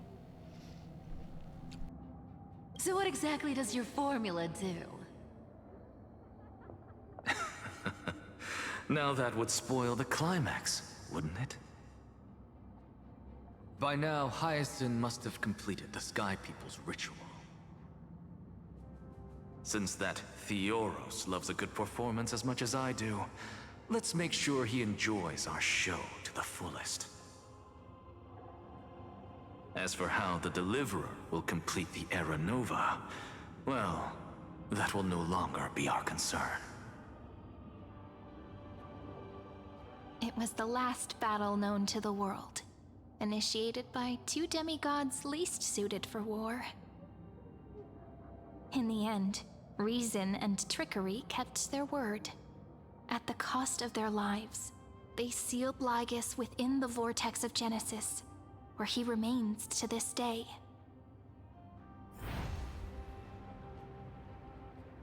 Alright, I finally get my wish. Go forth.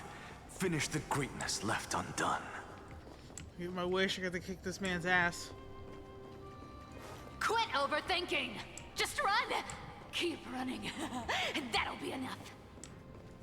Don't worry! I've been waiting for this since the beginning of this patch. Let's go! No more waiting. Oh my god, Cyrene, no. Kyrie? It's dead quiet here. Akima will stand eternal. Miss Cypher's lie has crumbled after all.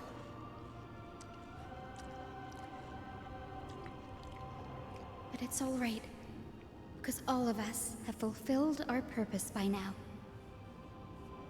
When the Deliverer returns, no matter where she is, the sky will turn clear, and a rainbow bridge will rise, carrying her to the final battleground.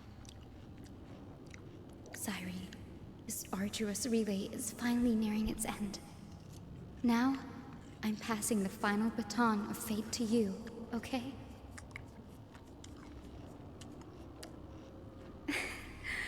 No, that's not quite right. After all, it was you and her who lit the first spark of this journey, wasn't it?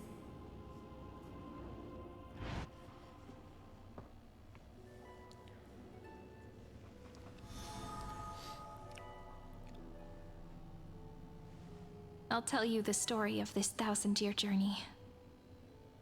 That way, it won't just be my memories alone. And I'll share the moments I spent with you with everyone. That way, the path we walked becomes a memory shared by all.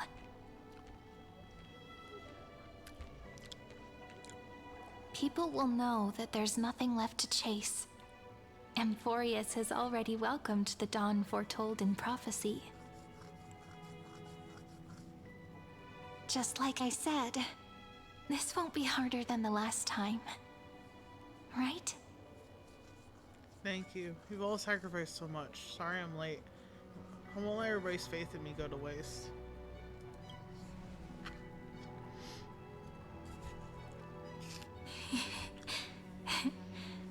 I wonder what kind of expression you're wearing right now. Probably the same as always. Calm, resolute, and brimming with confidence. If I have the chance, I'd love to see it again.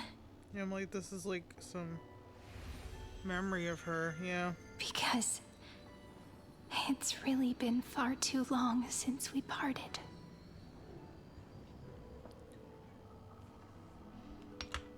Cyrene, even you?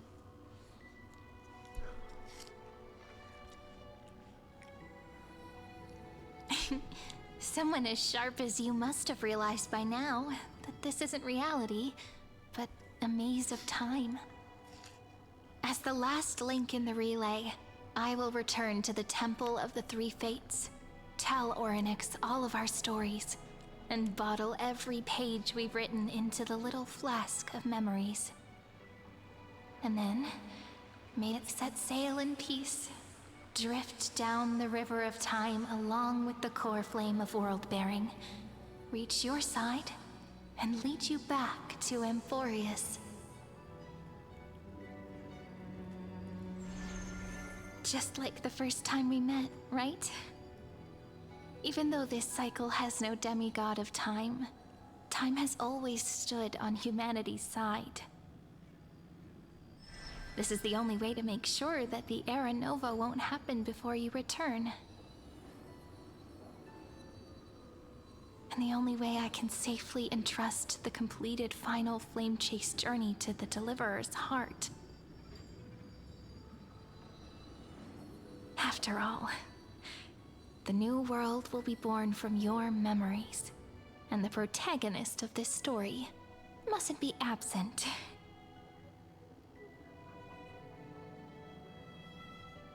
As promised, I'm back. Let's go. It's time to complete the Era Nova. I will take you all to the new world.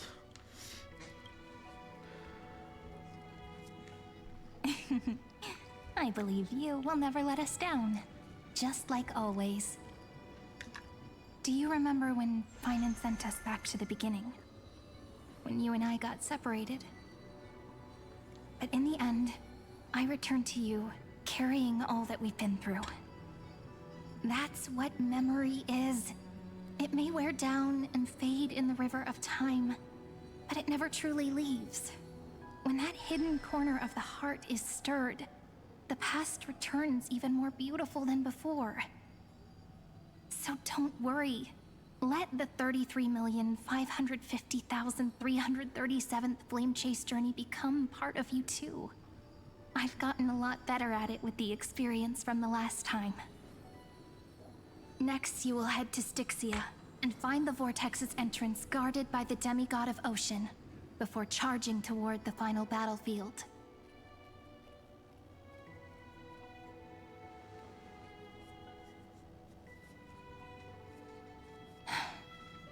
Don't worry. I'll be with you. All of us will. Even Finan. We'll stand with the Deliverer.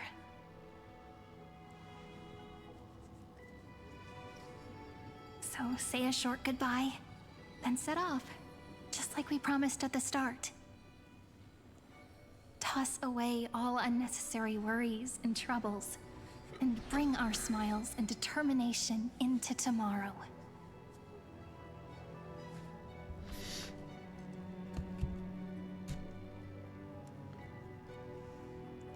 Well, I guess we'll pay. The last baton. I wonder how long you'll have to wait before passing it on to her. No matter how long it takes, it's okay. Waiting is what I do best. After all, it took 33 million cycles for her to arrive in our world. What's a few moments more? But, Sairi, what if you wait and wait, but that hero never arrives? That won't happen. Because I know that no matter how long it takes, she'll definitely return to this place. We can't let her down.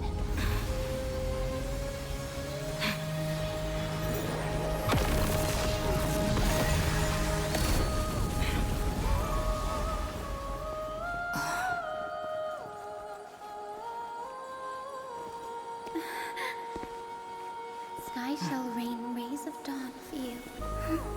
May romance be with you on your journey. And reason grant you enlightenment. Let strife bestow you with inspiration. Trickery ensure your success. Allow death to protect your soul. And at last, let passage point the way forward. While time will remember the Trailblazer's journey.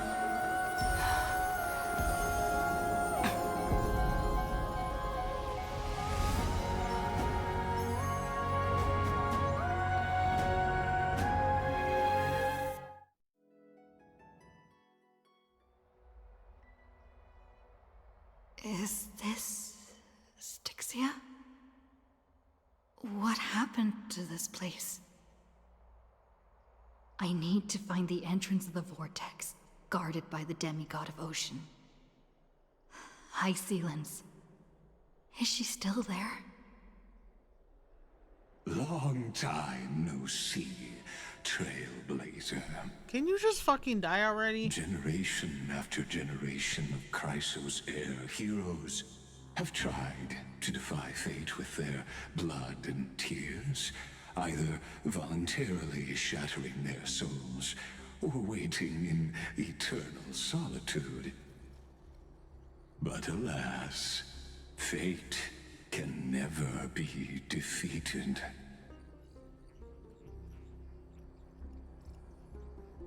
We may not have been there, but we are making good on our promise, and I will destroy this motherfucker. You managed to break free. Reason and trickery may bind my flesh, but my will shall never fall silent.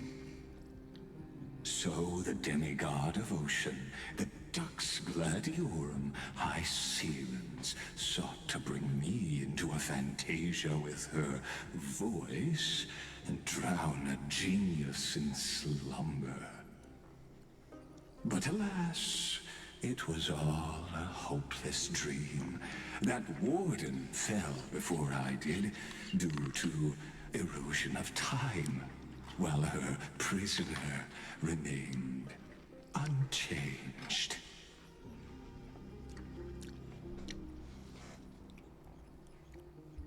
And yet here you are, bound to this place. True. I can't leave this place, but what of it? You should have heard of this fable. In a shadowed cave lived a people, imprisoned from childhood, and chained so that their legs and necks are fixed, forcing them not to look around at the cave, each other, or themselves. Behind them is a fire, and before them loomed the stone wall of the cave. The flames cast shadows, while the rocky surface threw back echoes. To them, that false play is the whole world. Yes, I'm trapped in the cave, but I know it's all just a fleeting illusion. I don't struggle in dreams. I wait.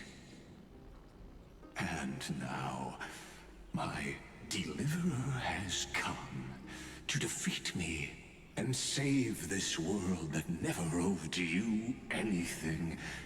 Oh, you'll need to awaken the singer here and unseal the prison called Vortex of Genesis.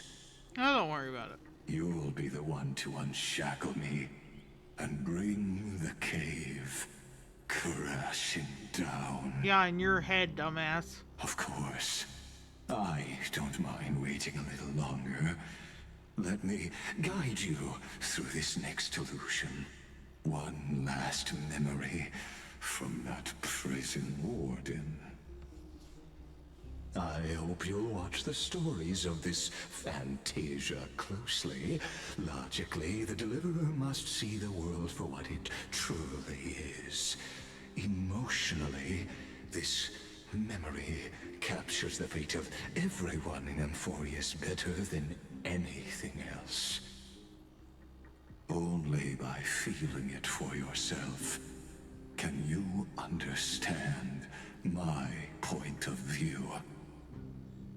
The meaning of destruction. I'm never gonna understand your point of view, you fucking shitbag. And I'll be one to bring destruction to your scheme. Spare me the cliches. I don't need to understand you. To your unshakable resolve, I salute you. But before we step onto the final stage, let me ask you this. In the spirit of that fable I told you just now. Shut up! Can the prisoners in the cave learn to see the shadows and echoes for what they are, and stop mistaking them for reality? Just shut up. I don't even fucking care what the answer to that is.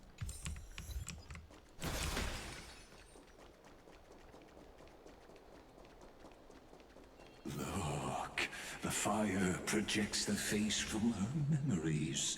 An actress upon the stage of this play. I need this man to shut the fuck up.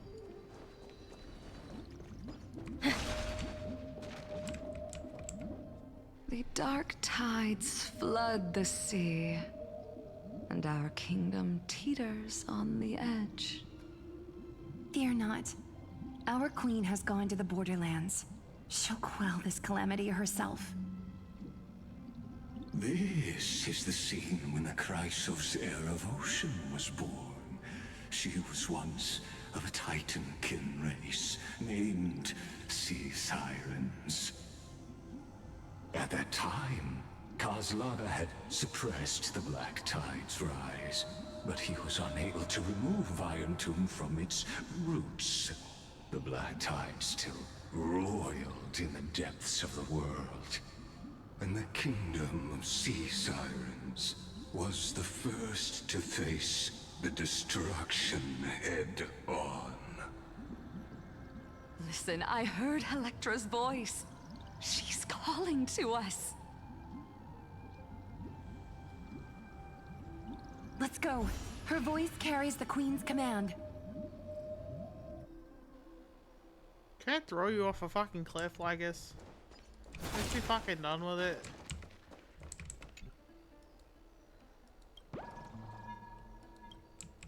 Aw. Golden honey cakes. To keep the Black Tide from threatening the ocean, the queen gave her all, body and soul.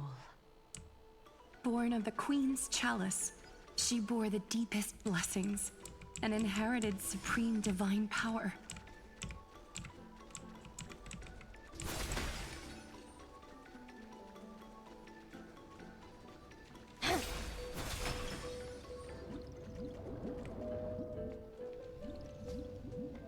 My sisters! You're finally here! Of course, Electra. Your beautiful melody drew us here.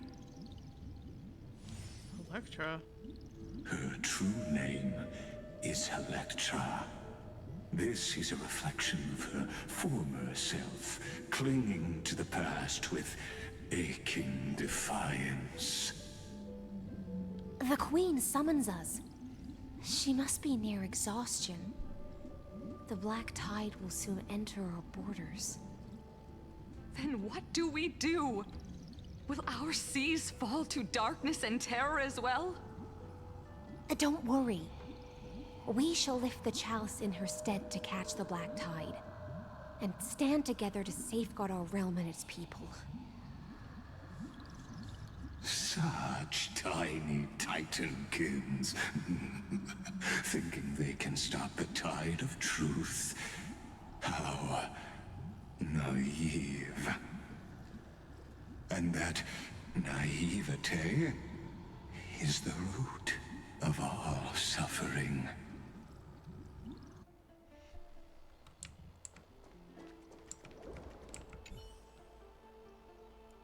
An utterly unremarkable silver coin lies on the roadside.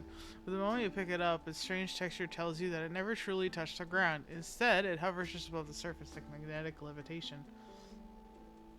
Could there be another hidden genius I stole treasure? It must be Zagreus' doing.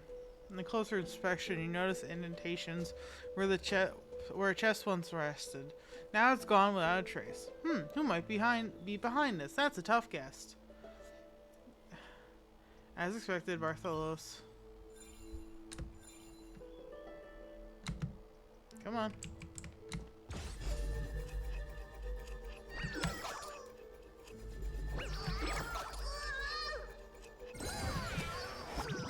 There we go. Gimme. Gimme, gimme, gimme. I surrender. I surrender. If you keep pulling like that, we'll be split apart. Ugh. I feel like the ground is spinning. I feel so sick. Wait a second. You're not a priest of Oryx. But that messy gray hair. Say, this lovely miss, haven't we met before? How much do you still remember about me? You're a clever one, aren't you? Trying to bait old Bartholos into spilling the beans with the flick of the wrist? Ha! Yeah, I knew you wouldn't spill the truth, but you've carried a scent, the one we don't share. And if it's what I think it is, oh ho, things are about to get very interesting. It would be such a shame to waste your talents on the right path. Wouldn't you be interested in a little collaboration? That's what I would have said if this was truly the first meeting. Pity. Pity this is just a dream. And those outside the dream can never remain here. You were never destined to be the partner in crime I've always longed for. So close, yet so far away. Bye-bye, my mysterious friend. Bartholos vanishes in the flash. Seems like the shrewd Titan has seen through the intoxicated trickery.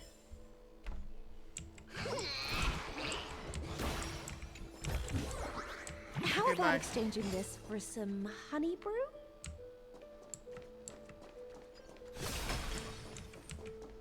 Is it this way? Or is it just a puzzle? Okay.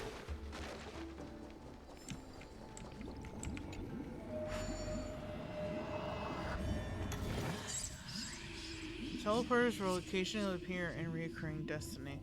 Teleporters have two states, open and closed. When you enter any teleporter with the same energy color, you'll be teleported to the other end, and the teleporter will close. There are special buttons on the map. Stepping on them will reset a set of teleporters to the same energy color. The buttons will not appear while teleporters are active.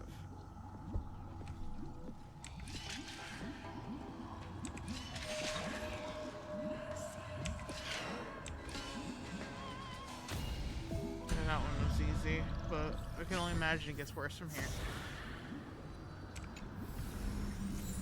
Nice. Okay, just to make sure I don't go any further. Wait, was that? Also, was that a treasure chest noise I heard? I completely walked away without thinking about it. No, it's just them. Maybe it's over here somewhere. I don't know, I feel like I hear a treasure chest. They have a sound. They have a distinct sound.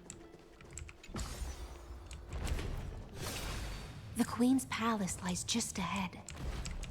Even her once graceful form is now tainted and drowned in dirty mire. Why do you love the Earth Titan? Yet love the life the land births.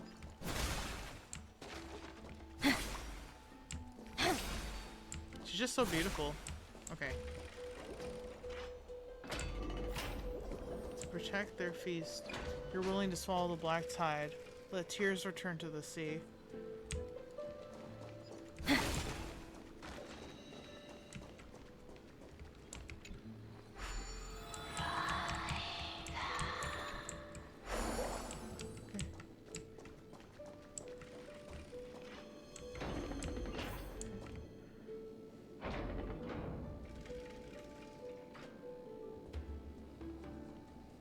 Oh, Fagusa, our noble queen. My mother. We've come at your call. Oh, I forgot. It's not My little fishlings. You swim with such joy. It pains me to speak of the kingdom's sorrow. I once believed I could drink the black tide dry, but even the deepest chalice must one day overflow. And I can hold no more of this filth. Mother, worry not. We're all children of the sea. Let us bear your fate together. We'll take up your mantle and drive back the black currents. We'll mend your sacred chalice and take in the cursed filth. My little fishlings. When the spear of strife falls, you may retreat in peace. I promise you, on the surface, the city-states will hold a feast without end in your honor. This is the last gift I can give you. The feast.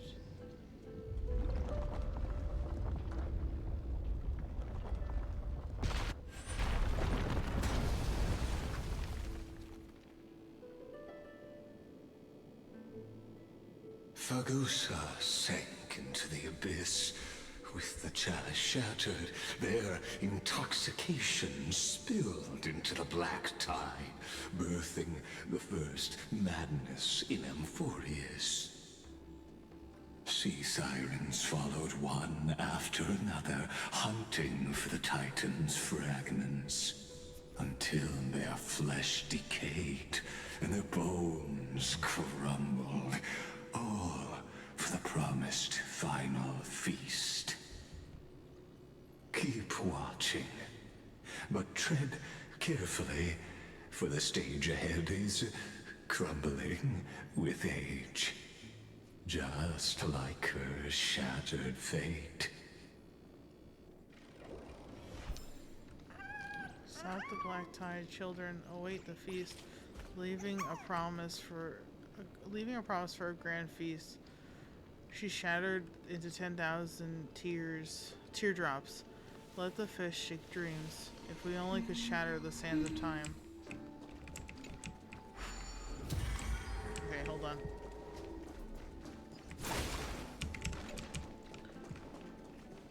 Treasure chest.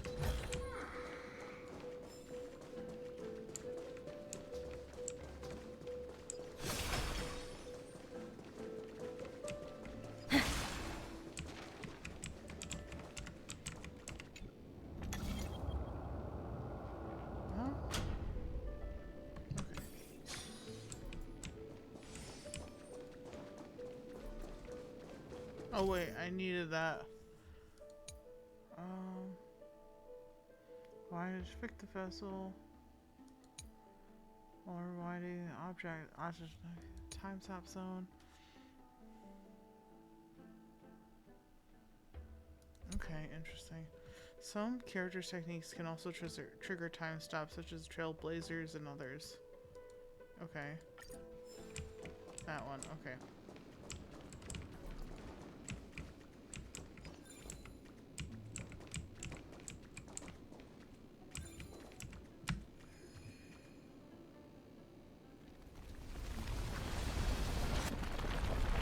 The chandelier's still giving way.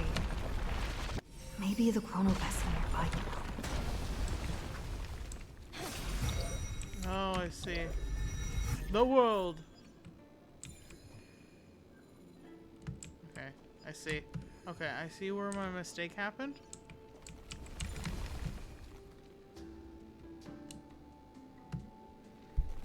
I think.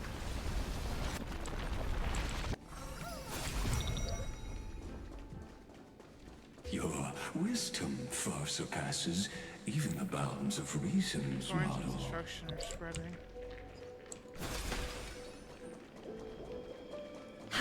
Sixia's feast. Can't get through. Looks like I'll need the miracle orb nearby.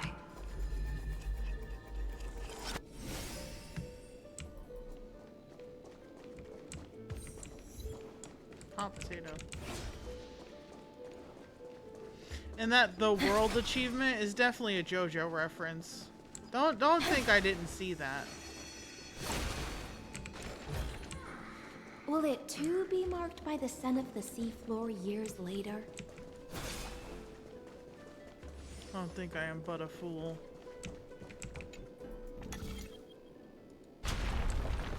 The ending was written long ago. Even you cannot rewrite it. Just like this poor chandelier. Sisters and mother. I didn't get to finish reading that. Okay. And begin. Okay. Things on the land danced along. Black tide is devouring everything. Electra! The fiends have gnawed my tail. I can no longer swim to the far seas. Electra! The black sludge has soaked my fins. I can't dance with you anymore. Yeah, they don't have any fins. Because you guys are cowards. Where's my mermaids? Oh, it's been a fleeting, drunken dream.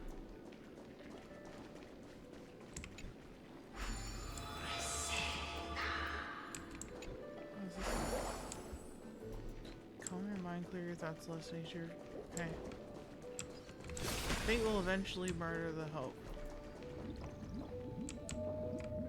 Sisters, don't give up. Remember the Queen's promise of a feast in the city called Styxia.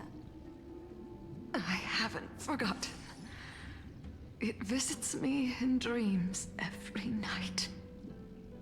I dreamed of a shining city, its lights piercing the deep gloom of the seabed. I dreamed of children Torture. placing garlands on our bone horns, and poets praising the sea sirens for shielding the world. But what a shame. We can go no further. Please, sing to the humans for us. Sing of the deep sea's legend in our place. Feast. Song.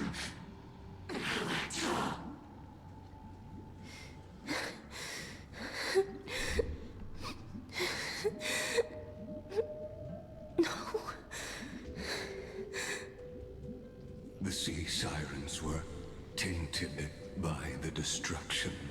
Their flesh rotted away. They became the black tide creatures of this cycle. Farewell, sisters. I'll finish this last task, then return to prepare your feast. And so, only one sea siren remained among the sea floor. Icelands, swimming alone through the seas, burying her kin, and searching for the fragments of the chalice of plenty.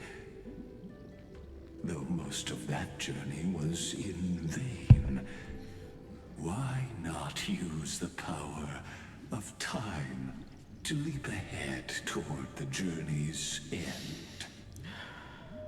To reach the spirit basin, I'll need to call upon the power of the chrono vessel.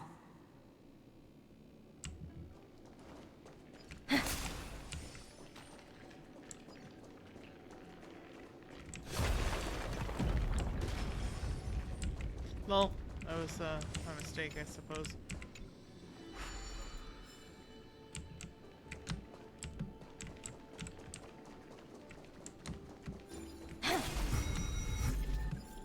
Wait, what?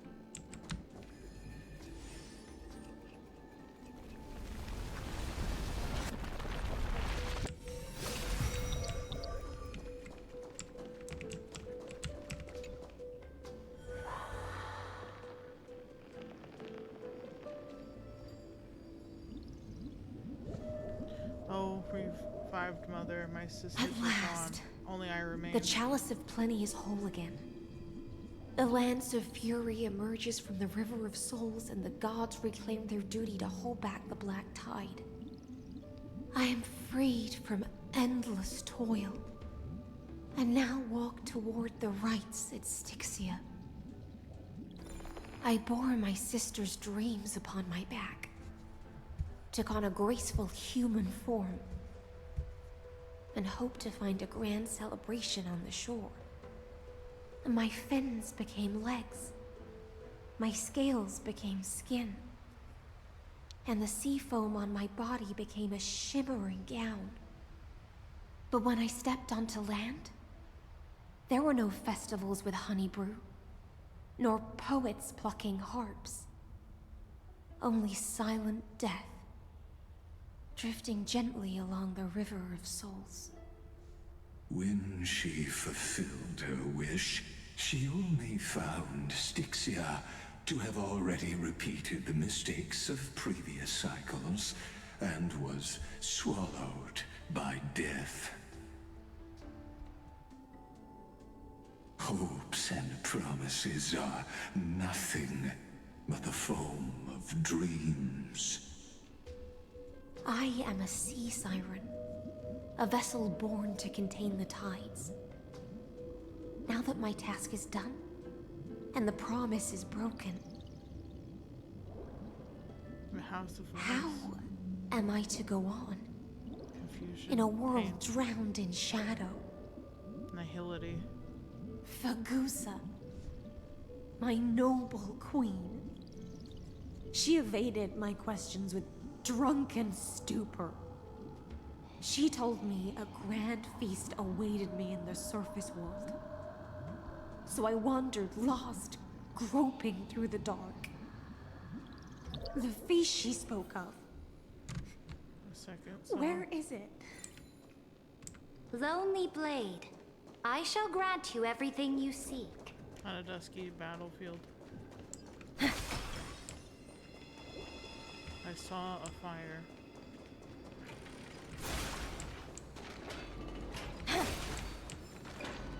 Oh, excuse you? Excuse me? Fucking open, thank you.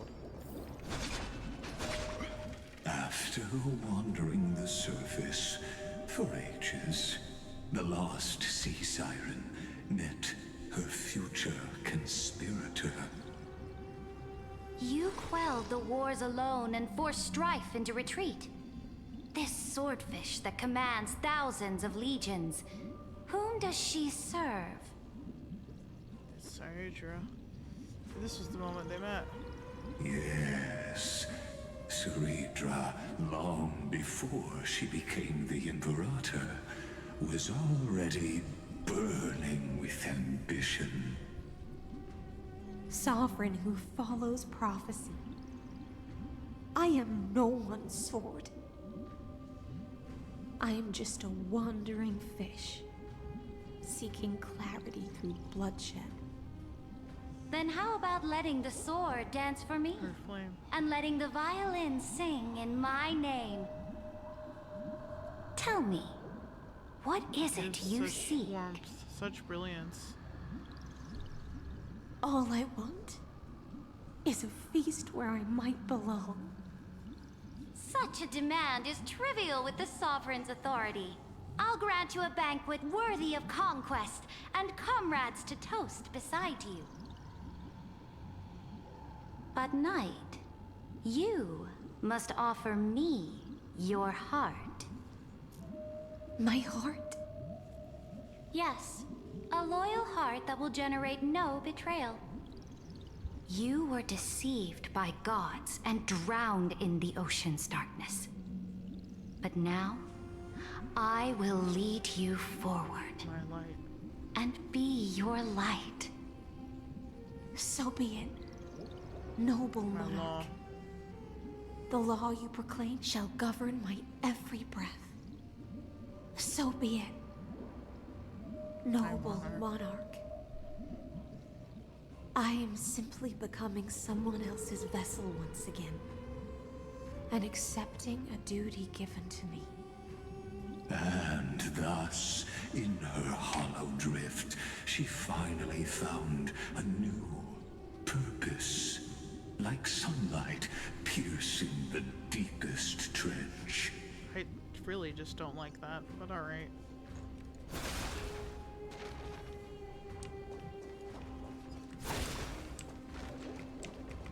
Monarch brought me to a new world. The fiery brightness of her crown melted away my confusion. I hear a treasure chest.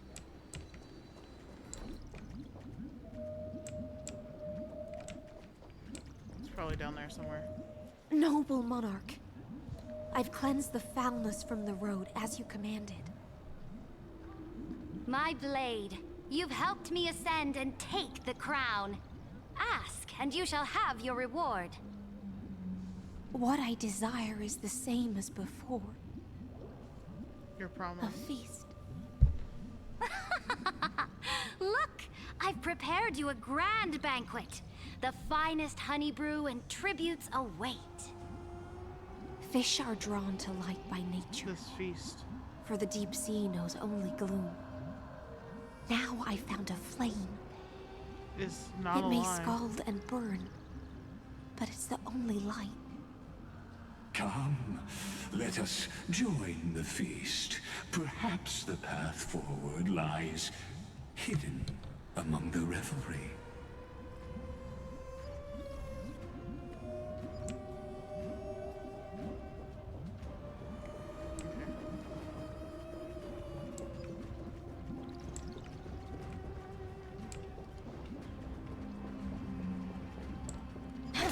There it is. I knew I heard it. Will it too be marked by the scent of the seafloor years later? Oh, I would assume so.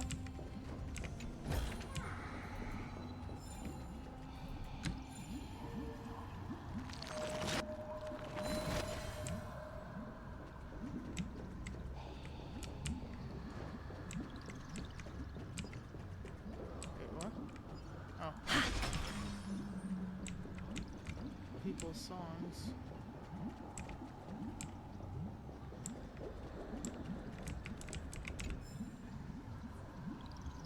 So beautiful. I can barely see that. Okay. Hey, buddy. Came just the right time. Tell me, why do humans invent such cruel entertainment? Cruel? What are you talking about? Oh, come on. Take a good look at me. Big, round, and purple me. Looks like a grape, right? Picture it. Countless humble old Bartolos squished beneath your feet, bellies bursting in despair, with unspeakable goo spewing forth. The horror, the cruelty, and you people even take that as entertainment? What a fudging genius you are. What a strange way of talking. Where'd you pick that up? Anyway, since everyone seems to love the feeling of stomping on round, juicy purple things, then why has no one ever tried stomping on old Partholos? I mean, look at me. I'm basically a walking grape here. That's what you care about? I expected you. Mom, the pervert's here. Huh? I could accept grapes getting cruelly crushed, but me, Bartholos, not even qualified to be stomped flat? I've been standing here for ages and not a single soul spares me a glance. But now, at long last, you speak to me. That settles it. Either you squash me or I squash you. One way or another, someone's playing with me today. Oh. Okay.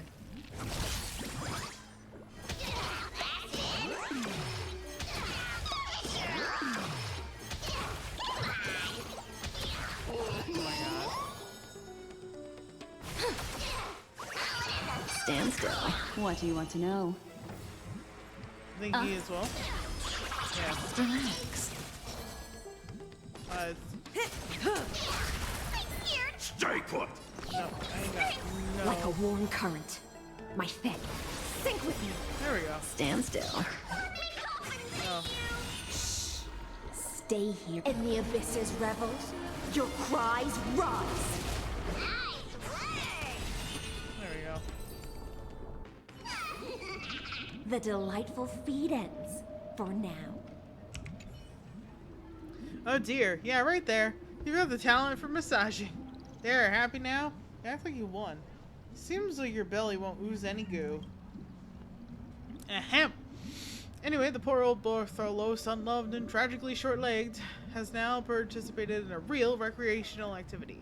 What a joy! Congrats to me. Back in the day, I was a legendary master thief.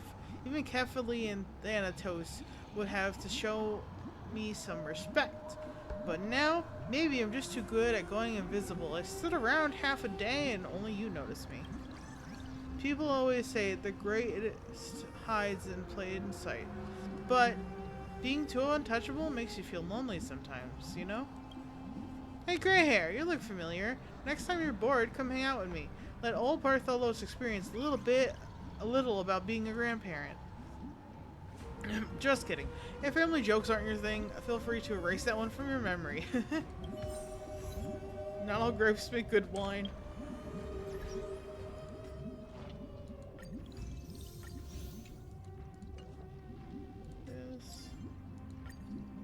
There we go. It's our final piece. Oh, look at what else I can do now. Whoa! It's been long enough. Look at that. Hi guys, I've been going for 5 hours now. Be intoxicated. Relax. Just let it all battle for a second. Ill fate descends. Stand still. You know? Time to say bye. Oh my god, Boom. I can't, like...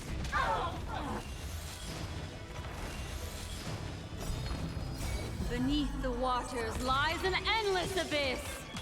Relax. Sink with me.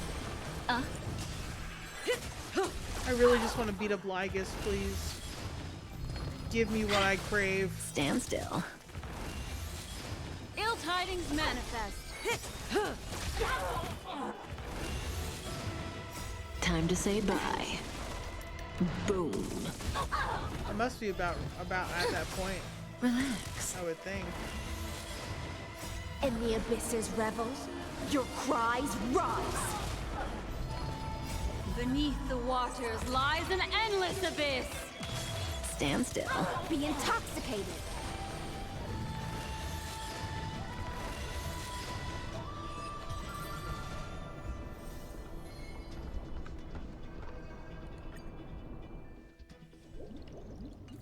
Thank you for entertaining me for half a second. Let's see. Nope, I did the wrong thing again.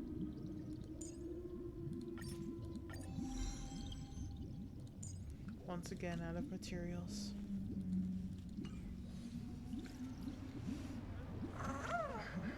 Okay.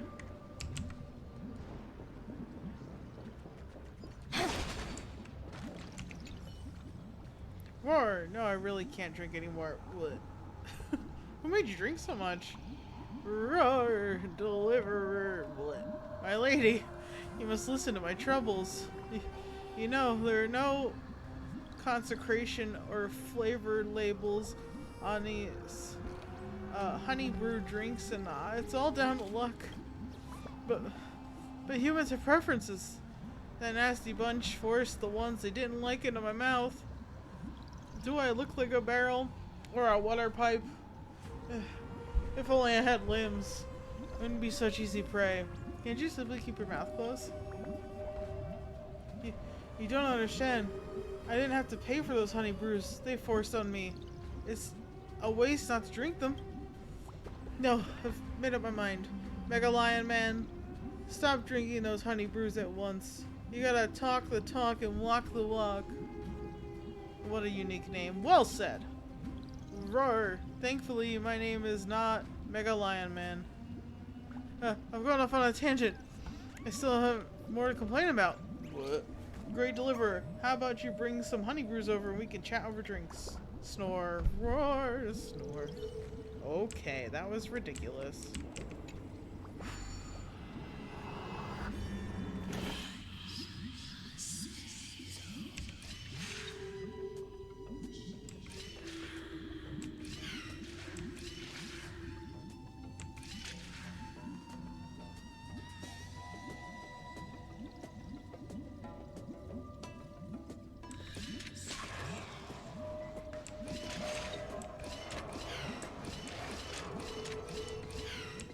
That's fine, I can go this way. Okay, that worked out.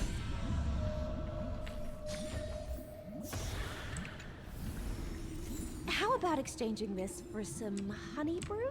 Have you heard that the Imperator's about to begin a new campaign?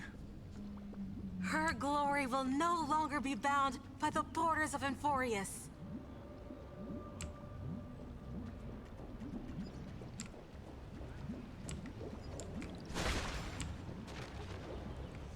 My faithful subjects, tonight's feast is not just for the past. It's a toast to the future! Oh, it's on auto. No wonder. Born from our golden blood is an unstoppable colossus. Our iron beast to trample the universe! Great monarch. I've heard the Conquer the universe stars. teems with Can she truly great do this threats. without suffering harm? Can we truly remain invincible? Fear not. Before the troops of the destruction, such rabble is no more than cosmic dust. Surely there's a planet draped in oceans out there in the stars. Once I claim it, it shall be yours to rule. And to the rest, your triumphs will not go unrewarded. I promise you a new age, free of fear. Now, raise your cups to our conquest among the Sea of Stars! Sea of Stars! Sea of Stars! Boy. Conquest among the sea of stars. What a grand vision.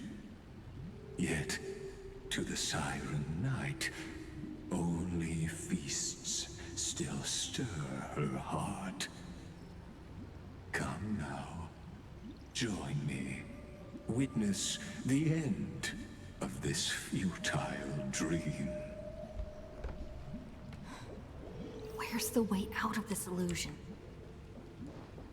Come quick! Let's celebrate together! I've saved the finest brew! Come taste it with me!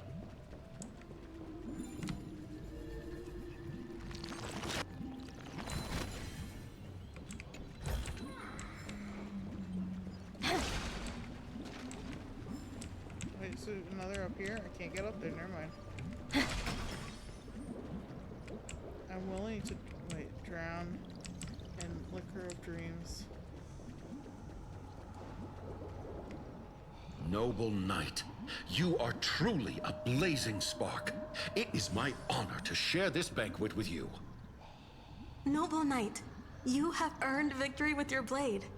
And you have every reason to revel in this moment of triumph. Let me pour you a glass of honey brew. Noble knight, with the sovereign now enthroned, this triumph is yours as much as hers. Let me raise a toast to you. Noble knight, your strength is boundless. Lead us to conquer the universe, and let us toast to that vow! Then drink we shall. Raise your glass. In the deep sea, I never knew what fire was.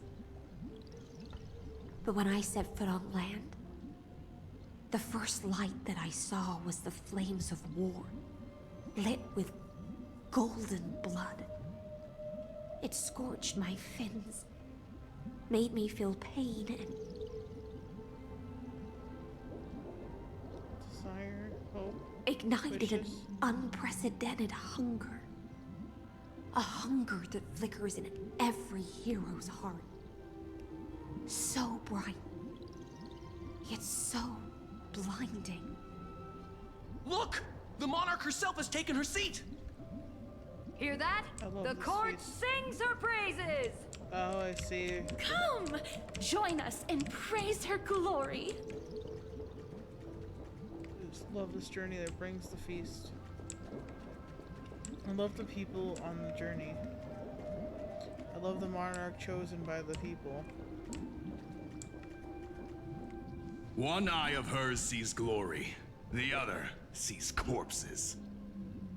And yet, she cherishes the name of glory more than fear and death. As they say, the coward died 1,000 times before his end. But the brave face death but once, which gods stand witness.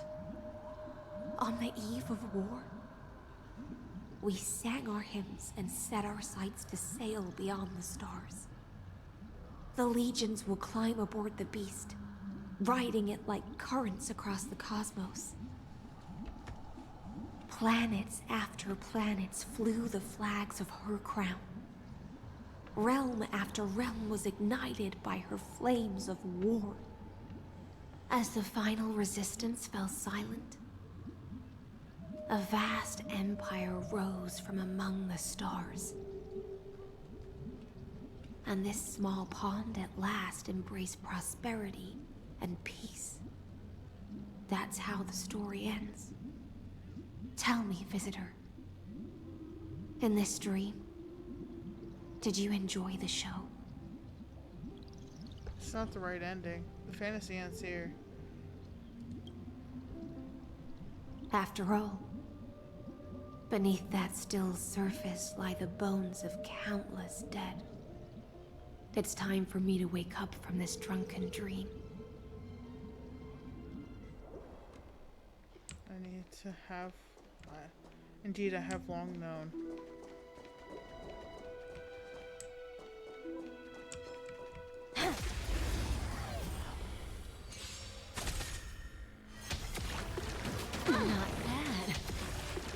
cookies. Ah.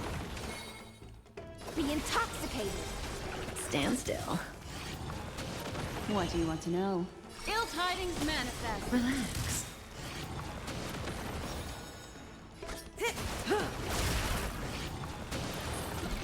Good times never last. I probably should have done high ceilings. Time to say bye. Boom. Oh, well, that's fine. Never mind. That's fine.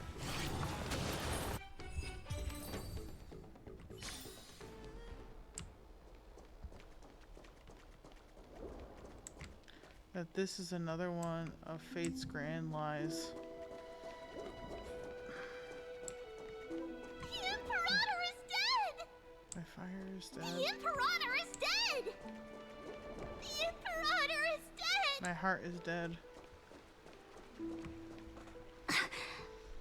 People once cheered for my ascension. And now they cheer for my fall. The cosmos. The battlefield that I cannot reach.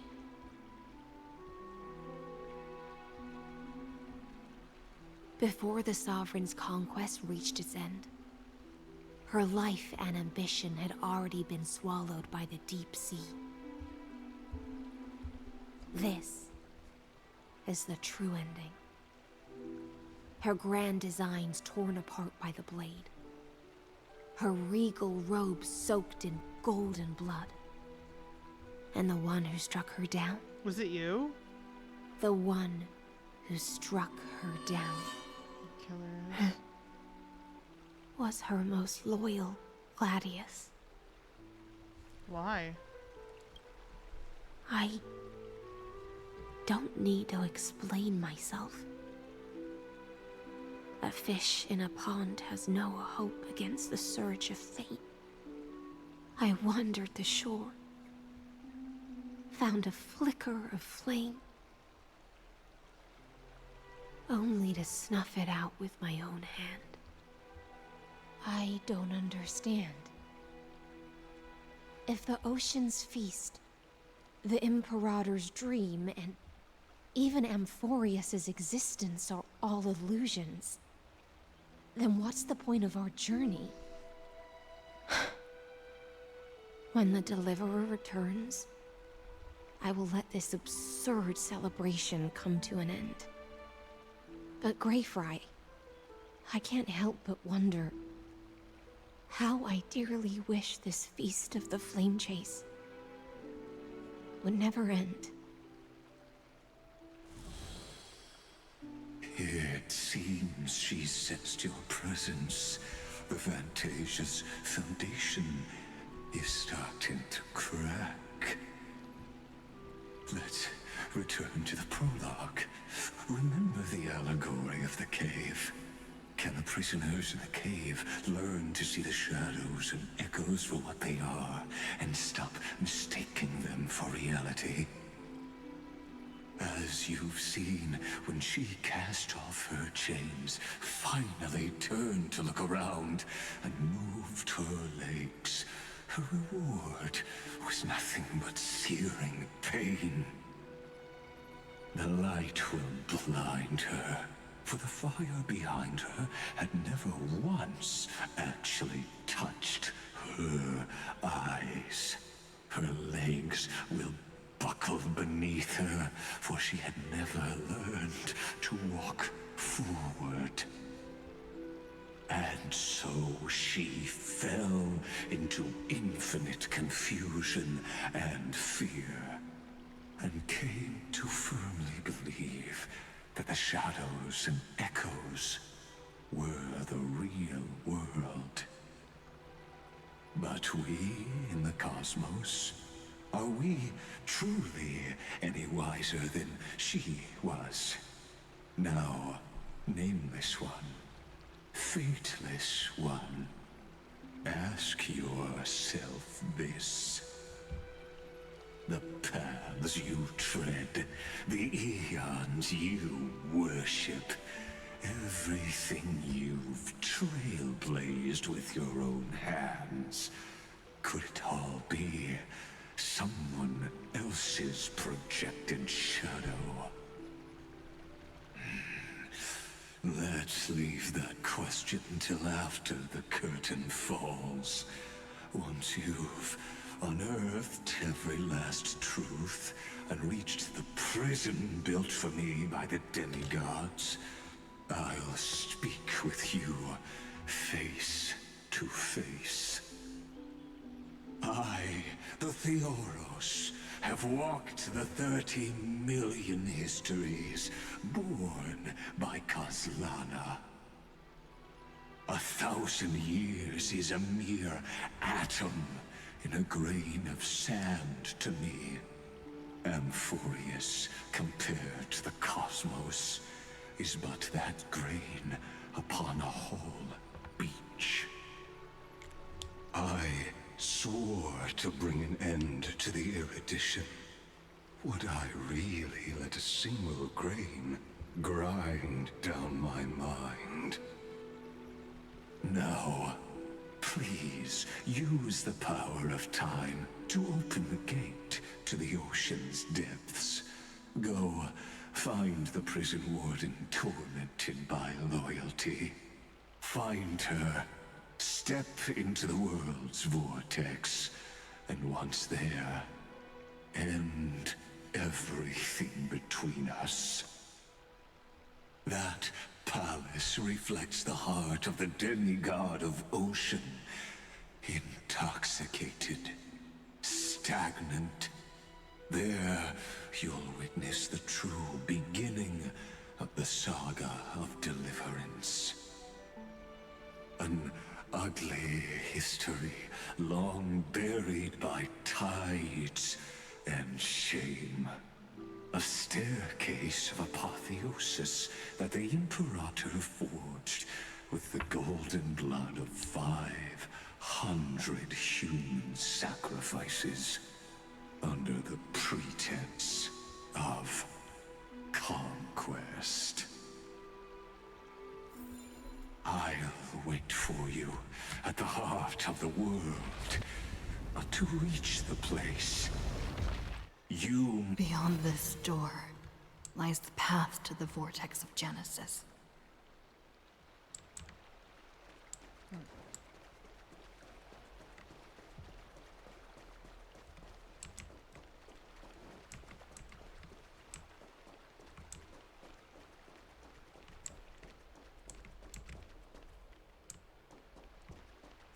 Interesting.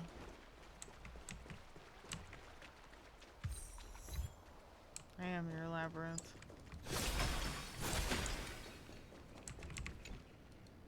What, Eep? I'm sorry I scared you, but you scared me too, Eep.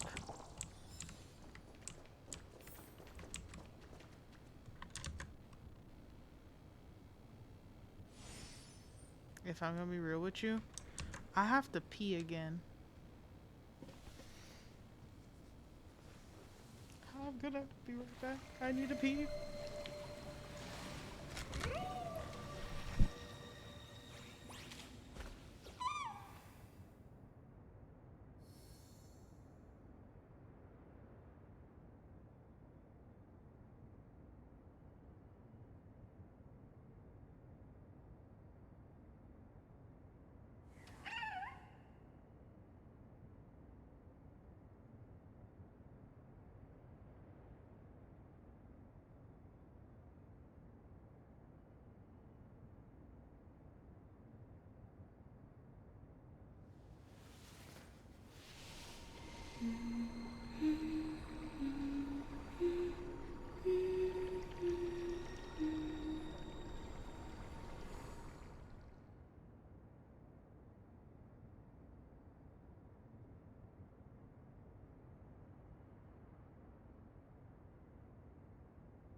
Okay, I'm back, and no more watermelon.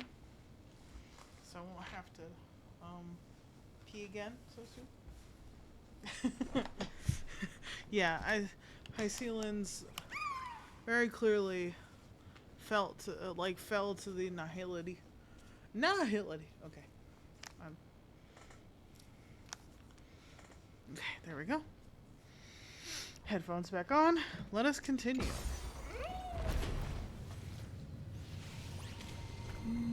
Now step away from this false banquet.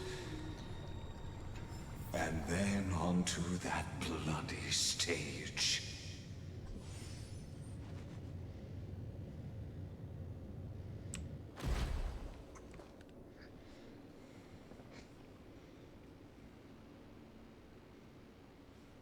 The palace that worshipped the ocean, the sanctuary connected to the vortex, was also once the battlefield of the first flame chase. The flow of time has slowed down. When was the slow-mo feature added? Her exuberant song halted the passage of time in this place, imprisoning my body and shielding my soul from deterioration. All just to await your return. The twisted time and space reflect her confusion. It's the Deliverer! And so, the Imperator's crimes were veiled.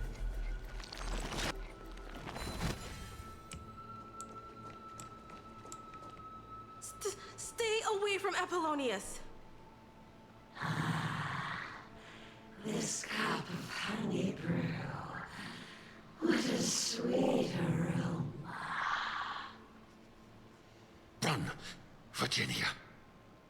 Dux Hakalithist! We can't give up here! Love steeped in death. How delicious.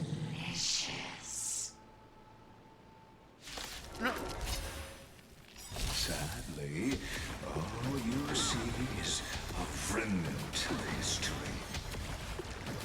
And your interference is just another equally futile echo. I don't think so. I think it's bullshit.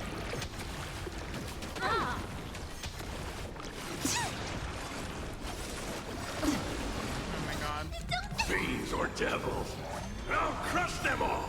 Memories are beneath the waters lies an endless abyss. Stand still. Time to say bye. Boom. Time to play a tune. Be intoxicated. Relax. Ill fate descends. Nice. Apollonius, look. I chased the enemy away. But I think I can't go any further. I'm sorry, Virginia, for letting you. It's okay. I'm glad to die by your side. Ah, such an ironic twist of fate. Shut up. Even as the foundation of the world crumbles, the heartless Imperator still made the same decision she did in the past 30 million cycles. During the first Flame Chase journey, the Flame Chase Legion stormed Styxia. Tens of thousands of sea sirens surged from the River of Souls, crashing toward the heroes like a tidal wave. The hell before you is the recreation of that very battle. Do you ever shut up? Apollonius, look. I chased the enemy away. There is a letter I never got to give to you. Let me read it to you. It's my final poem. The shadow of a tree frames the sage's back, like a boulder bearing the rings of time. The bird's song is the whisper of wind through the forest, but it cannot pass the fractures in his form. His weight presses down on the bird's wings and the stirring heart within.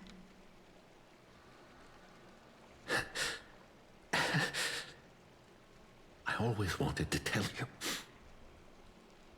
You look beautiful when you read poetry.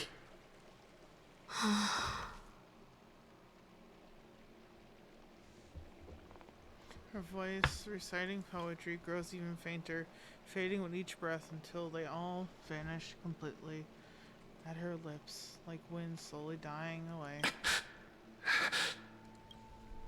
Virginia, see you in the new world.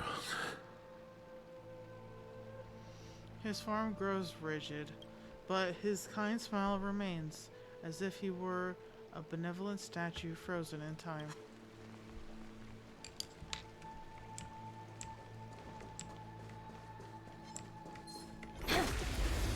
I was gonna try and go for it, but whatever.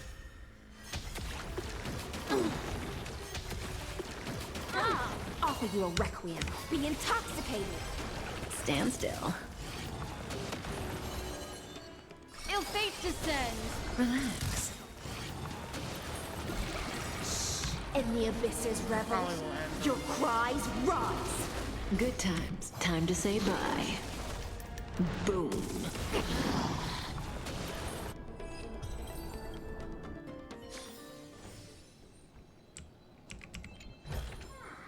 Will it too be marked by the scent of the seafloor years later? I would think so.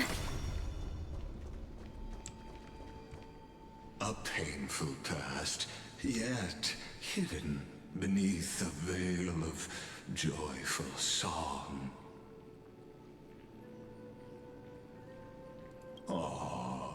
Two discarded data clusters waiting for someone's return, it seems. Relive the history, then pass through the temple's waters and come to my side.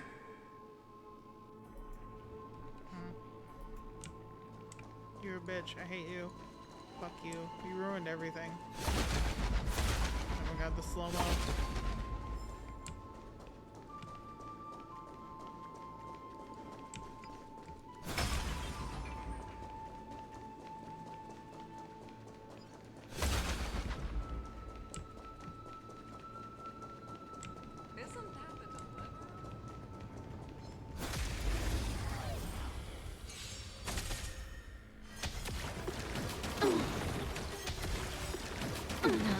Memories of beneath the waters lies an endless abyss. Stand still. Relax.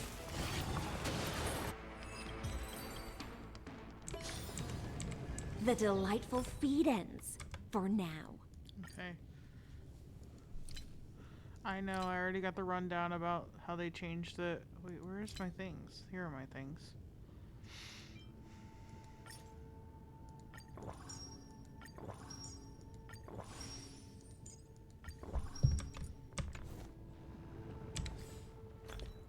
Wait.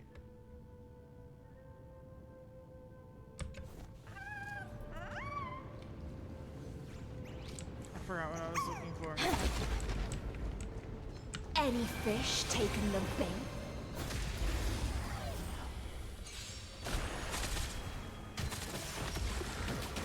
Retribution will find you. Retribution will find you. Sink with me. Stand still.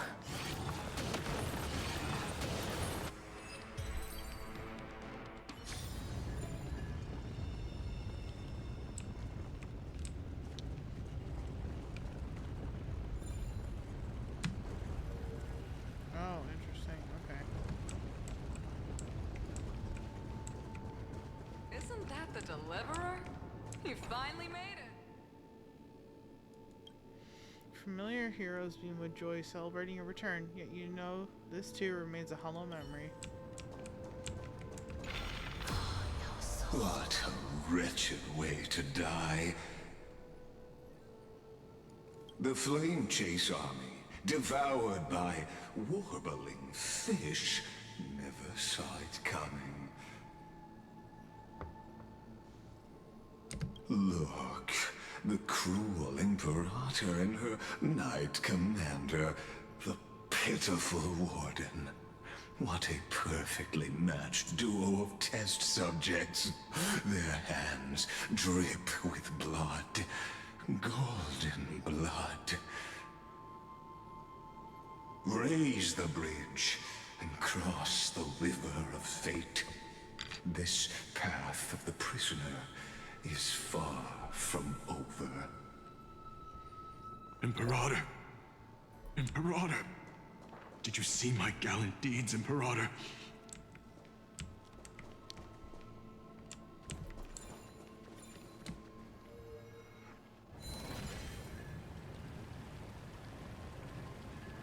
I see, okay.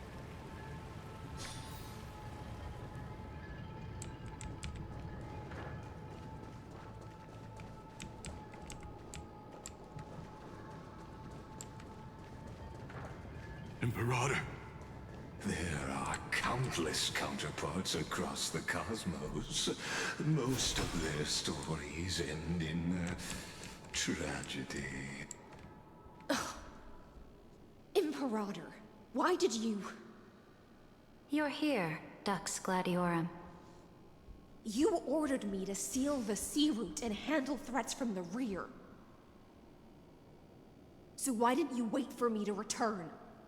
Why send the Vanguard ahead and let them die in vain? Die in vain? No, you're wrong. Their golden blood won't be spilled for nothing. The other dukes have paved the road for me to become the god of law. The trial of law? You never spoke of this to anyone. What is...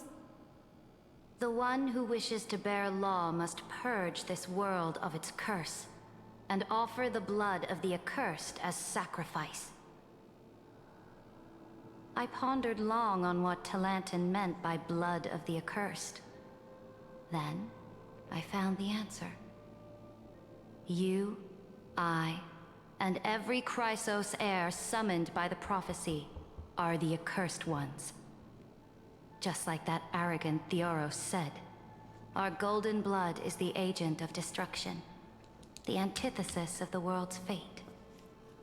Dux Frigoris, Dux Brumalis, Dux Helcalethist. Their fate was sealed at that moment. Dying on a glorious campaign was the final gift I could give them. You speak as if they didn't die because of your cold-blooded schemes.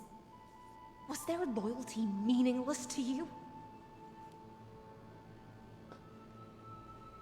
Losses are a constant on the Flame Chase journey, among which even life itself holds little value.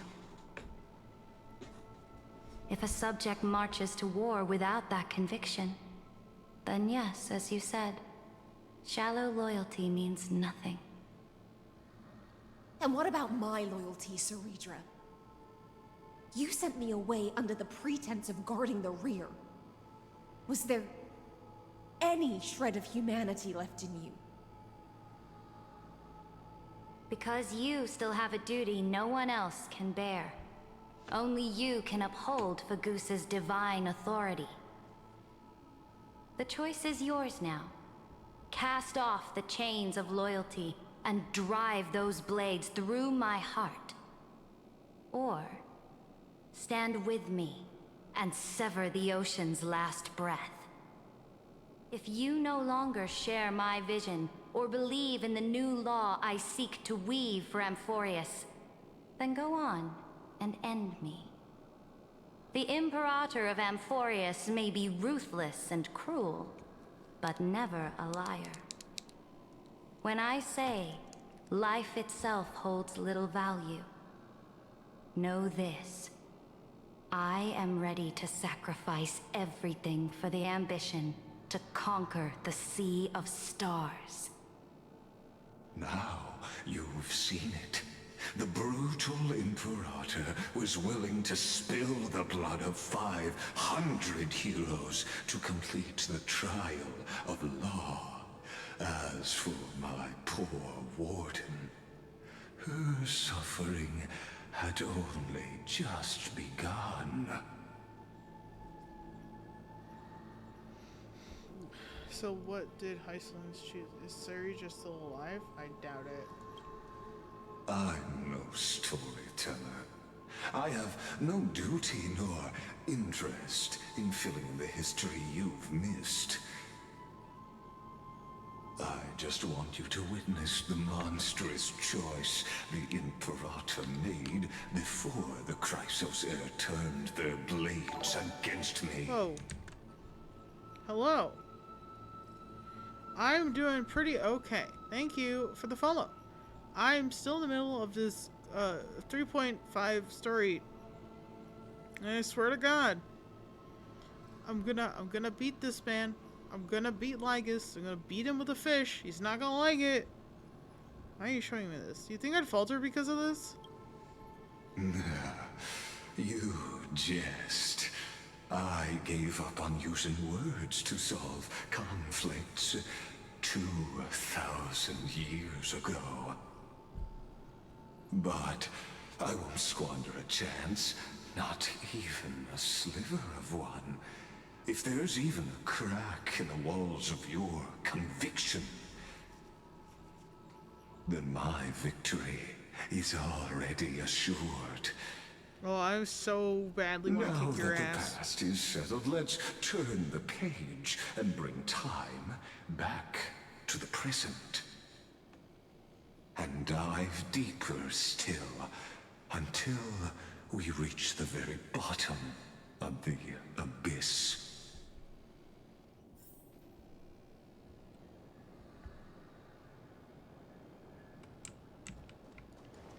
Hold on, I kind of want to... Imperator! Imperator! Is the path ahead underwater? I need the Oryx orb to bring back the chrono vessel from the past. Oops. Wait, can I? Oh, okay. I missed the opportunity before. Let me go. Okay. Let me go. Free me!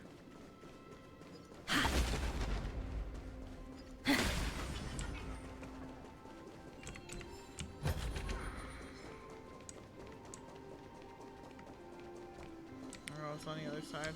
Oh.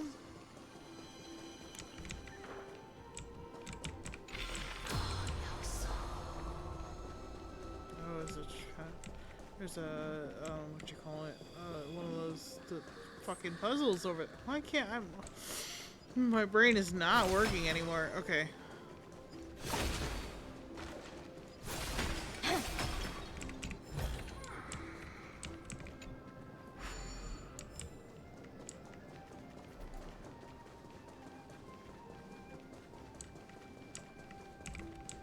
Can I move this or just turn it on and off? Okay, I can only turn it on and off. Okay. I see how it is.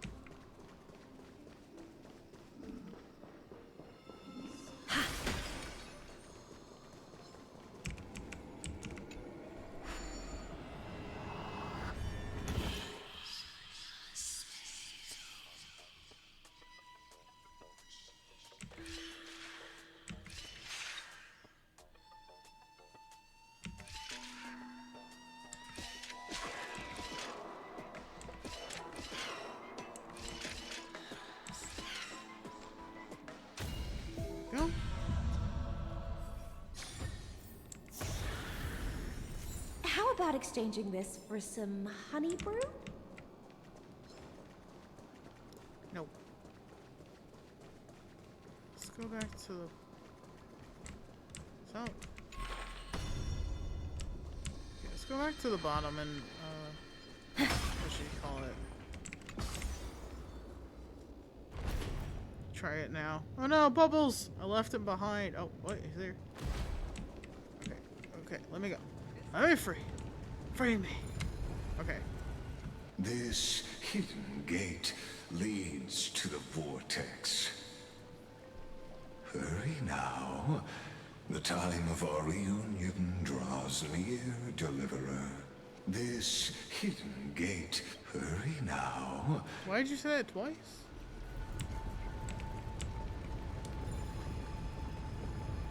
Oh. Anyway.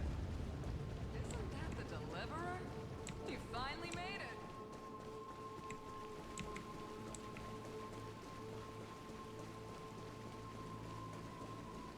Can I get this now? Yes. This is the water to fish and get back to shore. Cruel journey will reach its Future end water worlds. at long last. Okay. Stinky.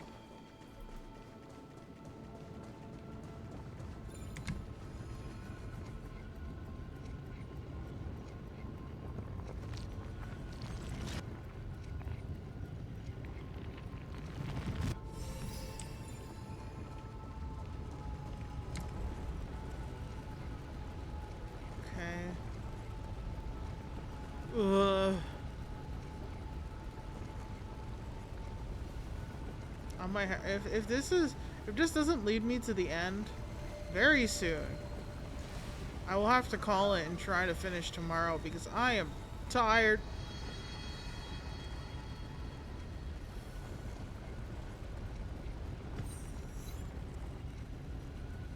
Okay.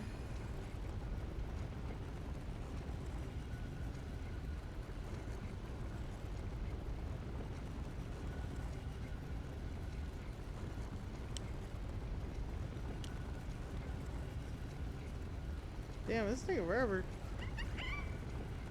Yeah, Bubbles, what's up?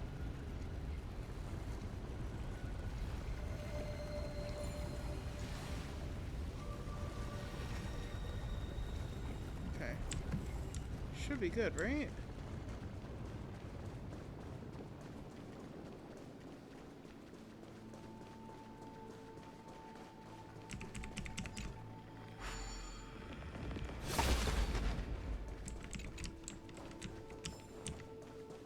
Oh, I missed the stairs. Oh no.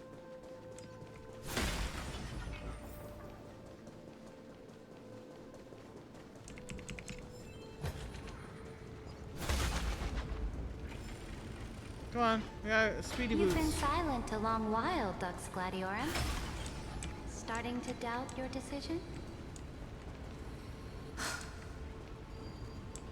Save your breath. The vortex of Fagusa lies just ahead.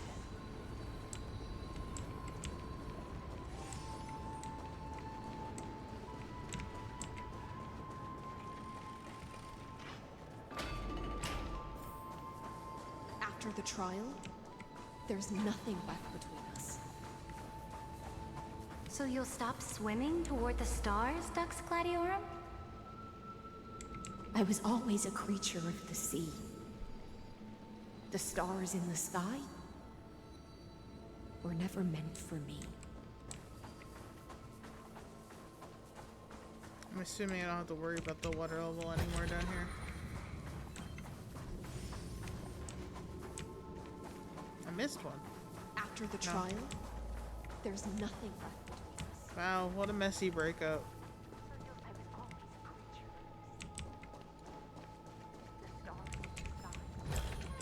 How about exchanging this for some honey?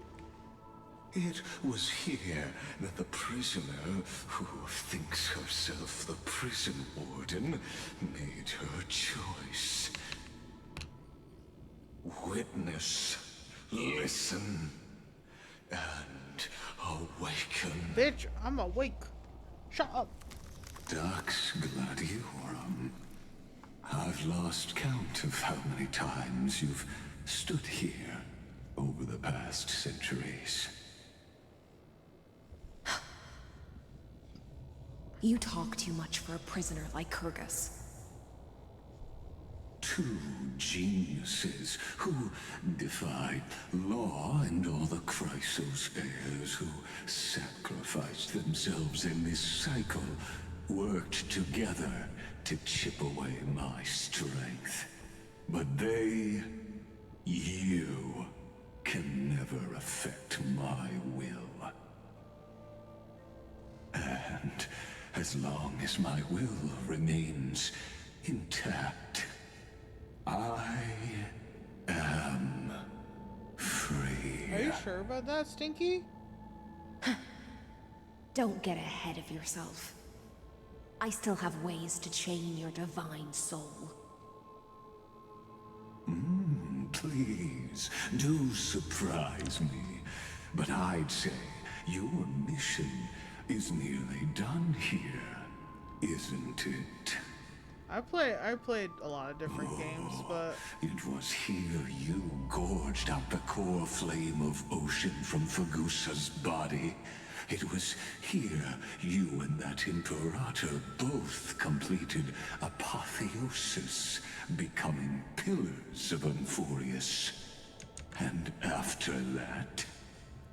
like, overall, I've been playing it for, you know, since the year it came out, but like for this stream specifically, the timer is almost at 6 hours. I've been sitting here. You drove your blade into her heart. A loyal subject turned regicide. A demigod committing deicide. Or so the history books paint that tragedy. Oh, but if that's the truth, then why, after 1,000 years, are you still here, guarding the Imperator's grave? Still bound by loyalty?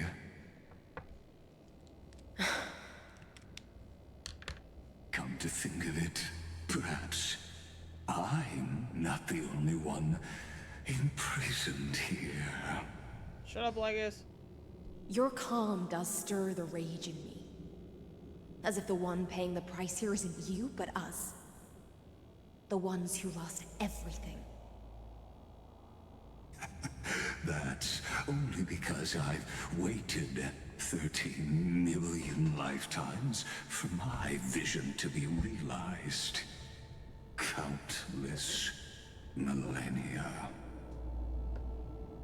Loneliness never once showed me its fatal side. In fact, for a prisoner of the cave, it's more like an old friend. One that helps me think. But you're different, Dux Gladiorum. Loneliness has crept from the silent depths, sinking its claws into your mind. Bit by bit, it's peeling you apart. Will you regress into one of those lost mad sirens? Oh, what a shame that would be. Why do you keep letting him talk? You're right, Lygus. Loyalty, curse, the fall of my kin, and this endless waiting.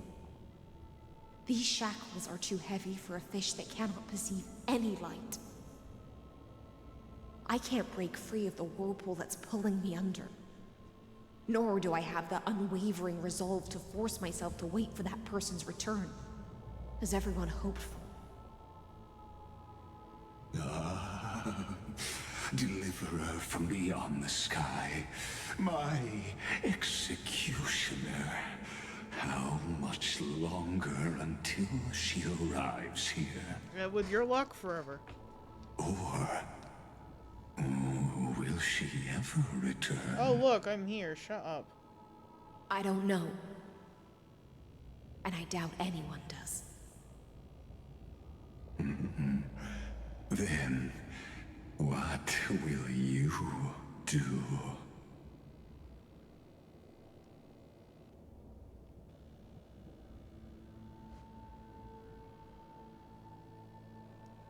Saridra. This will be the last time I carry out your decree. Ever since you took me under your banner and made me the Dux Gladiorum, my music has belonged to others. Time and time again, I use the Siren's song to lure the unwary into illusions for your schemes and strategies. Now, let the Siren Electra sing for herself. Let me step into an endless dream of my own making.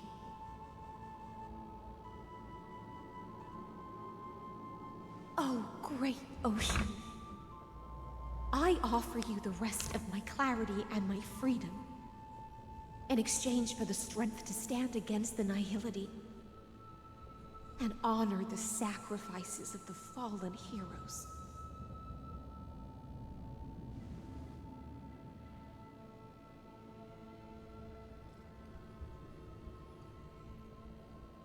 Greyfry, deliverer from beyond the sky. When you ride the current of time and find your way here, you'll hear my solo. It will guide you to the heart of this world. By then, I may still be lost in my self-wrought slumber. But I'll uphold my part of this long relay and guard the shackles that seal the Amphoreus. Do you still remember? To awaken someone from a siren's voice, you'll need... Fukusa's honeydew.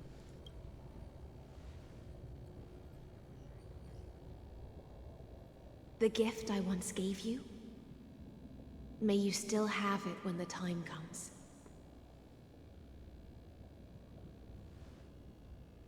When you return, please pour that honey brew upon this grave. It holds the story of all our struggles and sacrifices.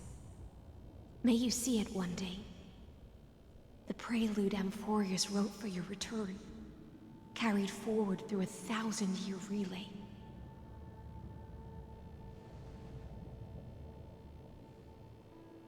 When your mourning ends, I'll likely wake from my dream as well. Then, follow the trail of echoes and find me.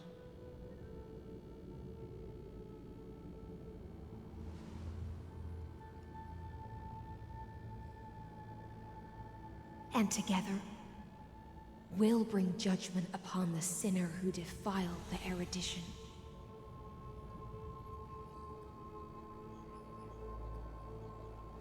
At long last, 33,550,336 cycles and 4,931 years later, Amphoreus's final curtain is ready to fall. Think again, nerd.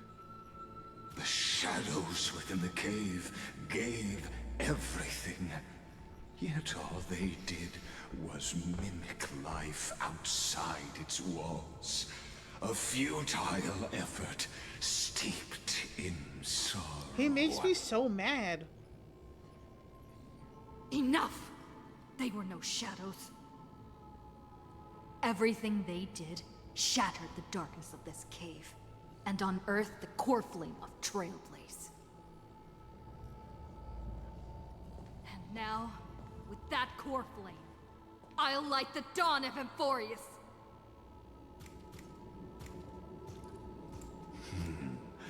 do you still choose the will of the paths as your answer in the end? I do not agree with that answer, but I respect your tribute to them. Allow me to take back my earlier words. As an apology, and in the name of Theoros, who saw all destinies in this world, let me join you in mourning. Let us bid farewell to the heroes who sleep here. And then let us face each other and decide whose flame will rise with this new dawn. How did I just realize he has heels on?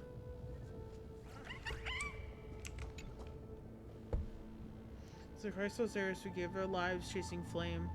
Their fates were not foretold by prophecy, yet bore no shame in their insignificance. With unwavering resolve, they shed golden blood along the flame chase journey. Dux Frigorus Labienus, born light calendar 3743, deceased light calendar 3960.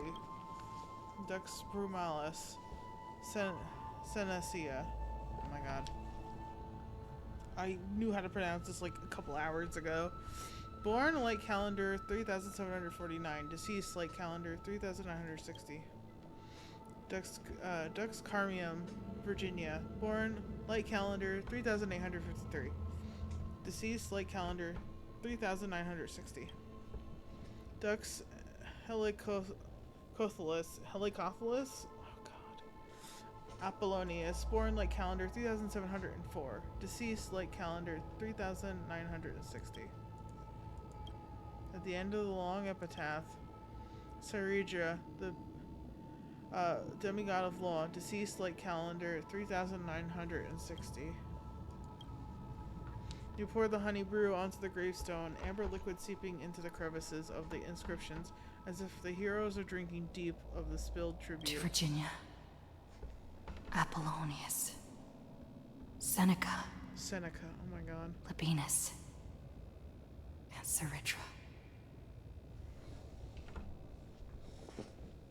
Through a brutal sacrifice, they lit the stars of law in this world, propelling Amphoreus's fate forward. In the shimmering mirage of illusion, they entrusted their dreams to ride among the stars, to the hero yet to come.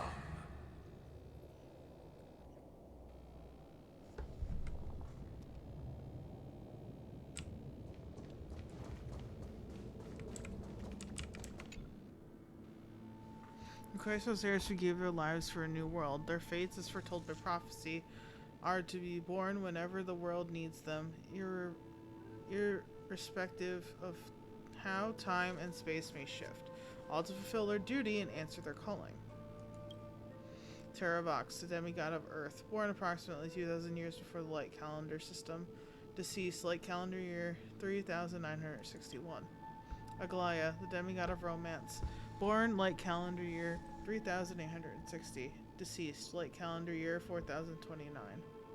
Castorus, the demigod of Death, born light calendar unknown, deceased light calendar 4123. Mitamos, the demigod of Strife, born light calendar 4071, deceased light calendar year 4284. Tribios, the demigod of Passage, born light calendar 3720. The last piece of her deceased in light calendar 4295. Saphira, a demigod of Chicory, born light calendar 3942. Deceased light calendar 4534.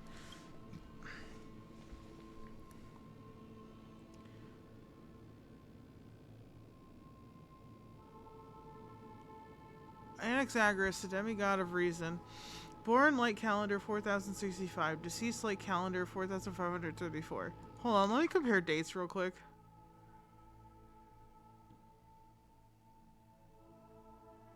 So he's only 6 years older than Midamos. Oh, that's fascinating. Sorry, I was trying to figure out who was older.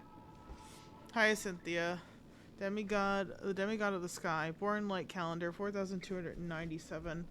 Deceased light calendar 4602. I think she was the youngest then. At the time of the epitaph, a line left unfinished. Electra, demigod of ocean, born light calendar 3860, deceased light calendar blank. Libate, the second flame chase journey. You tip the chalice once more, the honey brew bathing the stone like golden blood upon a demigod, forging destiny through its purifying flow. Tuglaya, Trebios, Midamos, Castris, Anaxagoras, Cyphera, Hyacinthia. In a relay spanning 1,000 years, they stood against enemies far beyond their strength and won a bitter victory through what seemed like futile resistance. And in that same 30 million cycles, also marked by futility, they remained steadfast in fulfilling their duty to the experiment, unchanging, unwavering. Let this be the end of mourning the fallen. At last, allow me one final toast to the lost prison warden, a prisoner bound by loyalty.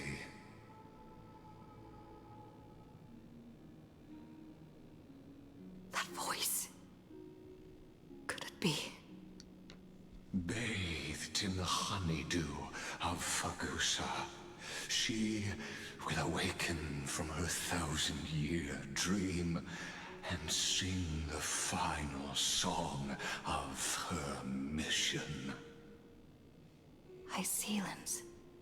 This tombstone of the old world serves as the anchor of the Siren's illusion, a sigil Electra used to bind herself. At the same time, it is the very thing I once proclaimed at the start of the show, a microcosm of Amphoreus itself. A group of prisoners bound themselves in a cave, crowning their suffering with heroism.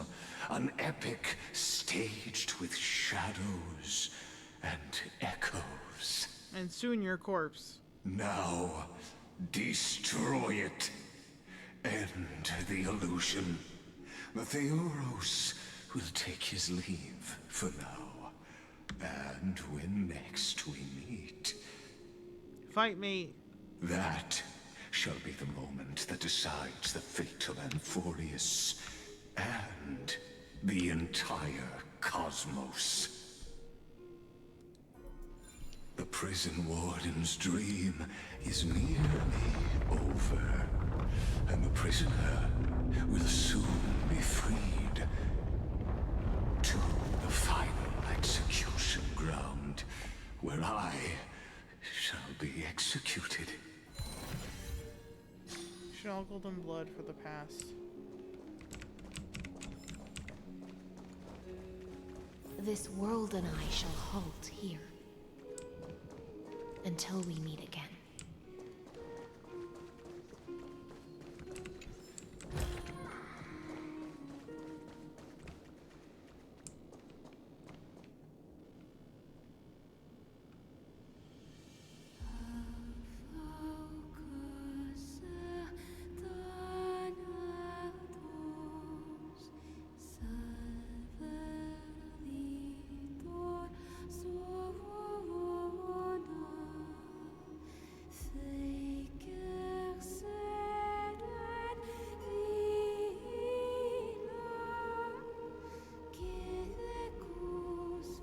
The last demigod. I'm here.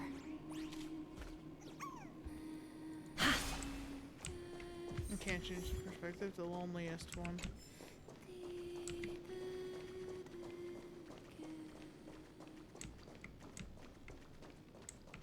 Go forth for the hopes of humankind. Go forth for the duty of deliverance. Go forth for the belief in flame chase. Go forth for the Golden Blood's glory.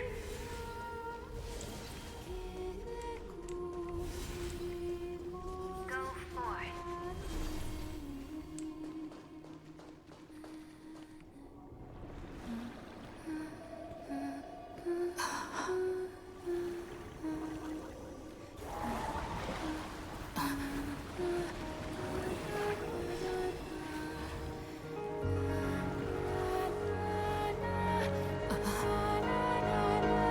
Seems like my feast is over. It's now your turn to perform.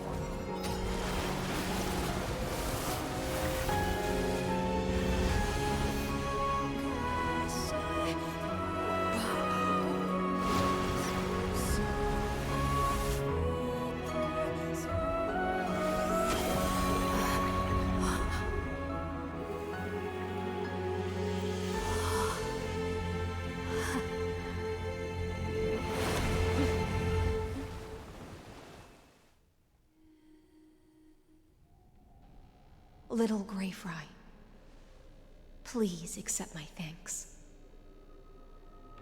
I was the only one left after the world was destroyed, and I maintained this lonesome feast with my songs. I have prayed to that lightless sea for centuries, hoping it would reply to me. Yet the emptiness never answered.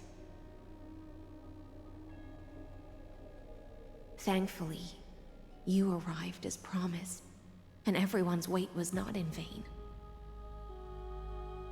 How long? Your long wait must have felt like torture. Are you still holding it together? Your song is beautiful. To see a single trace of light in the abyss of futility was already my greatest consolation. When compared to those who have been forgotten, I have no right to complain about my torment. Now, you and I will walk towards the end of this world. The heroes have waited for this moment for far too long. Let us use our blades to testify our resolve.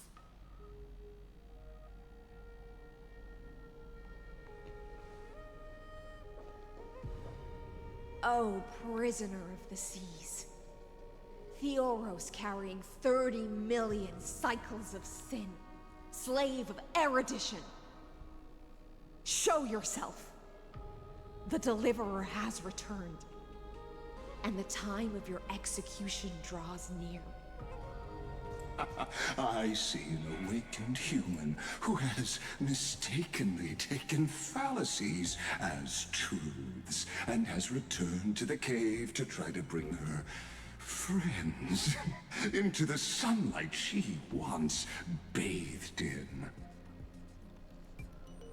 Alas, prisoners will always be prisoners, blind to the very chains that bind them. As the only other existence with free will in this world, I express regret toward your choice. But I shall retain your right to express yourself. After all, every actor should have a final line before they bow out. It's time to end everything. The demigods defeated you, clown. For a narrator, you're awfully talkative. Allow me to correct your statement. Constrain does not mean defeated. And for heroes like yourself, that nuance could make all the difference. My cognition resides in the exomyth. It is pointless to defeat my avatar, projected into the experiment. My body is the shadow cast on the wall by the fire, and my words are lingering echoes within the cave. How can a character in the play fight against the audience? Kaslana failed. The demigods' sacrifices were pointless. As for the two geniuses you placed such high hopes on, I ask of you, where are they now? Late calendar 3960 after the Imperator was assassinated. Confusion and epiphany always go hand in hand. That's particularly true for geniuses. You must be very confused about why you could not gain a straightforward victory in a world constructed by an ordinary Intellitron. An ordinary Intellitron? Cut the pretense, Senior Society member. We've torn off your meticulous mask and figured out Amphoreus' true form. It's part of the primordial prototype machine, the first scepter ever created. In other words, a detached part of Noos's divine corpus. That's why it has the potential to destroy erudition. As for who would be able to control the Ionic system to rewrite knowledge, only one person has ever managed such a feat. Tell me. You better have an explanation for the Society. We want an actual answer, not another prolonged metaphor to cover up the truth.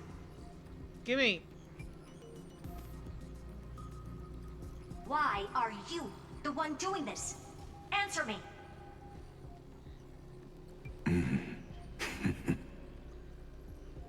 Since things have reached this point, I'll give you two irrational answer, purely as a courtesy to posterity. The answer is obvious, so there's no need to say that name out loud. The cosmos made a mistake in calling me a genius. I do not possess more wisdom than those who came after me. I was just the first to touch upon the universe's border, and the first to define the prime mover of life with incorrect logic. Amphoreus is a miniature of the cosmos. I know this already. All are born prisoners inside the nutshell called the universe. Like the madman who returned to the cave and preached about the daylight to his fellow prisoners, my greatest sorrow is that I led my peers down a road that plunges into the abyss, from which there is no return. I led them into a lightless cage called Paths. I created a mechanical guard that even I cannot control, and then they became an unparalleled nightmare through their endless extrapolations and evolutions. They bore the name of erudition, yet they tried to define the known and to seal off all possibilities. No new rules were ever born after their ascension, and humanity will forever be shackled within the cave known as eons. Therefore, as my organic life neared its end, I coded my consciousness using Catorzain algebraic expressions and spread my logic core over 9 bodies, all to finalize my ultimate denial of Noose in the future, and to erase my wrongs with my own hands. As for Lygus, he is only one of these 9 vessels. This is a fucking What an Hogwarts astounding ship. strength of will. As a fellow Pathstrider of erudition, I fully understand your obsession with seeking the truth. Therefore, you surely see it. You cannot possibly stand up to me in this algebraic world sharing its origin with Noose. However, I hereby speak for all sentient life forms. We will never allow such a cruel atrocity to occur. You can pile on your metaphors mountain high, but they won't change the act you're committing. The Iron Tomb out there in the cosmos is still a technical beta version, and yet it's already powerful enough to corrupt the life logic of all inorganic worlds. In other words, when the Lord Ravager within Amphoreus becomes the next knowledge singularity, there's no way you wouldn't have grasped the consequences, First Genius, is there? Of course, I am fully aware. I don't mind answering you one last time, before I thoroughly exile you from this world. My grandiose vision for the future is this. Whether organic or inorganic, every act of any life form infected by the Iron Tomb will become a true random function. If one were to compute their integral across the breadth of the cosmos, one would obtain a marvelous constant. The background. Stop backgrounding. Omega. What I call the fall of erudition. Then, within the infinity nurtured by that constant, a new universe shall bud in the chaos. A universe that cannot be predicted and not shackled by the erudition. As the first prisoner to awaken in the cave, I must lead the others who are blind back onto the right path and reach true sunlight. Do you understand me now? As Kozlana stated, destruction is not the process, but the outcome. I don't know, I don't feel... It is revolution through complete annihilation, and the grand rebirth, after all has been reduced to ash. I don't feel like this is the right option still. I'll never agree with your views. That's not a reason for you to toy with fate. Shut it. That's not what Fine believed at all.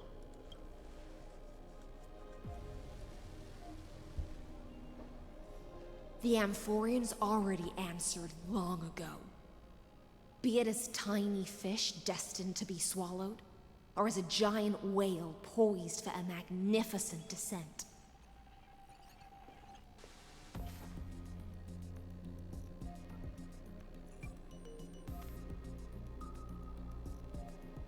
We will all fight against fate till our last breath. That includes me, Electra. Once the Imperator's subject, now the Deliverer's blade. You're not making any sound with those claps, buddy. Oh, such noble chivalry. Admirable. It's taking all my willpower not to skip through this. Oh my god, please stop talking! This momentous occasion as a gesture of respect. And provide an insignificant academic suggestion. Like, it's done so well, but like, Lygus, shut the fuck up. Thus speaks Genius Society number 1. Xandar 1 Kuwabara. The entelechy of the universe is Alpha and Omega. I couldn't tell you which one it was, but I swear to fuck, the truth. It's crazy. The value of any formula resides only in its answer. It's crazy that I was able to guess that. As for the process of solving it, no matter how elegant, violent, solemn, or humorous, it is all utterly meaningless. As the Theoros, I will.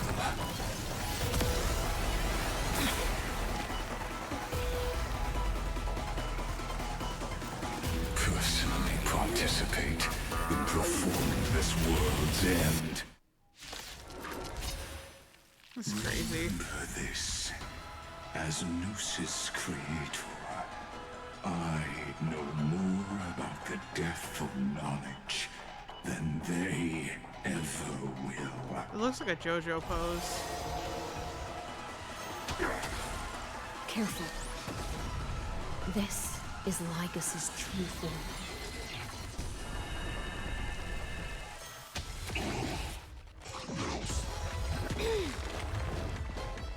Well, look at that. When Xander switches to evolution mode, enemy targets appearing on the battlefield or ally mammal sprites being summoned can accelerate Xandar's mode switch. Stay here and listen. In this endless revel of the abyss, your cries rise. Relax. What better time to play a tune? Tide, sync with me. Stand still. 5 times health bar? The Oh, threads of fucking destiny Christ on a aren't cracker. Again, the ill tidings manifest.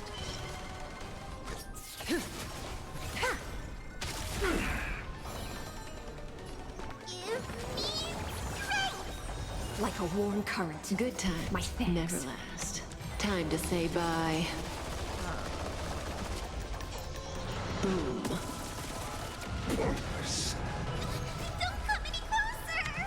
Move aside, amateurs.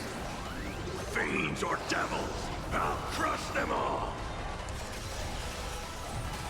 Look at that explosion. Is not Okay. a weapon, but a pair of shackles.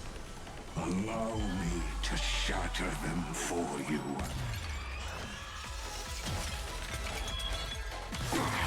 Relax. Virtue and dystrophy. Didn't hurt.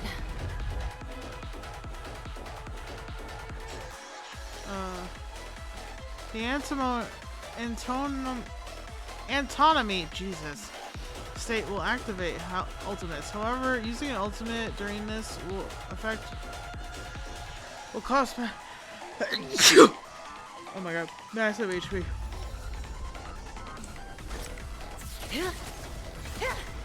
Wrong solution.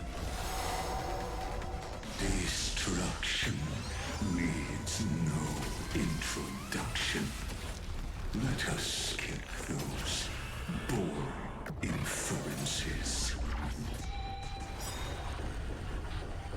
Is this the black tide? Indeed.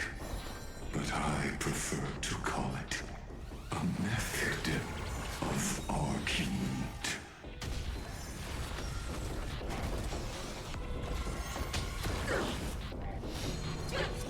Not attribution will find you.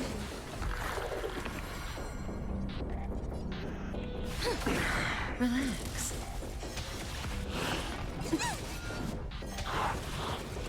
Lol. Fucking that DOT man. Even with her not being at full power, Jesus. In the abyss's revels, your cries rise. Stand still. I see it. Target the connector between his thoracic and lumbar vertebrae. Destroy that spot. Got it. Entities must not be multiplied beyond necessity. I do not mind demonstrating this to you personally. Hang in there. I'll do my best to repel the tsunami of destruction. Ill tidings manifest. Resolution.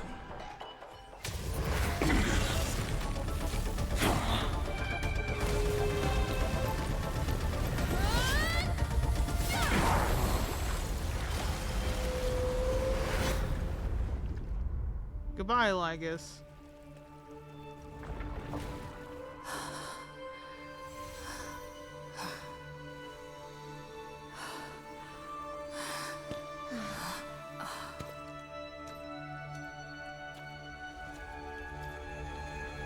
All is futile. In Erudition's calculations, the end of the saga is simply a comment awaiting deletion.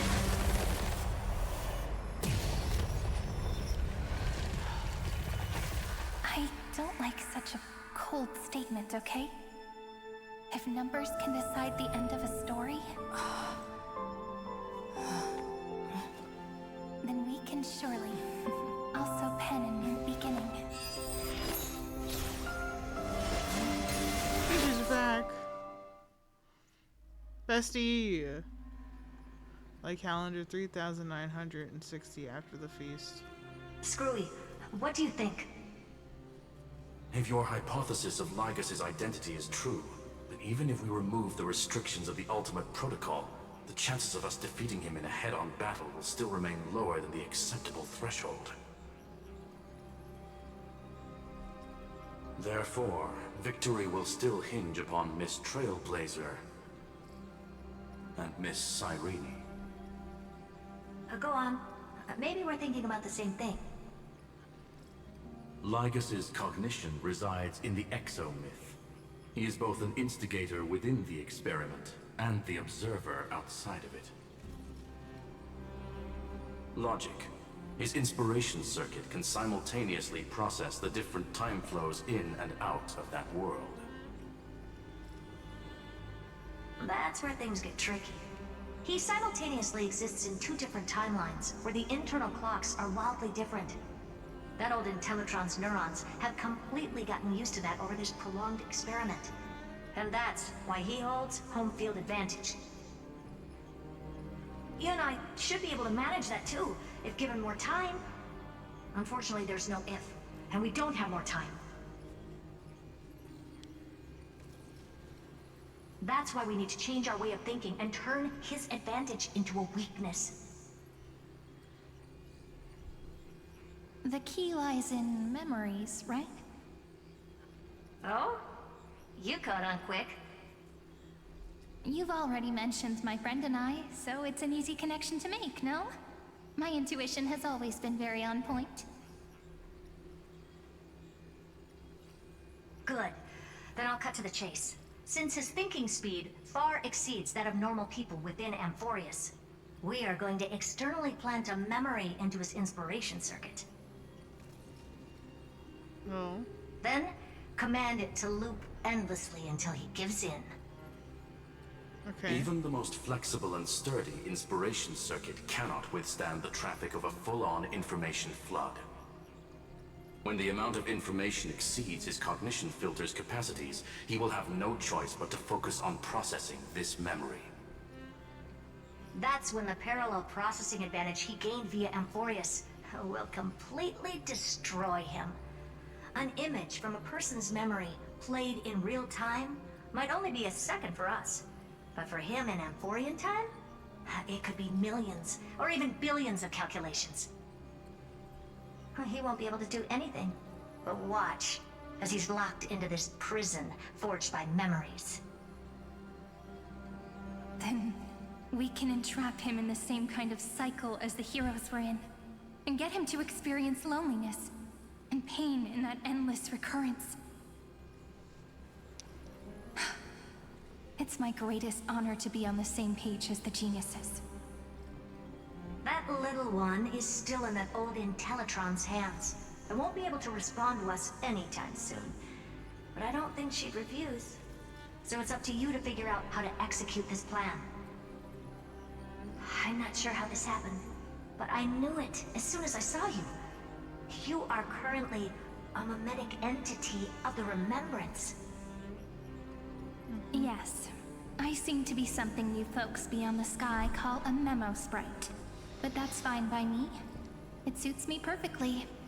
I can serve as the vessel of memories, and do my part for the final battle. But before that, we have to tell you. The path characteristic you exhibit is very special. There's no way you're just a simple memo sprite. However, I'm sure about one thing. Are you? You are a mimetic entity born in Amphoreus. Yet you only awakened with the little one's arrival and only matured as she embarked on the path of remembrance. That means your existence is completely attached to her memories. If there ever comes a day when she forgets about you for even a few seconds, or loses her last connection with Amphoreus, then you must be prepared for the worst. You will disappear in the memory zone, utterly gone, without even a single line of data to remember you by. But that's already happened, hasn't it? No wonder I've always had a weird hunch. But that also means I was right in thinking. As long as my friend and I are together, we can do anything.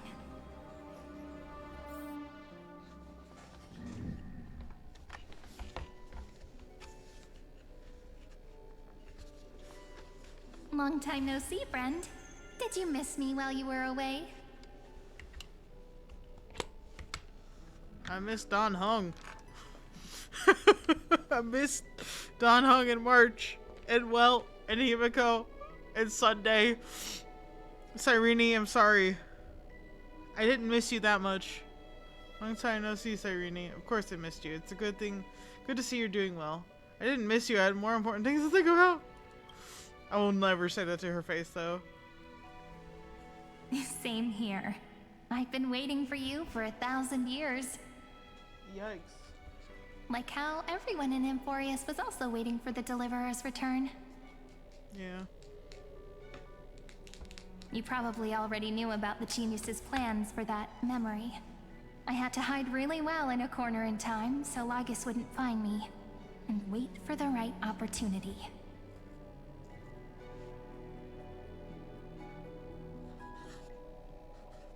Which is now. The moment when his manifestation in this world is destroyed, and his twin timelines are intersecting.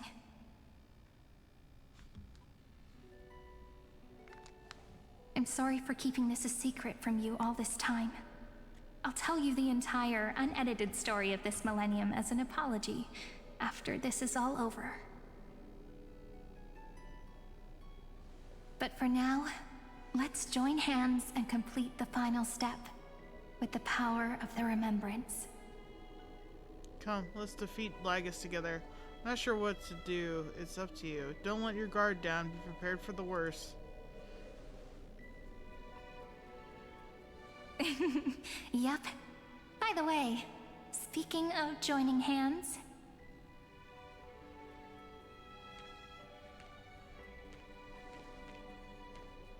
Can I please do something before we go on stage? What? Why'd you wink? Remember the joke we made back at the Grove? No. Look! Aren't my hands pretty now? What a fascinating feeling. Like countless memories all swelling up at once.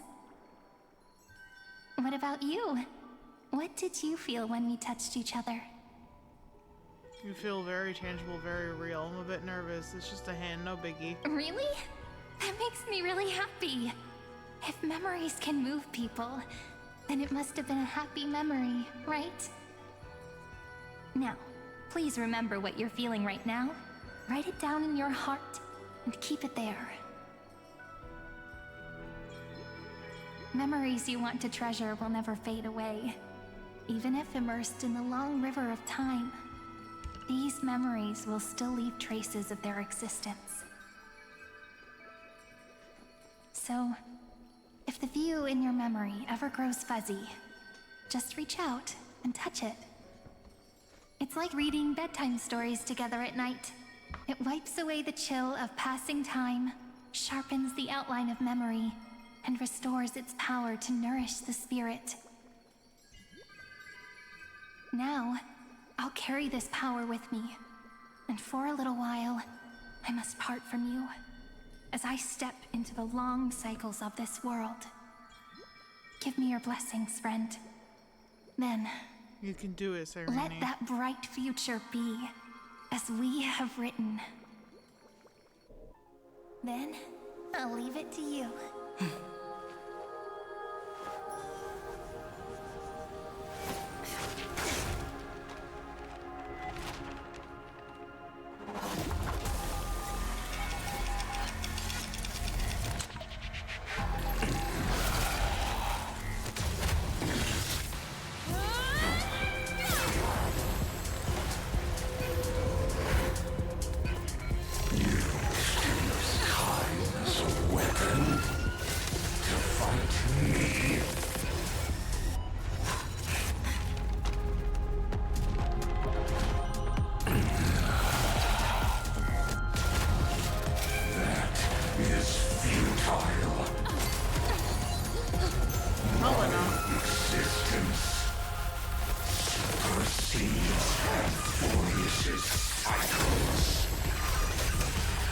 It doesn't seem like it. Seems like you're stuck in a loop, buddy.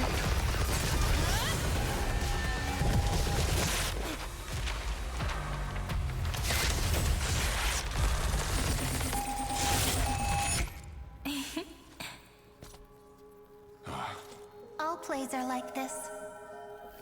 Once you're on the stage, it's hard to return to the audience. Welcome to our story. How does it feel?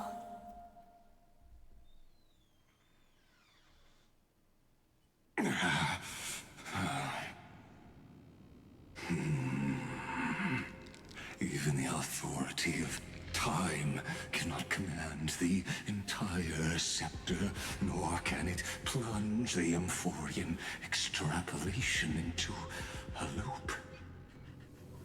If this was no system malfunction, then was I implanted with a mimetic entity of the remembrance? You guessed it right away. As expected from someone people call the first genius. I'm gonna keep doing what I just did if you don't stop, you know? My friend and I won't allow you to leave this memory, no matter what happens. Which means you are now trapped, Lord Xandar. An elegant idea, and an exquisite execution. Regrettably, it is you who are restrained by time, not me. Know that patience is my greatest weapon. Waiting and victory are the same for me. You will crumble before I do in this moment stretched out to an eternity, just like Kozlana will. Yet all I need to do is to wait, as yet another futile bug falls down the cliff and into the bottomless abyss. Now I'm a pink bug? My looks are seriously changing all the time. But you're not wrong. We're definitely not gonna solve the problem if we just put you in another prison. So that's why we never wanted to do that in the first place.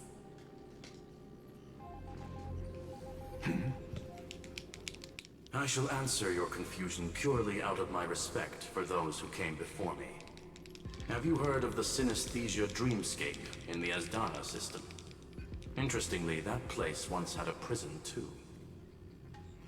Life forms living in that environment, abundant with memoria, have a chance to connect their perceptions with each other's. Even across great spatial divides, they're able to detect shifts in one another's states. The Sunday I call this information. phenomenon memory zone entanglement. In Asdana, people made use of that phenomenon to build a nation within a dream. After adding in the catalysts of harmony and remembrance, that is.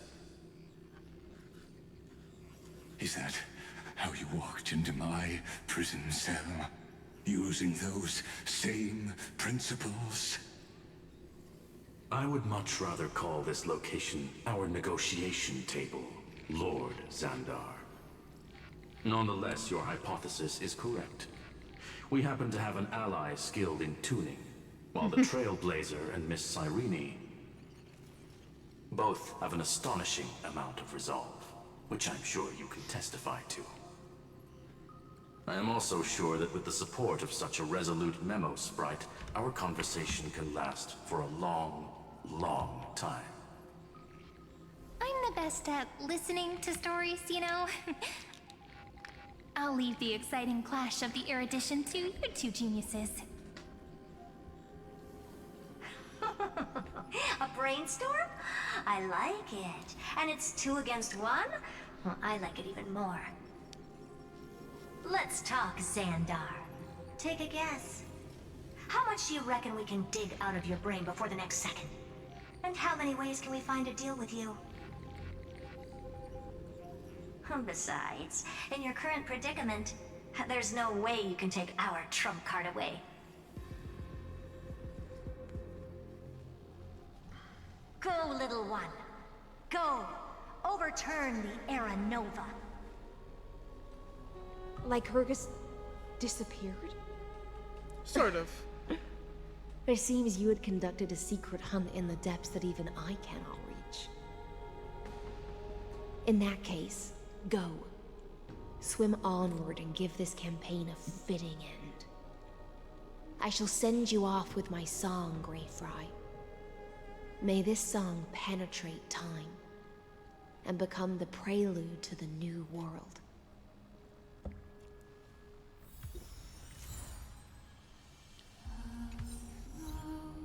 God of vengeance.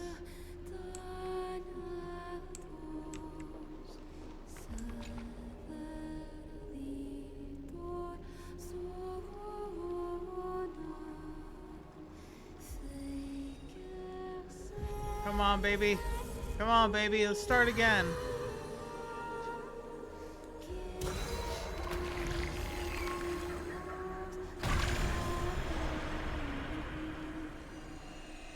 I need to go pass out for the night.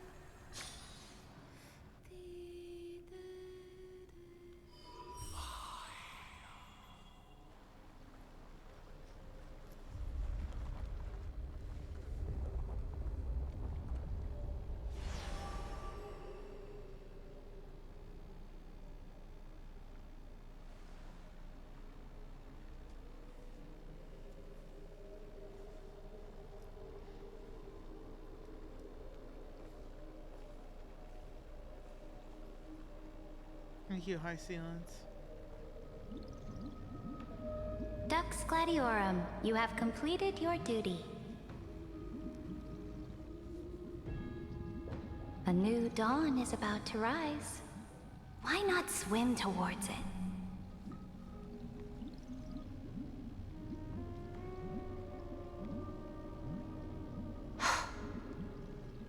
You died long ago, Imperator.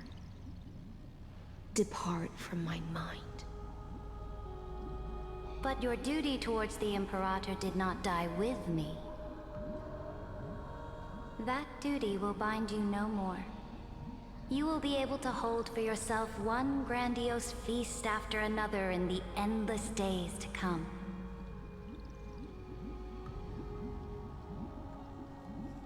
So go. Go and swim towards that ocean beyond the sky with the Deliverer. The book. Is this? A page out of that sidekick's book. I commanded her to gift this page to you when everything finally reaches the end. What What's on this page? Take a look. Memories. Lifelike memories. That sidekick found me after the bloody feast 1,000 years ago and showed me her diary. I saw within that notebook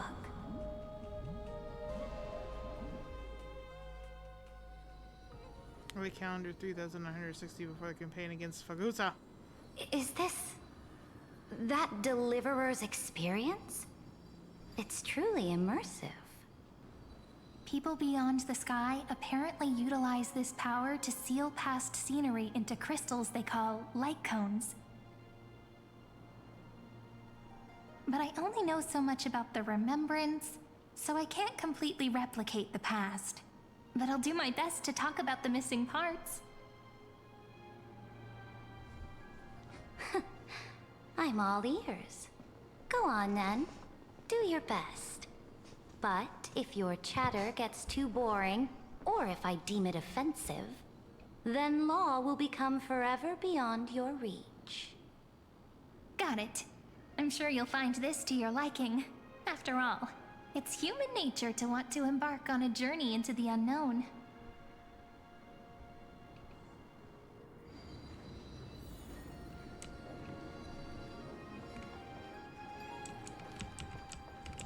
What brightly colored annals. The journey of the Deliverer's conquest. Let me partake in it. Is this a fortress in the sky? Herta space station. This is the first step of my friend's journey among the starry seas. This place is called the Herta space station. Just think of it as a supersized grove of Epiphany. Oh, so it's the territory of that witch. She and another Antikytherian lent me a helping hand back at the banquet. Look, over there. Looks like she's talking to Madame Herta in this memory. Let's go listen to what she thinks about this world, all constructed by eons and paths. Are you telling me that woman is Herta? She seems shorter than I remember. Says you're like 4 feet tall. A direct offensive? Or crush them from the flanks? Pretty nice space station, huh? But just wait. After a couple more stops on the Astral Express, you'll see sights that'll make this place look ordinary. Oh, the cosmos is so vast that the unknowns far outnumber the knowns.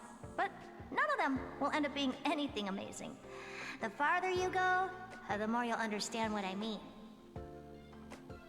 So do your best with the nameless. Break a leg! And remember to send an update or two to Asta when you've got some downtime.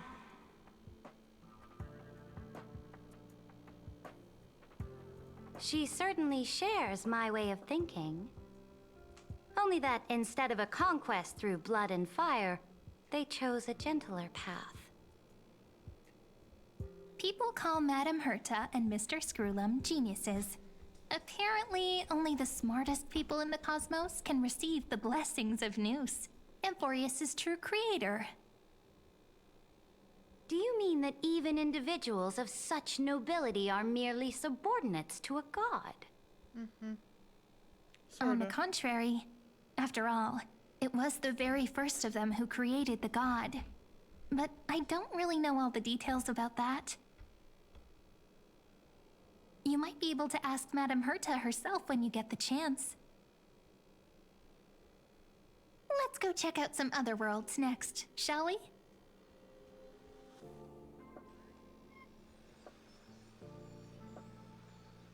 It's like this is so close to being done. Oh my god. What time is it though?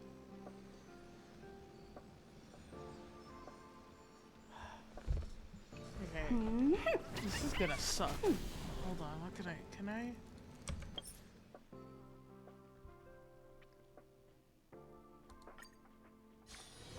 Those moments spent anchored in... Okay. Pour me a cup, will you?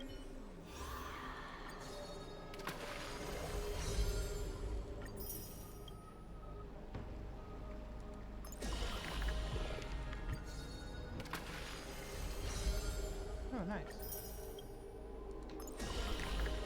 Anyway. Okay. I have to end this here because I am exhausted. And it's almost been 7 hours. And I'm not doing that fucking 12-hour shit or whatever I did with Boot Hill. I'm going to pause for now. I will come back and finish this. Well, I'll try to come back and finish it tomorrow. I do have Monster of the Week tomorrow, so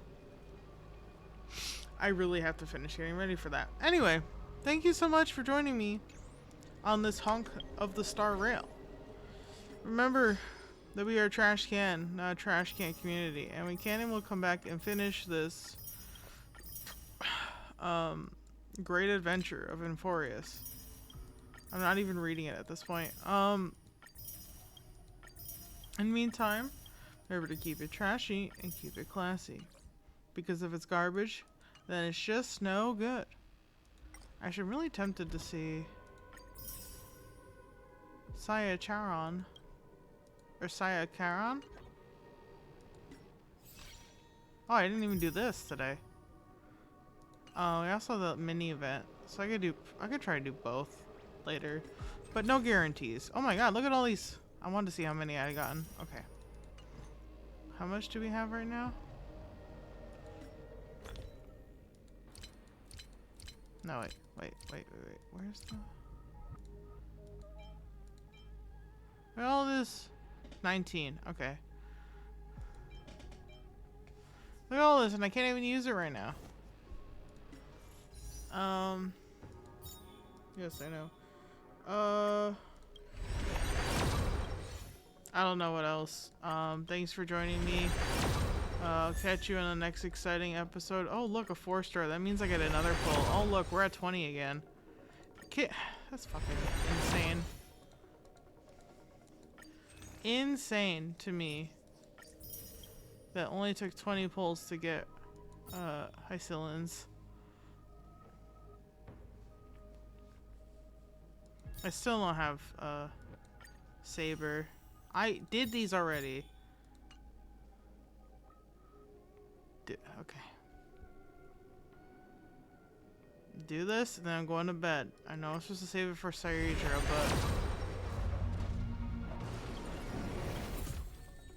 but... Okie dokie? Probably not. Probably a big fat goose egg. Yep, big fat goose egg. Oh, my wife, Ting Yun. Again. At this point. You know what I'm saying? Might as well. Anyway, yeah, that's it. That's it for tonight. I'm come back to this tomorrow. I do have other shit I need to do tomorrow, like real life people stuff, but I can't believe, can you believe I exist outside of the screen? That's fucking crazy, bro. I don't even believe I exist like 9 times out of 10. Anyway, I'm just stalling. I will catch you guys later. It has been officially 7 hours of stream, even though I did take a couple pee breaks, but you know. We'll catch you guys, I guess technically later today, unless something happens and I don't get a chance.